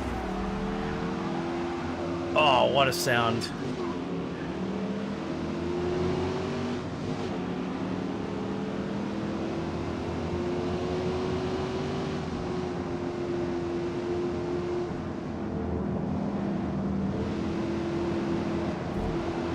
I'm keeping an eye out for Reem, though. He's also in the same car that I'm driving. A VN Group A SS.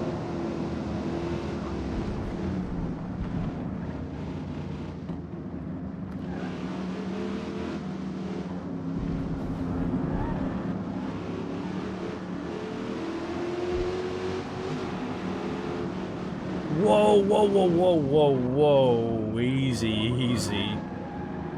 That's some understeer.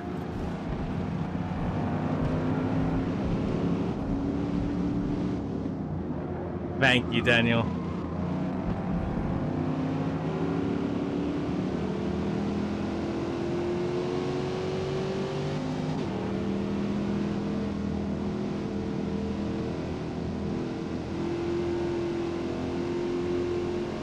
This could be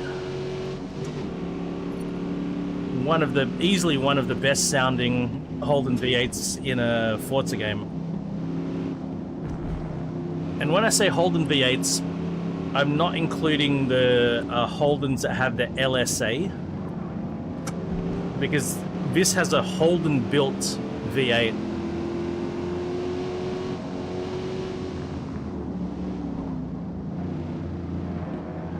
That's fair, Drim. That's fair. Gran Turismo sometimes has Holdens, but not all the time. But mainly it is Forza. You're right. You're absolutely right. Cheers, Pat! Cheers!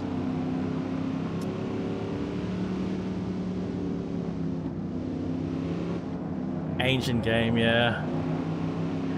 You're absolutely right. It has mainly been the Forza series that has championed, you know, having Australian cars included in racing games. Absolutely right.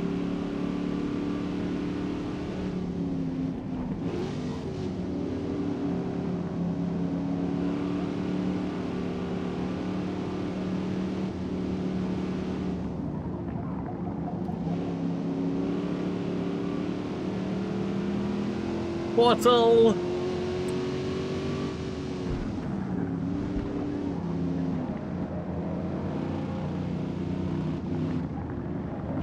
Happy Saturday, Portal.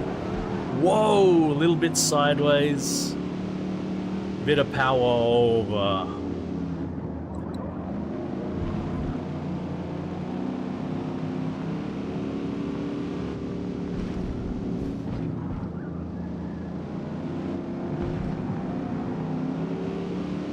Come on.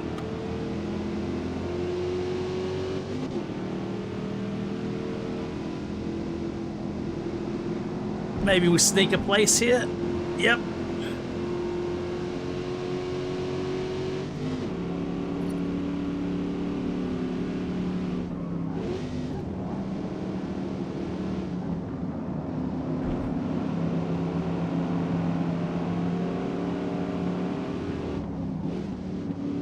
A place. This thing drives great. This is pretty stock, right? I didn't even upgrade the tires. Whoa.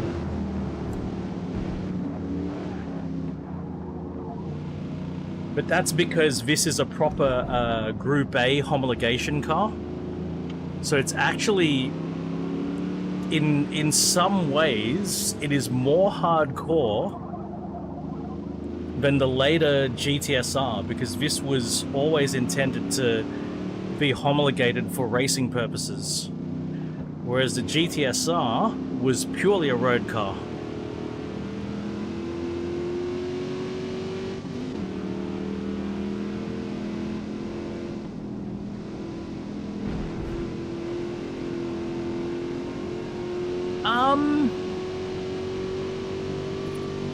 You know what?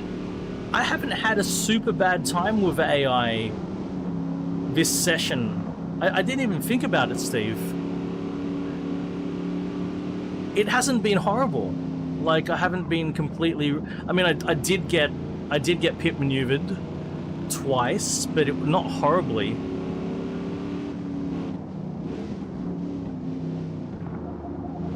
It's like, maybe it's been better. I think I need more time to... Yeah, less... I think that's a good way of putting it. Less, like, shocking moves. Well deserved. I did nothing to that Cadillac. Why was it well deserved?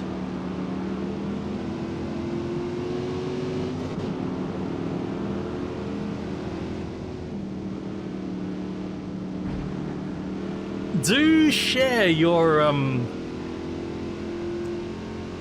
take on why it was well deserved. I'm very curious, Daniel.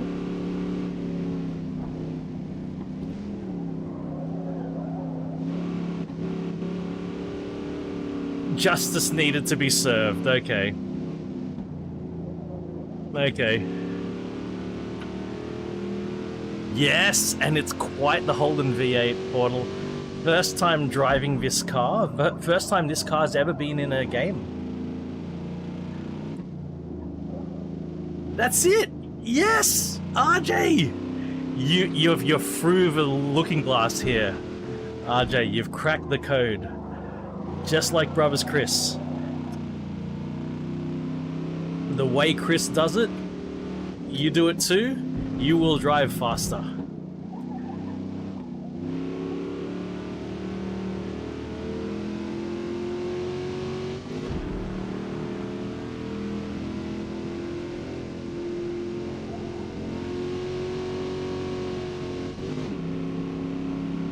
I'm very impressed by this car.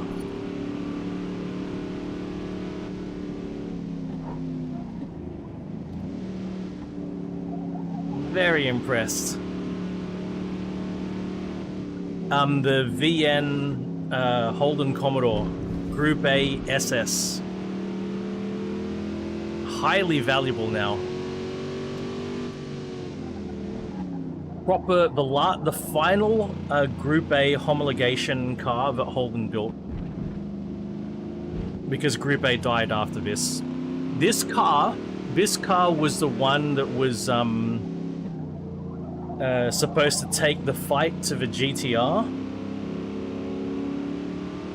It couldn't, unfortunately. But this was Holden's answer to the GTR, basically. And it's mightily impressive. They put in quite a lot of effort.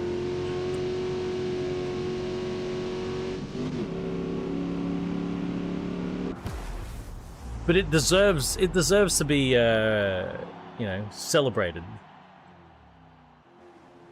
Oh, they even call it a VN. Oh my word. Something else that some other insight is the VN was the first Holden Commodore to use the Opel Omega Vauxhall Carlton era chassis, and you can even see you can look at the body shape, right? Look at the body style. You can tell. You can tell it's. I did this comparison earlier. Look at the glass work. You've got the front window shape, the rear window. The door actually even has some more glass on it behind the rear window, and then the window that's attached to the C-pillar as well. Vauxhall Carlton, Opel Omega, exactly the same glasswork. The shape is a little bit different, but the same pattern, exactly the same. So the VN Commodore, the base model itself, it is an Opel Omega underneath, just a different drivetrain, different engine, different gearbox, different differential, but a lot of the same stuff. I think in general the Holden V8s had stronger componentry underneath. But yeah, it is basically an Opel Omega. But yeah, Holden did a lot of extra engineering.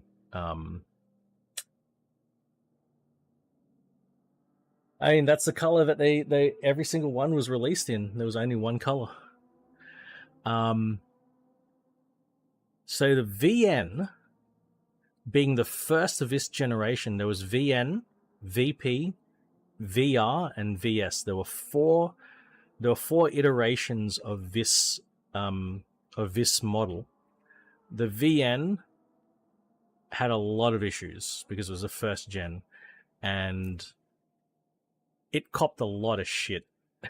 I gotta say, it really copped a lot of crap, the VN. I love the wheels. When I remember when when I first saw it, like, you know, I didn't love the wheels. I thought they were a bit off. But, you know, in hindsight, now when I see them, you know, it's of the era. You know, the everything about this car, it happened in that era and then it disappeared. And so it reminds me of that time so much.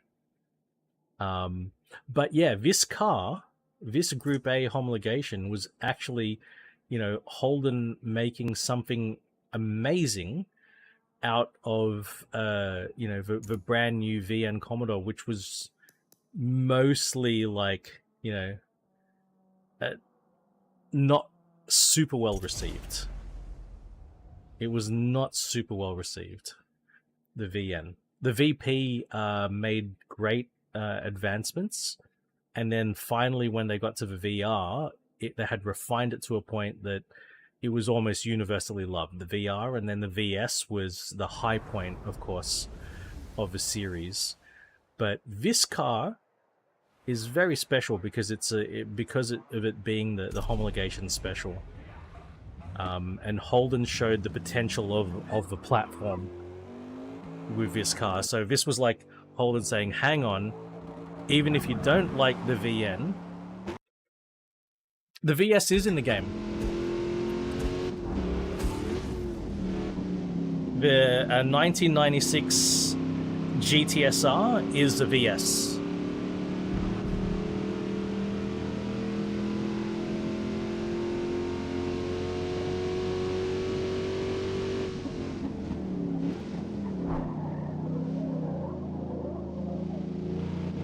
Oh, this is it. We're in it now. We're driving it. This is the one I spotted last week. This is it. That's why I'm so stoked about this thing. And they did a great job. It sounds great, drives great. They really did a good job.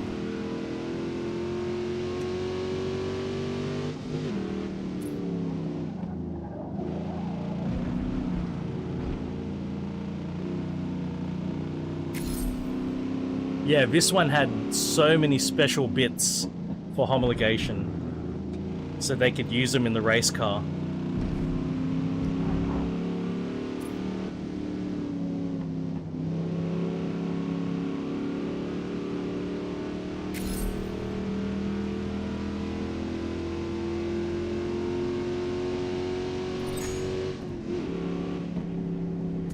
All right, we hit target this time. Good sign, good sign.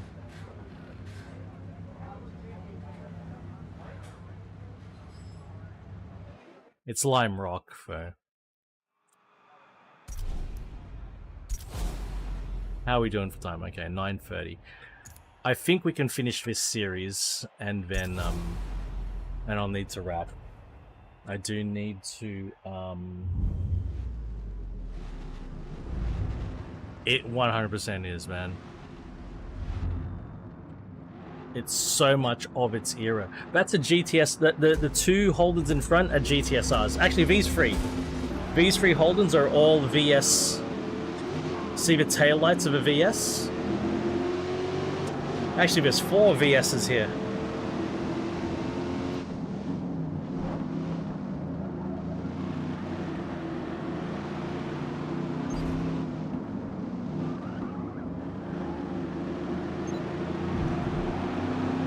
There's 5 VSs.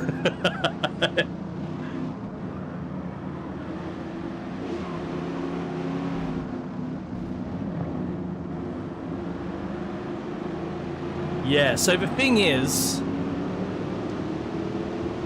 the VS was strictly a road car. It was not a homologation special. So this car in many ways is more hardcore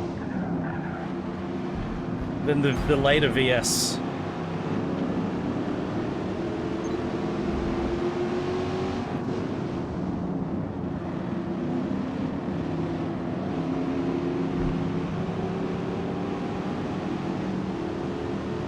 I don't believe so. I actually can't even remember what the Holden X2 is.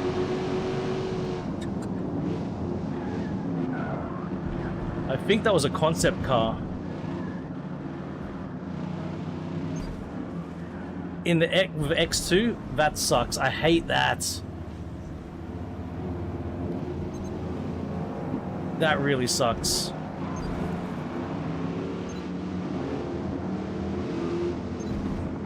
I got so pit maneuvered there. We're gonna find out who pit maneuvered me there. But for now, I've got to see. I got pit maneuvered and I got a penalty.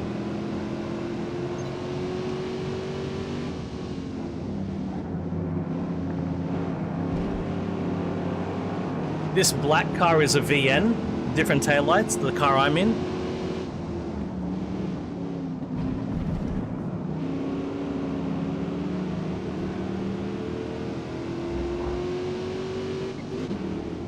I don't know what the Holden X2 is.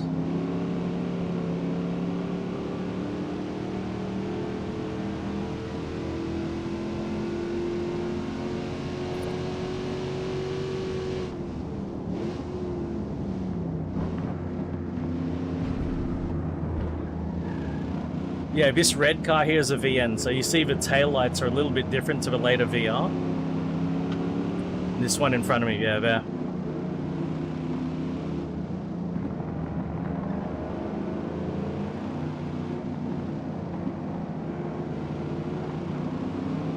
Yeah, taillights and headlights are quite different.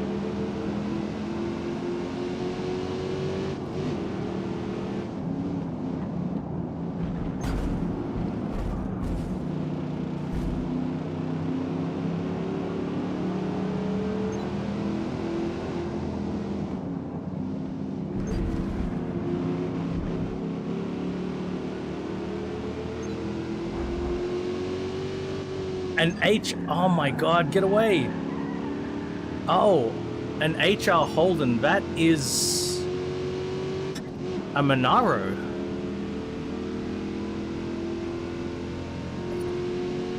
Or a Kingswood.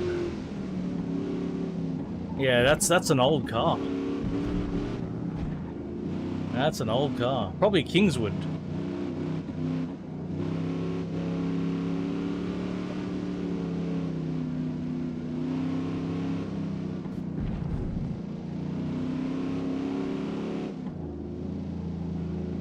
They're a lot. They're a bigger car than the Commodore. The Commodore was.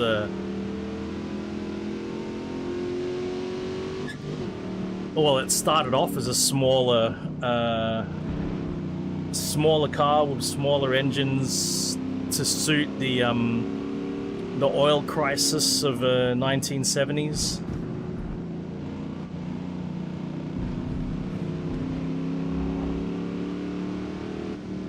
Late 70s, early 80s was when the Commodore started. I mean, there was also the Tirana, which was part of the early 70s oil crisis.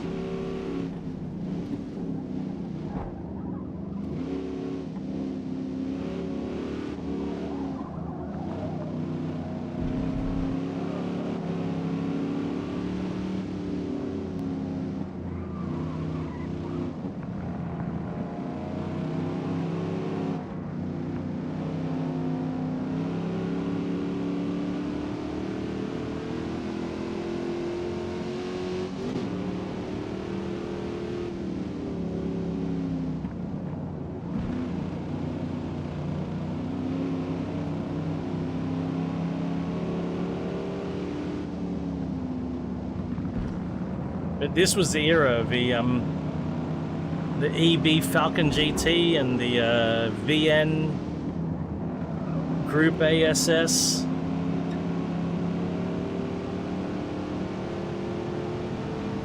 Five-liter V8s.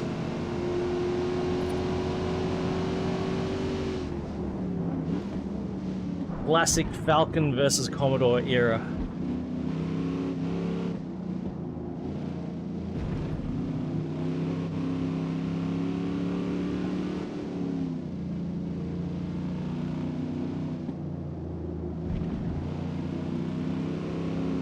It started a bit earlier than that, but this was the peak. The absolute peak.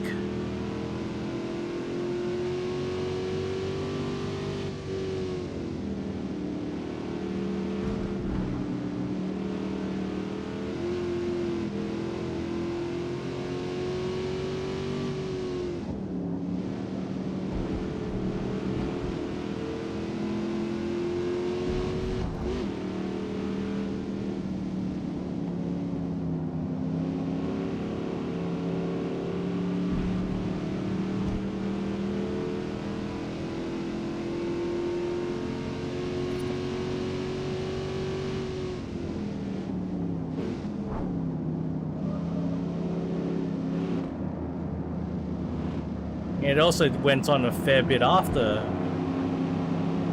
this era, but it evolved a lot and became a little bit of a different thing.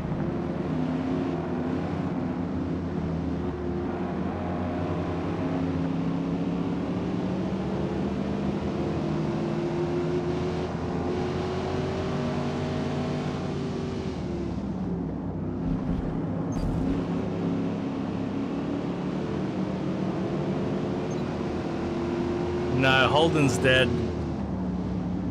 They stopped making cars in 2016, and then by like 2018, General Motors closed Holden altogether.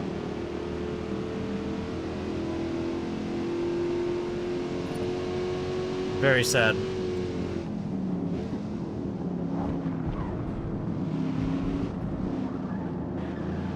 But yeah, they first shut down local manufacturing so that they weren't making cars here anymore, but they were importing cars, mainly either Opels and being rebadged as Holdens. So we had the Opel Insignia was being badged as the latest Holden Commodore. It didn't go down well at all. It's a very different style of car. Very, very different to a Commodore. The Insignia itself was a good car, but it should never have been labeled as a Commodore. Right, Steve.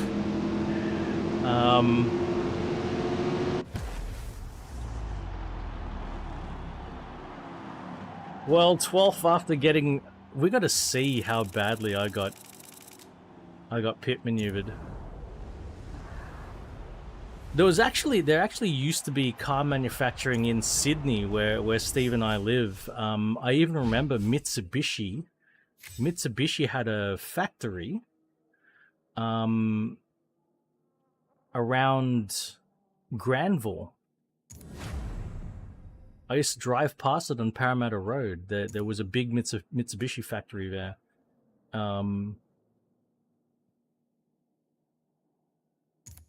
Yes, that's right. Oh, the next one's at Bathurst, but we got to watch the replay. And then a suburb I lived in called Zetland here in Sydney used to be manufacturing as well.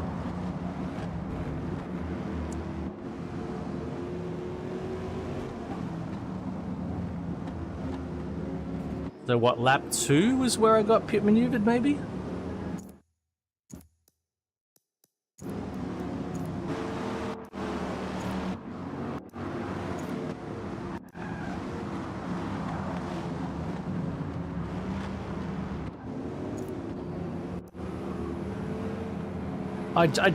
We've just gone through lap 1 and it didn't happen.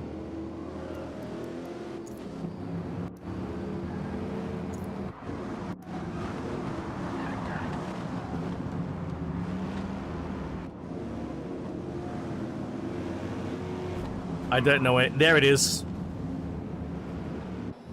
You know, okay. You know something really, some weird Forza physics, right? Some weird Forza physics I'm about to show here. So what's about to happen is the car on my outside is gonna collide with me. But when that happens, I will lose all front grip, so I can't steer. So while the car that is colliding with me is on my outside, and he's glued to my outside, I can't turn in.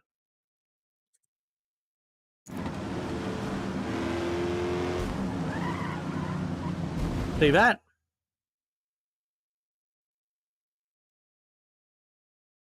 It's such a Forza thing.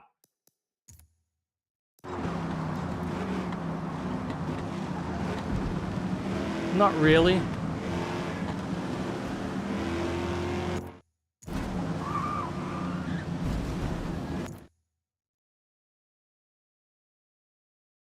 I lose all front grip when that happens.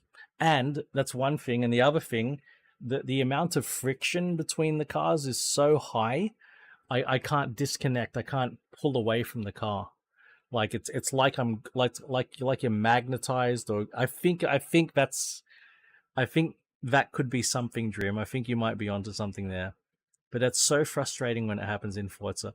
But at least we get a good look here. We get a good look here at the difference between a VR front end and a VS front end.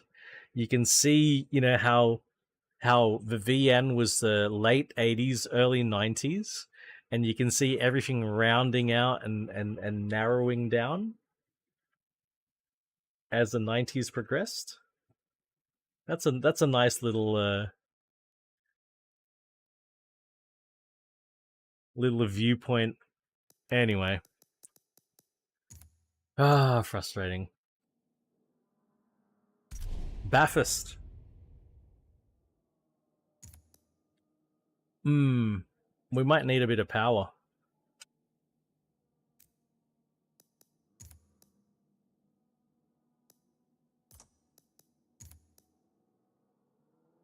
Yep. A bit of top speed for Bathurst. About 20 kilowatt. 10 Newton meters. Sounds good.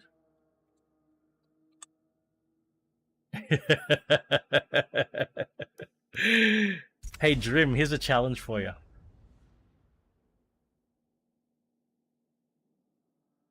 It's something I've actually done.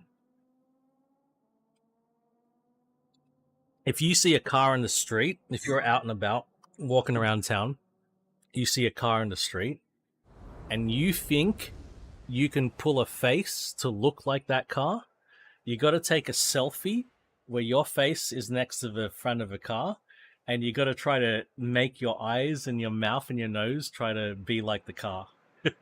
I tried it with a Fiat Multipla.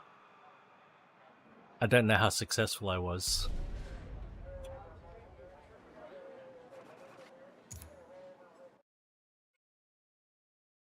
Hell yeah, Dream.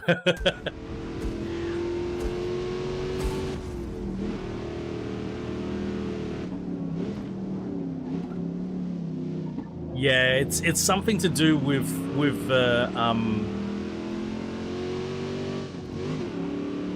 it's all good. All good, Portal. I imagine multiples aren't easy to find anymore. They stopped making them some time ago.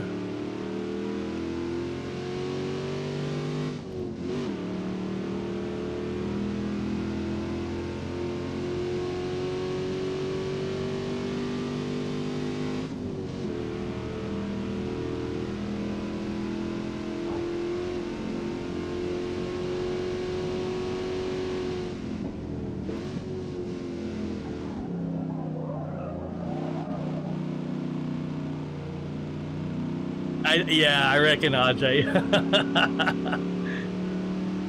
I mean, I literally was in Italy, so yeah, and not just Italy, but I was in Modena. Oh, that's awesome. But I mean, the first time I went to Italy in 2008, there were multiples everywhere. I saw heaps. And the second time I went to Italy, 2016, a lot less multiples. No, 2018, sorry, 2018. 2019. A lot less multiples. I think I saw 1 or 2. And that's why I had to take a photo next to it.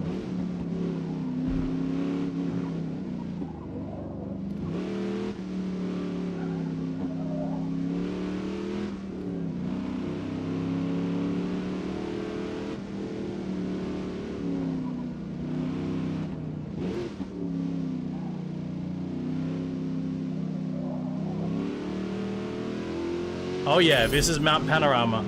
Yes, this was just added last week.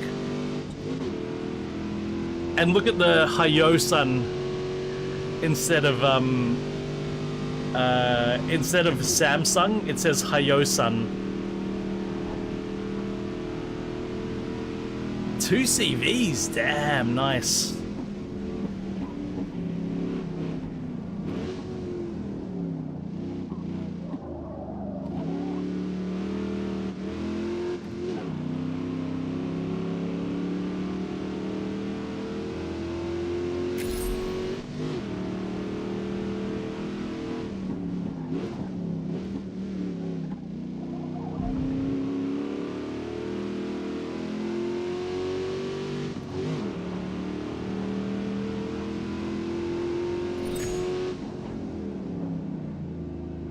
One of my biggest regrets is that I had a photo of my R33 along with other Skylines on the grid here at Bathurst. We literally stopped traffic to take the photo. Not that there was a lot of traffic, but we did stop traffic. And that photo is probably gone forever. Third to fifth.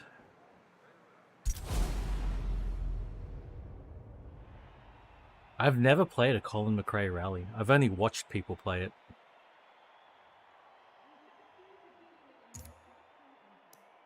Oh, it's Bathurst under lights. Let's go.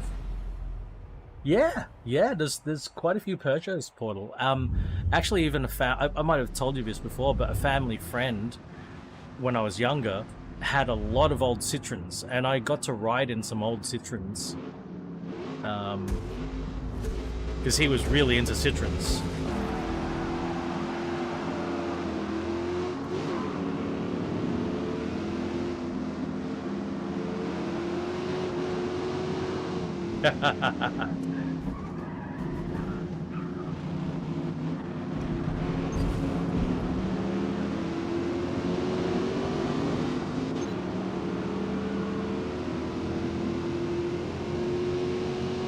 I think, for me, Drim, I think the minimum requirement for me would be that they support a force feedback wheel. I think as long as they did that, I could do it.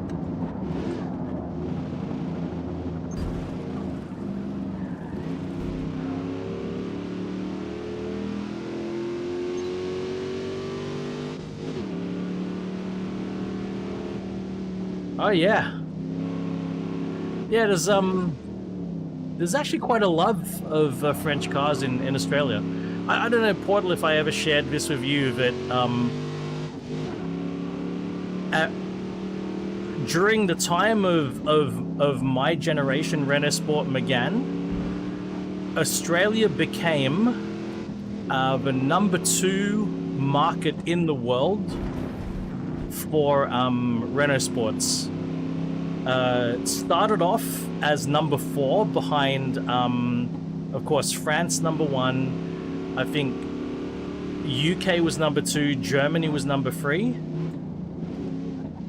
and then quickly Australia became #3, and then Australia became #2. We loved the Renault Sports here. Absolutely loved Renault Sports. Complete cult following. They got some so popular here.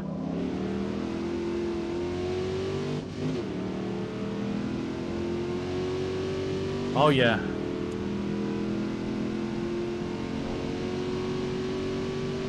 It's all good. It's all fun, Jim.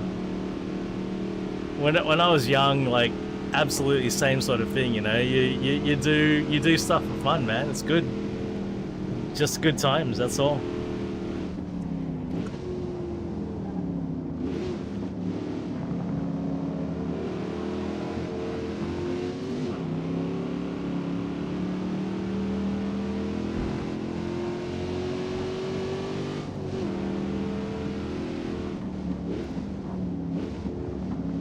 Okay, so why I end up with him again? So before the Megane, I had only ever had rear-wheel drive cars. My family was pure rear-wheel drive cars. My grandmother,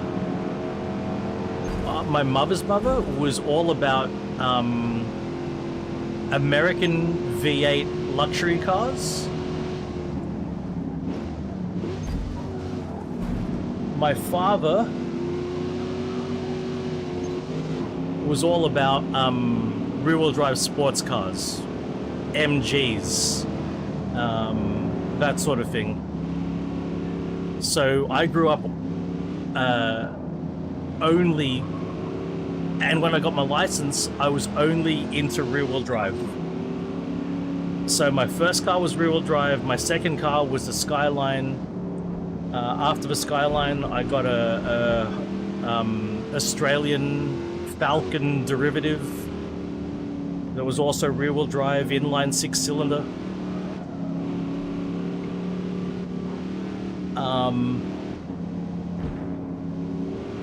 And when it was time when it was time for me to replace that old Falcon that I had, I thought, you know what? I've only ever had rear-wheel drive cars. I should be open-minded. I should do some research and see if there's something else, if there's a different kind of experience that I could have, other than just getting the same old experience but something newer. And at that time, so this is the end of 2000, oh sorry, this is, when was this?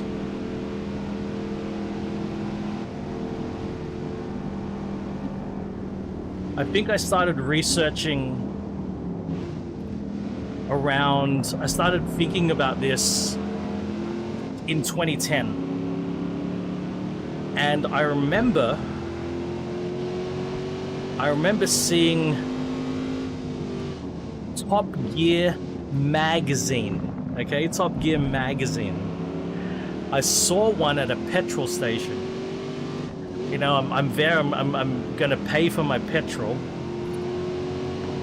And while I'm waiting in the queue, I see Top Gear magazine there. And on the cover is a Ford Focus RS, the 5-cylinder front-wheel drive one.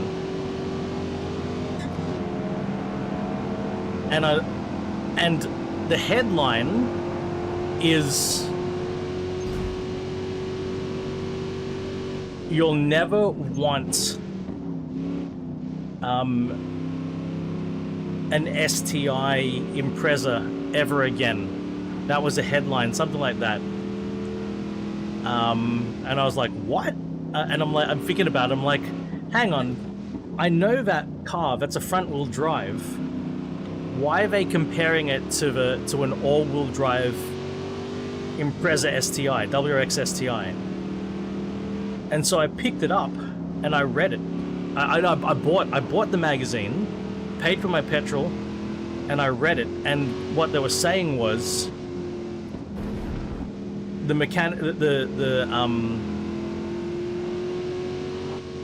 were talking about the technology in the what do you call it, the steering knuckle, that effectively separates the drive axis. It separates the drive axis from the steering axis, so you get no torque steer. And I was like, oh my god, no torque steer? Are you kidding? So you can have a powerful turbocharged front-wheel drive and not have torque steer? I am interested now. And so I devoured that article. I read all about the technology, and I found out Ford wasn't even the first company wasn't the first and wasn't the only company that had that technology. Renault Sport also had that technology in the Megane. And so now I'm interested in the Megane.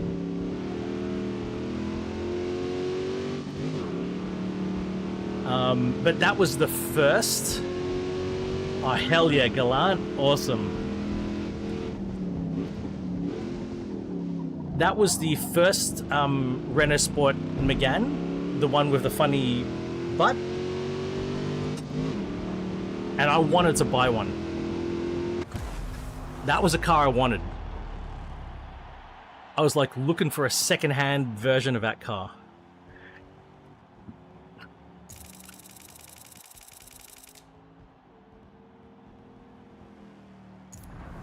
It's Bathurst. I'm familiar with Bathurst. That's where it started. I wanted that car, and I was really researching that Megane, and I was going to buy a second-hand version of that. So this is in 2010, right? But so that was my ambition. I was like, okay, well, you know, I need to save money. I need to get higher pay. I need to get promotions, whatever, you know, and I want this car. And that was in 2010.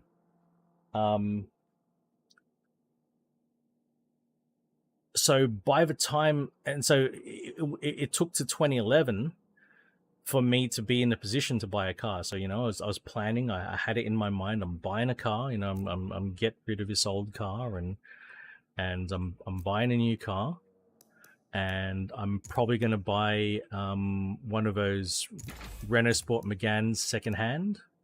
That was the initial plan. But then I end up getting a new job with a big pay rise. And so I started thinking, you know what? Maybe I'll buy one of those Focus RSs anyway. I've got enough money now.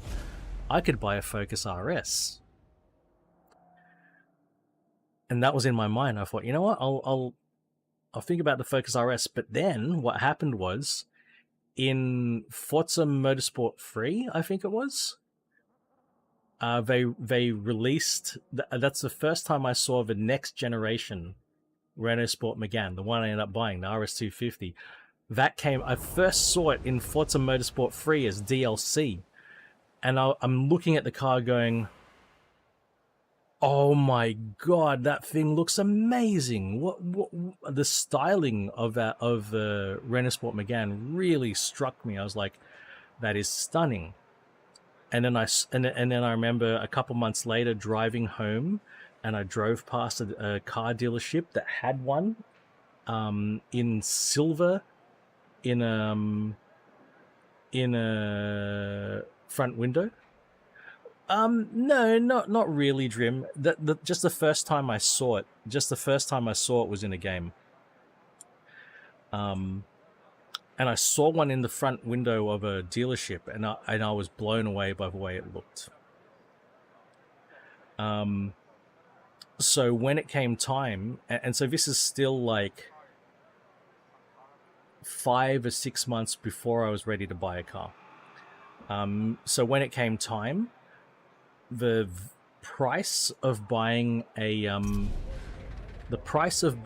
Focus RS, it would have been 15,000 Australian dollars more than a Megane RS. So I pretty much ruled out the Focus RS because of a price, and went around. I test drove. The first time I test drove an RS Megane, I wasn't that impressed. The second time I did, I knew I'd found my car. And I placed a deposit that day for the car I own now.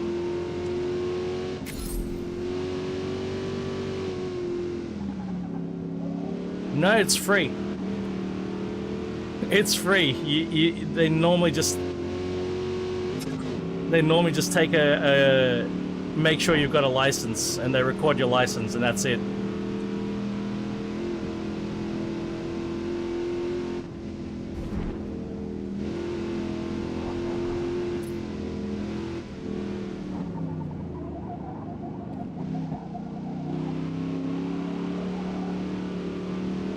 I've even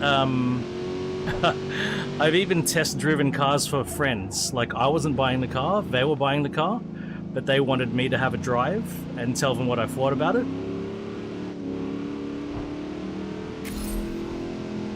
The first test drive, the salesman basically made me feel like I was stopping him from doing something important. He was not interested, not into the car. Didn't seem like he cared if I bought it or not.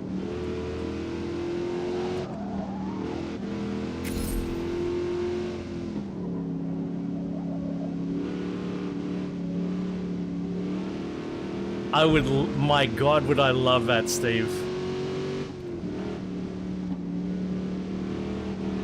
That sounds like fun to me.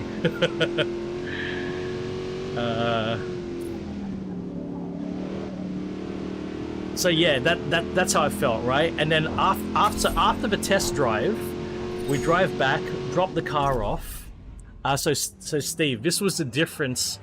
This was a Nissan Renault dealer in Brookvale, Northern Beaches, which is a very, you know, posh, high-end, upper-class, blah, blah, blah, you know, snobby sort of area, Brookvale. That's the first test drive, right? It was a Nissan Renault dealership, and they had a GTR. They had a Nissan GTR in the workshop, so in the showroom next to the Megans, and I literally felt like the salesman was annoyed that I wasn't buying a GTR. That's what it felt like. And so the second one was out west in a place called Liverpool, which is definitely working class, blue collar, right? And so I did a test drive on a Sunday, right? But I arranged it during the week. Like I called them up during the week, and there was one guy I spoke to, and he was like, "Look, I'm not here on Sunday, but I'll make sure the guy who is here on Sunday sorts you out," right? And so I go there. It's one of these big places that has multiple brands. They didn't just have Renault. They also had like Ford and Kia and other brands. I can't remember. I think they had Peugeot. They had multiple brands in the one dealership. And the guy I found who was supposed to help me out was actually a Kia salesman. He wasn't a Renault Sports or a Renault salesman. He was a Kia salesman. And so I found him, and he goes, "Oh, yep, cool. I'll get the car out for you." And so, you know, because he had to move some cars to get the car out. And so out comes the car. I get in, and he says, "I'm actually really excited about this because I rarely get to drive these cars, and these things are awesome." That's what he said to me. He said, "I rarely get to drive these things, and these are awesome," right? And so he drives me out to, like, he was excited, just like, you know, he had some real, you know, he was actually excited to drive the car, and the excitement and the enthusiasm rubbed off on me. And then he's driven out to their test driving area, the spot that, you know, he likes to take people for test drives. And he goes, "All right, so I'll show you the route and I'll drive around it, and then you have a go." I'm like, "Yeah, cool." And as soon as I said, "Yeah, cool," he's just gunned it. And he's taken the corners pretty hot, and I'm like, "Holy crap!" He's like this big smile as he's doing it, and I'm like, "Man, this car's bloody awesome, hey." And so he did a lap like that, and then he pulled over. He's like, "All right, your turn." And I did the same thing, and I was so pumped after that. I'm like, "I love this car. I'm going to buy it." So that was a difference between the shitty salesman and the salesman who was enthusiastic and, you know, end up being a sale.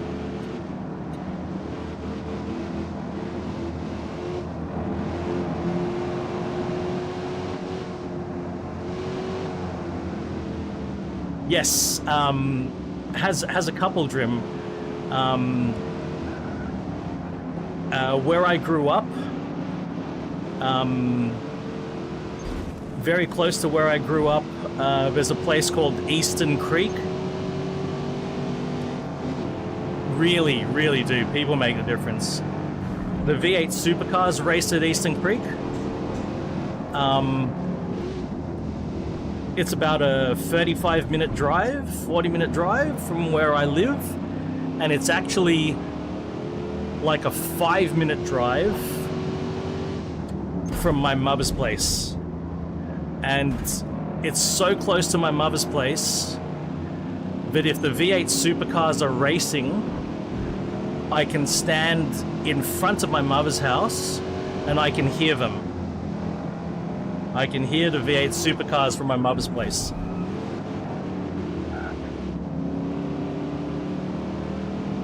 And yes, you can, they do track days, so you can do that.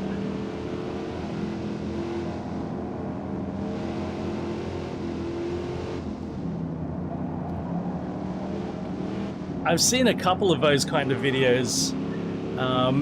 But RJ, if you find the specific one that you're thinking of, do share it so I know which one it is.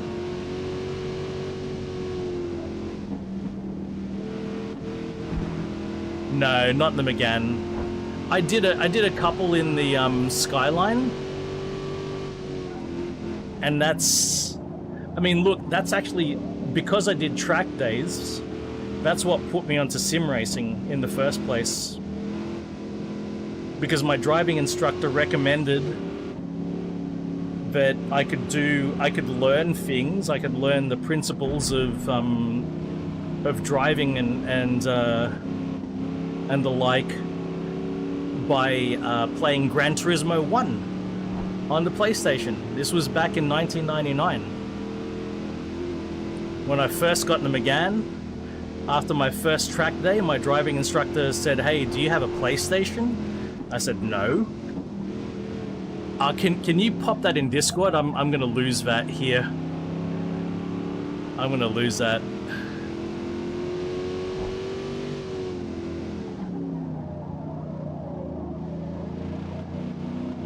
Thanks, man. So he said, yeah, look, get a PlayStation, get Gran Turismo 1. The physics are good enough that you'll be able to learn transferable knowledge and skill, especially about weight transfer, about when to lift off, when to get back on the throttle. He said Gran Turismo was enough. That's what he told me. Gran Turismo 1 in PlayStation era. So I did it. I followed his advice. And the next time I was at the track, because I practiced in Gran Turismo 1, I was able to drift. My second time at the track, I was able to drift. Thank you, RJ.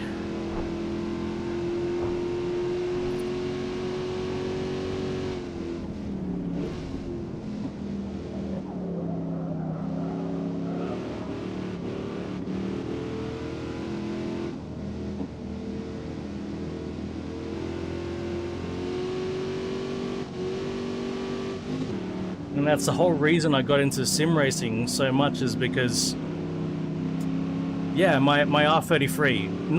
Drifting was different. Nah, so drifting, Formula D didn't exist in that era. Drifting was not Formula D. Think of Formula D like Formula 1, right?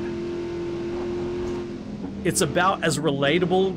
Formula D is about as relatable to street drifters as Formula 1 is to street drivers. Not the same. Not the same.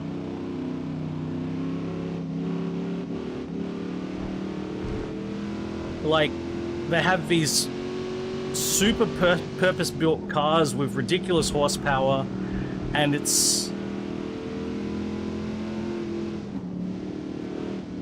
just drifting is drifting. Japanese style drifting is just drifting. So here's something else to think about. I was drifting in 1999. Initial D as a anime came out in 1998, and it wasn't a big thing in the West in 1999. So what I knew about drifting at that time in 1999 was the original style drifting, like street drifting, where it wasn't necessarily about tandems, it wasn't necessarily about racing on the toge, it was just about sliding around the corner. Having fun sliding around a corner. That's what the original drifting was like. And it sort of evolved a lot after that.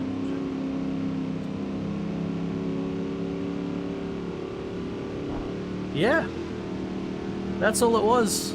And then people tried to make it into a competition, and they tried to make it into a sport. And because they made it into a competition, there started to be money, and that's what it's like. That's what it's like. It's just like I'll use snowboarding as well.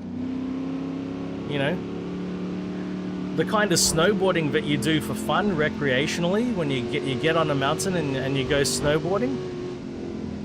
It's so far removed from like half pipe and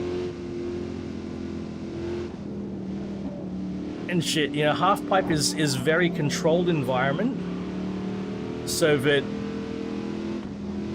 a competition can occur and that scores can be attributed. But when you're just riding on the mountain, you're not doing the shit that they're doing on the half pipe. Exactly the same. Exactly the same. So yeah, Formula Drift, that sport of drifting, it's pretty far removed from what people used to do with drifting. So I say, you know, I drifted and I maintained that I did, but it wasn't like tandem Formula drifting. I wasn't trying to win any competitions. We just used to get on the track and slide around, just have fun. And you didn't have to slide every corner. You didn't have to go down the straight fucking wagging your tail. You didn't have to do any of that. You just got sideways around the corner and use the various techniques to slide. And yeah, but you know, it's human nature to try to make everything into a competition.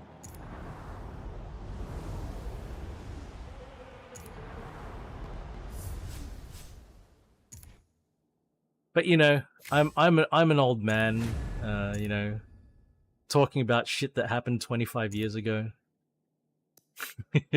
You know, so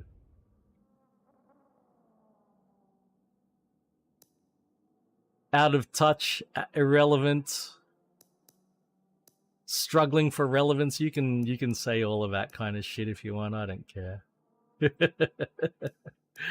It's all eats. Mate, I'm so stoked. Old boys, I love that Drim. That's a great fucking term. Old boys. Old lads. Yeah, bro. Daniel, do you want me to show you you want to count my rings? I can open up and show you my ring. You can count. Lads, it's 10:15. I'm a little bit beyond Oh yeah. Thank you, RJ. Let us have a look. Oh yes, I know this one. I know this one. Wait, we'll watch this real quick.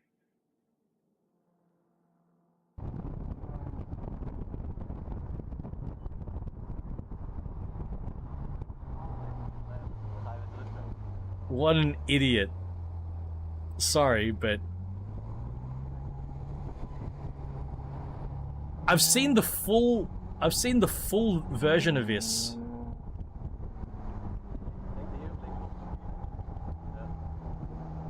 I've actually seen the whole video, and it's only here that he was an idiot.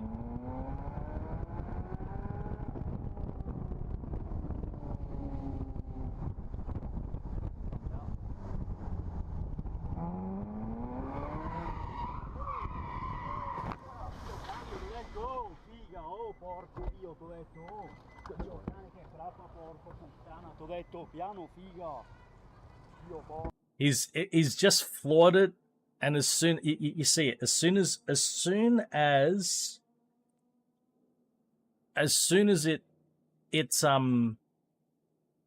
things get hairy, he just lifts off. He probably hits the brake, right? His counter steering is slow. He got on the throttle way too aggressively. He hadn't even done anything like that previously. The whole, well, in the video before that, the whole drive, he had never got on the throttle that quick. And so he lifts off, and of course it's going to fishtail because he's not trying to calm it down. Like watch again.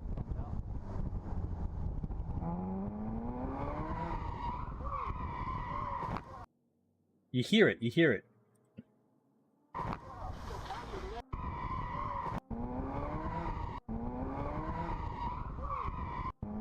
Yep.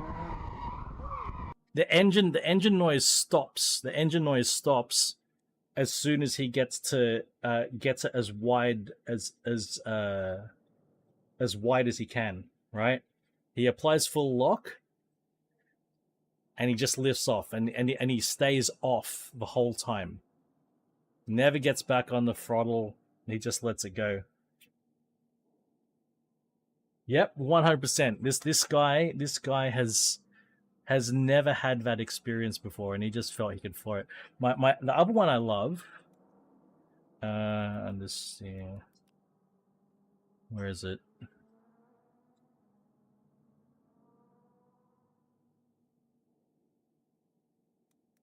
Stance. Monaco.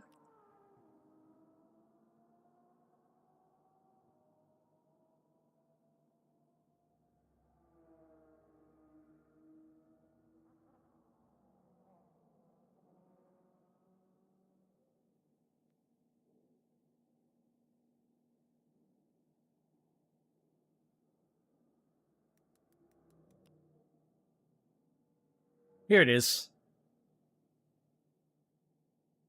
Here's the other one I love.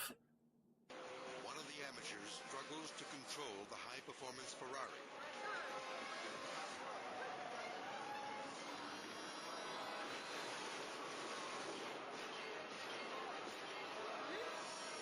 For Jocelyn, there is no escape. Unable to avoid her, the driver plows into the helpless woman. She lands on the hood as the Ferrari slides off the roadway and crashes into a storefront. It's low speed, right? But it's understeered because I think it's wet, and the guy just brakes. Maybe ABS is off. He just hits the brake and he steers, and he just keeps on steering. He's probably braking harder, and he's steering. He's got no idea what he's doing. No idea. Steer.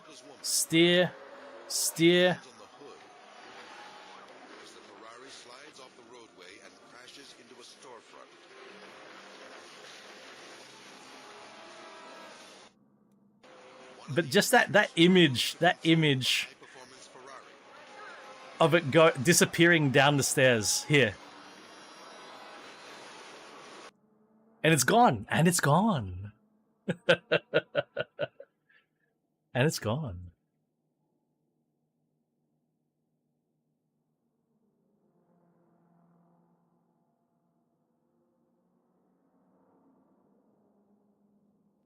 Off the brake and back on. Off the brake and back on.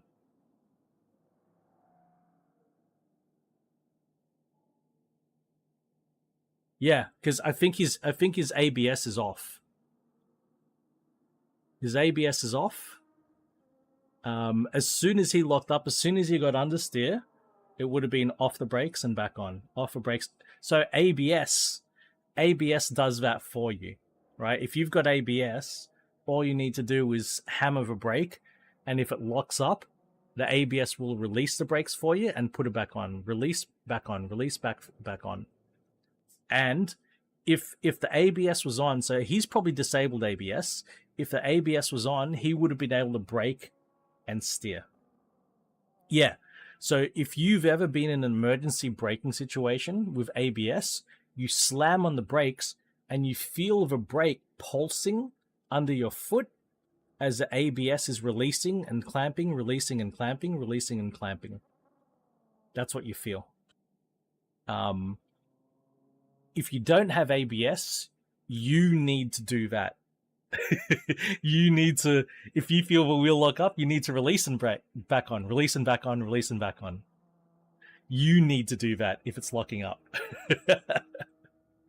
Because when it's locking up, you've got no grip and you're just going forward. If you release, the tires start turning again, and you've got grip and you can do things again.